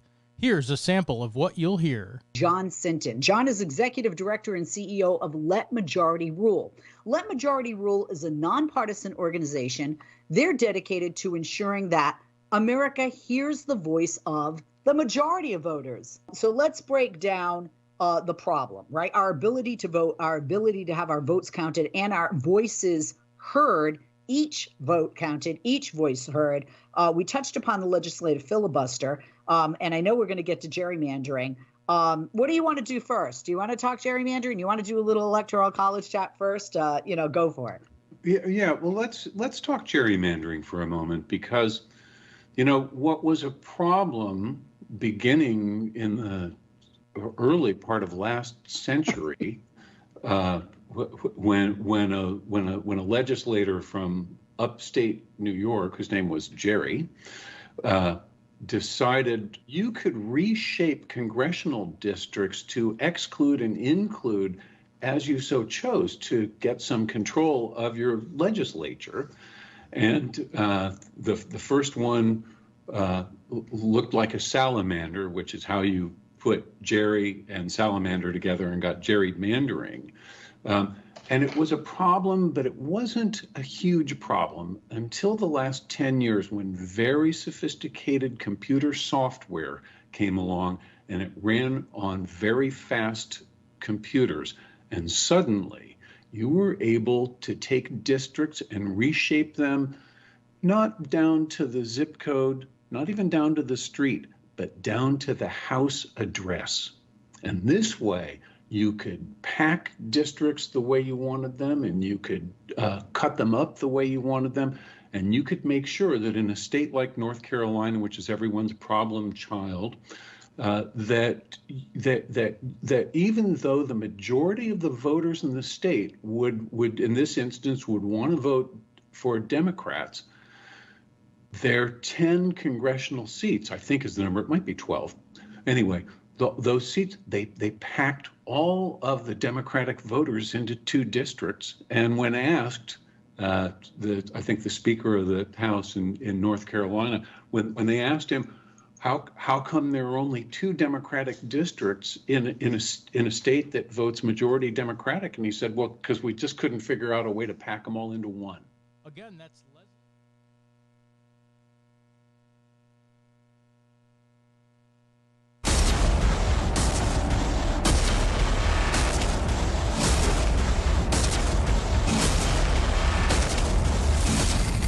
Fatality. This is the Randi Rhodes Show. To speak with Randi, dial 561-270-3844. That's 561-270-3844. Yeah, this is who you want to take advice from when it comes to voting. So I love you people madly, but I'd love you more if you went forward and just went berserk on the skulls of the Democrats and the Marxists and the communists. Do you really believe that people who are for privacy or people who are for religious freedom, not religious privilege, no, you don't get to use your religion to discriminate against me or anybody else, but you're free to practice your own religion? Do you think that people who believe in freedom of speech and don't block the media from covering your rallies or point at the media and get a crowd to scream at the media that they're fake? Do you think that people who believe in freedom of assembly but not the freedom to attack the Capitol and can see the difference are Marxist? I'm a communist. Am I a communist? Am I a Marxist? Am I a Trotskyite? Am I a, what am I? Am I a Soviet? I mean, this is so ridiculous. It's so self-serving to set one American upon another simply because you hold different views, but the Constitution protects them all. Oh, what a terrible deal for us. Kurt in California. Yeah. We have to vote every Republican out of office across our nation. That's the only way we're going to get out of this downward spiral. Yeah, I think we need to turn our backs on them too. They've produced absolutely nothing but tax cuts for the wealthiest Americans, $28 trillion in debt. These people truly are the most disingenuous part. I mean, they're not even a party of that a democratic society ought to consider. I think that they need to go and lick their wounds and reform themselves before we give any Republican any power in this country. Yeah, we got to vote them all out of office. Yeah, they need to take a break because they need to do a little autopsy of what went wrong and how they've they're never going to look in the mirror at themselves. I'm saying that it is time for us to turn our backs. It is. It's time to say that party is cooked. It's done. It has sold its soul to the devil of commerce. It has sold its soul to the highest bidder. It is corrupt. Yes, there are corporate Democrats too, and I'm not thrilled with their behavior either. I'm not thrilled with PACs. I'm not thrilled with super PACs. I'm not thrilled with dark money at all. And anybody who takes it deserves to have a little look-see and to see whether or not they should be in positions of power.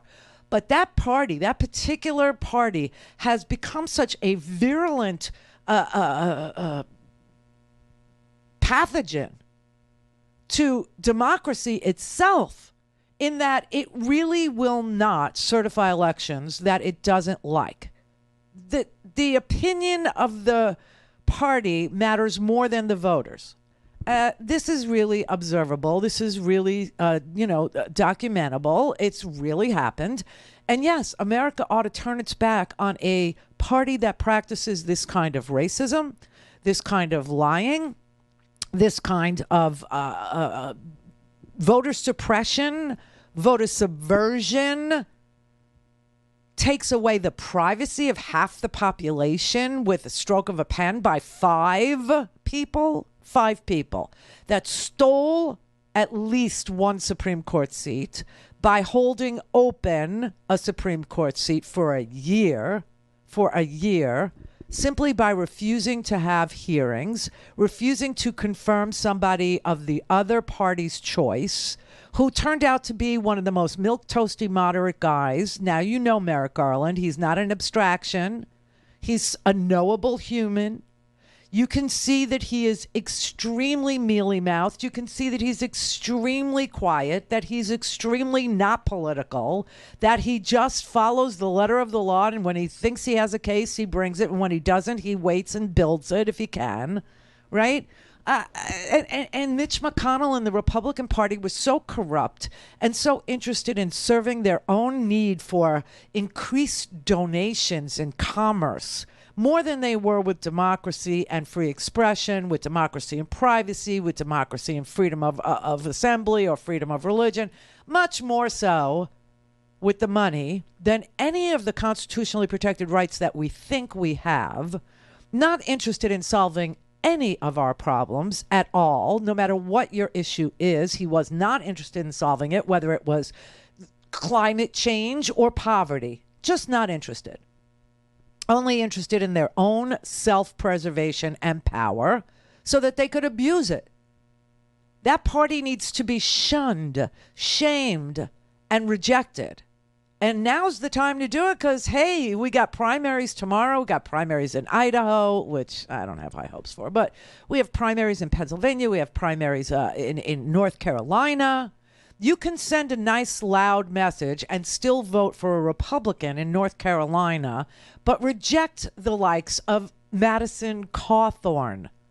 Reject the likes of a guy who literally denies that, any of the videos that we see of him behaving badly is a impediment to his governing, is an impediment to, him making the right decisions at crunch time. He has absolutely no ability to make a good decision about his own self, his own life, his own morality, his own behavior. How is he going to be responsible for an entire district or an entire, slate of issues? He doesn't deserve to be there. And most people know that. And tomorrow is your day to tell him, sorry, dude, grow up. Kate in Colorado. Hi, Randy. Hey. I was listening to you when you said we elected an autocrat once. Well, in my mind, we didn't elect him.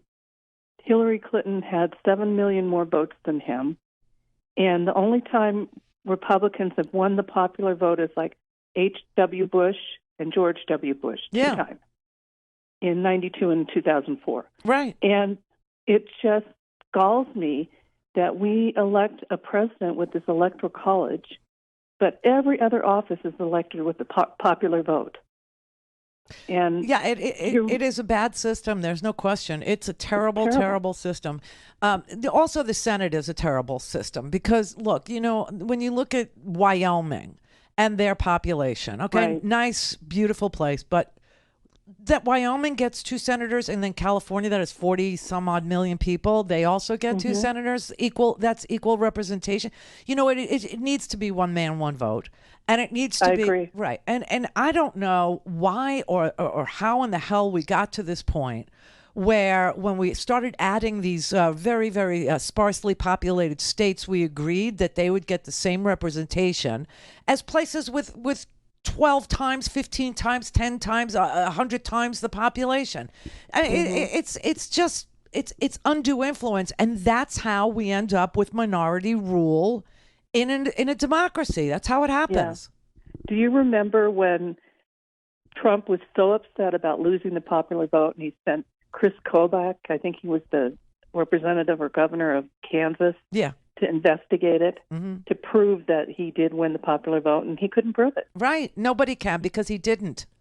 No, he didn't. He didn't, and he won't, and it doesn't matter. And that is the danger of our system. Yeah. That is really, really a bright, flashing red light. Stop, take a break, rethink what we're doing, because it's not working for the majority of Americans. Right. That's how 98% of us, and that includes Wyoming, and that includes Montana, that includes sparsely populated places. If 98% of the American people want background checks before you can buy an Uzi, why can't we get there? Why can't we get there? And why can't we have third parties? Why can't we have a Green Party? Why can't we have a Libertarian Party? Well, we have them, but there's not enough people that will vote for them because they think only 2 parties will win, 1 or 2. But that's the truth. With the Electoral College, that is the truth, right? Because you have to win a majority of the votes, and then you get all the electoral votes. Right. So there's no proportion, right? There's no... Now, there are a couple of states that have proportional voting, okay? A couple. I think Nebraska is one of them. But honestly... You know, this is a road to nowhere. It's just not getting us. Yeah, I don't know how many countries have an electoral college. Right. I don't know any. I don't either. And they have a parliamentary system which includes lots of parties, lots of opinions, lots of points of view. America is just so ripe for corruption. Randi Rhodes Air Force. Air Force. RandiRhodes.com. 911, what's your emergency? America's healthcare system is broken and people are dying. Welcome to Code WACK, where we shine a light on our callous healthcare system, how it hurts us, and what we can do about it. I'm your host, Brenda Gazar. This time on Code WACK, on April 25th, 2022, a major report was issued on California's fragmented and uber-expensive healthcare system. Does this mean California is finally getting serious about fixing our healthcare? Let's find out. Today's guest is Michael Leidy, president of Healthy California Now, a statewide coalition dedicated to winning single-payer Medicare for All in the Golden State. What we confront so much in this issue of guaranteeing healthcare for all and Medicare for all is that what people think they know is unquestioned. And the report's strength is showing that, in fact, there's a set of evidence and analysis that points very clearly to reality. And that reality is this is a system and an approach that solves the problems the present system cannot solve. And I think we get beyond that kind of false media narrative, biases and assumptions, much of it driven by industry spending and propaganda and lobbying, to get to the truth, which is that we can guarantee health care, improve quality, eliminate profit making, eliminate administrative waste, end fragmentation, increase and really establish an equitable healthcare system, and improve the quality of health and the lives of Californians. To me, that it's just very compelling. A big thank you to Michael Leidy. Get the full Code WACK story on ProgressiveVoices.com and on the PV app. Catch all our episodes by subscribing to Code WACK wherever you find your podcasts. This podcast is powered by Heal California, a nonprofit that uplifts the voices of those fighting for healthcare reform around the country. Until next time, stay healthy. Now, the top of the hour on the Progressive Voices channel on TuneIn presents the Green News Report. This fire is moving, and it's moving some areas a mile a minute. It's moving quickly. Raging wildfires force new evacuations in New Mexico. Fires in Siberia raging out of control because the Russian military is burning Ukraine instead. Plus, do they impact climate? Yes. Arctic wildfires are causing Arctic ice to melt faster. All of those stories and more straight ahead from BradBlog.com. I'm Brad Friedman. And I'm Desi Doyen. Stand by for 6 minutes of independent green news, politics, analysis, and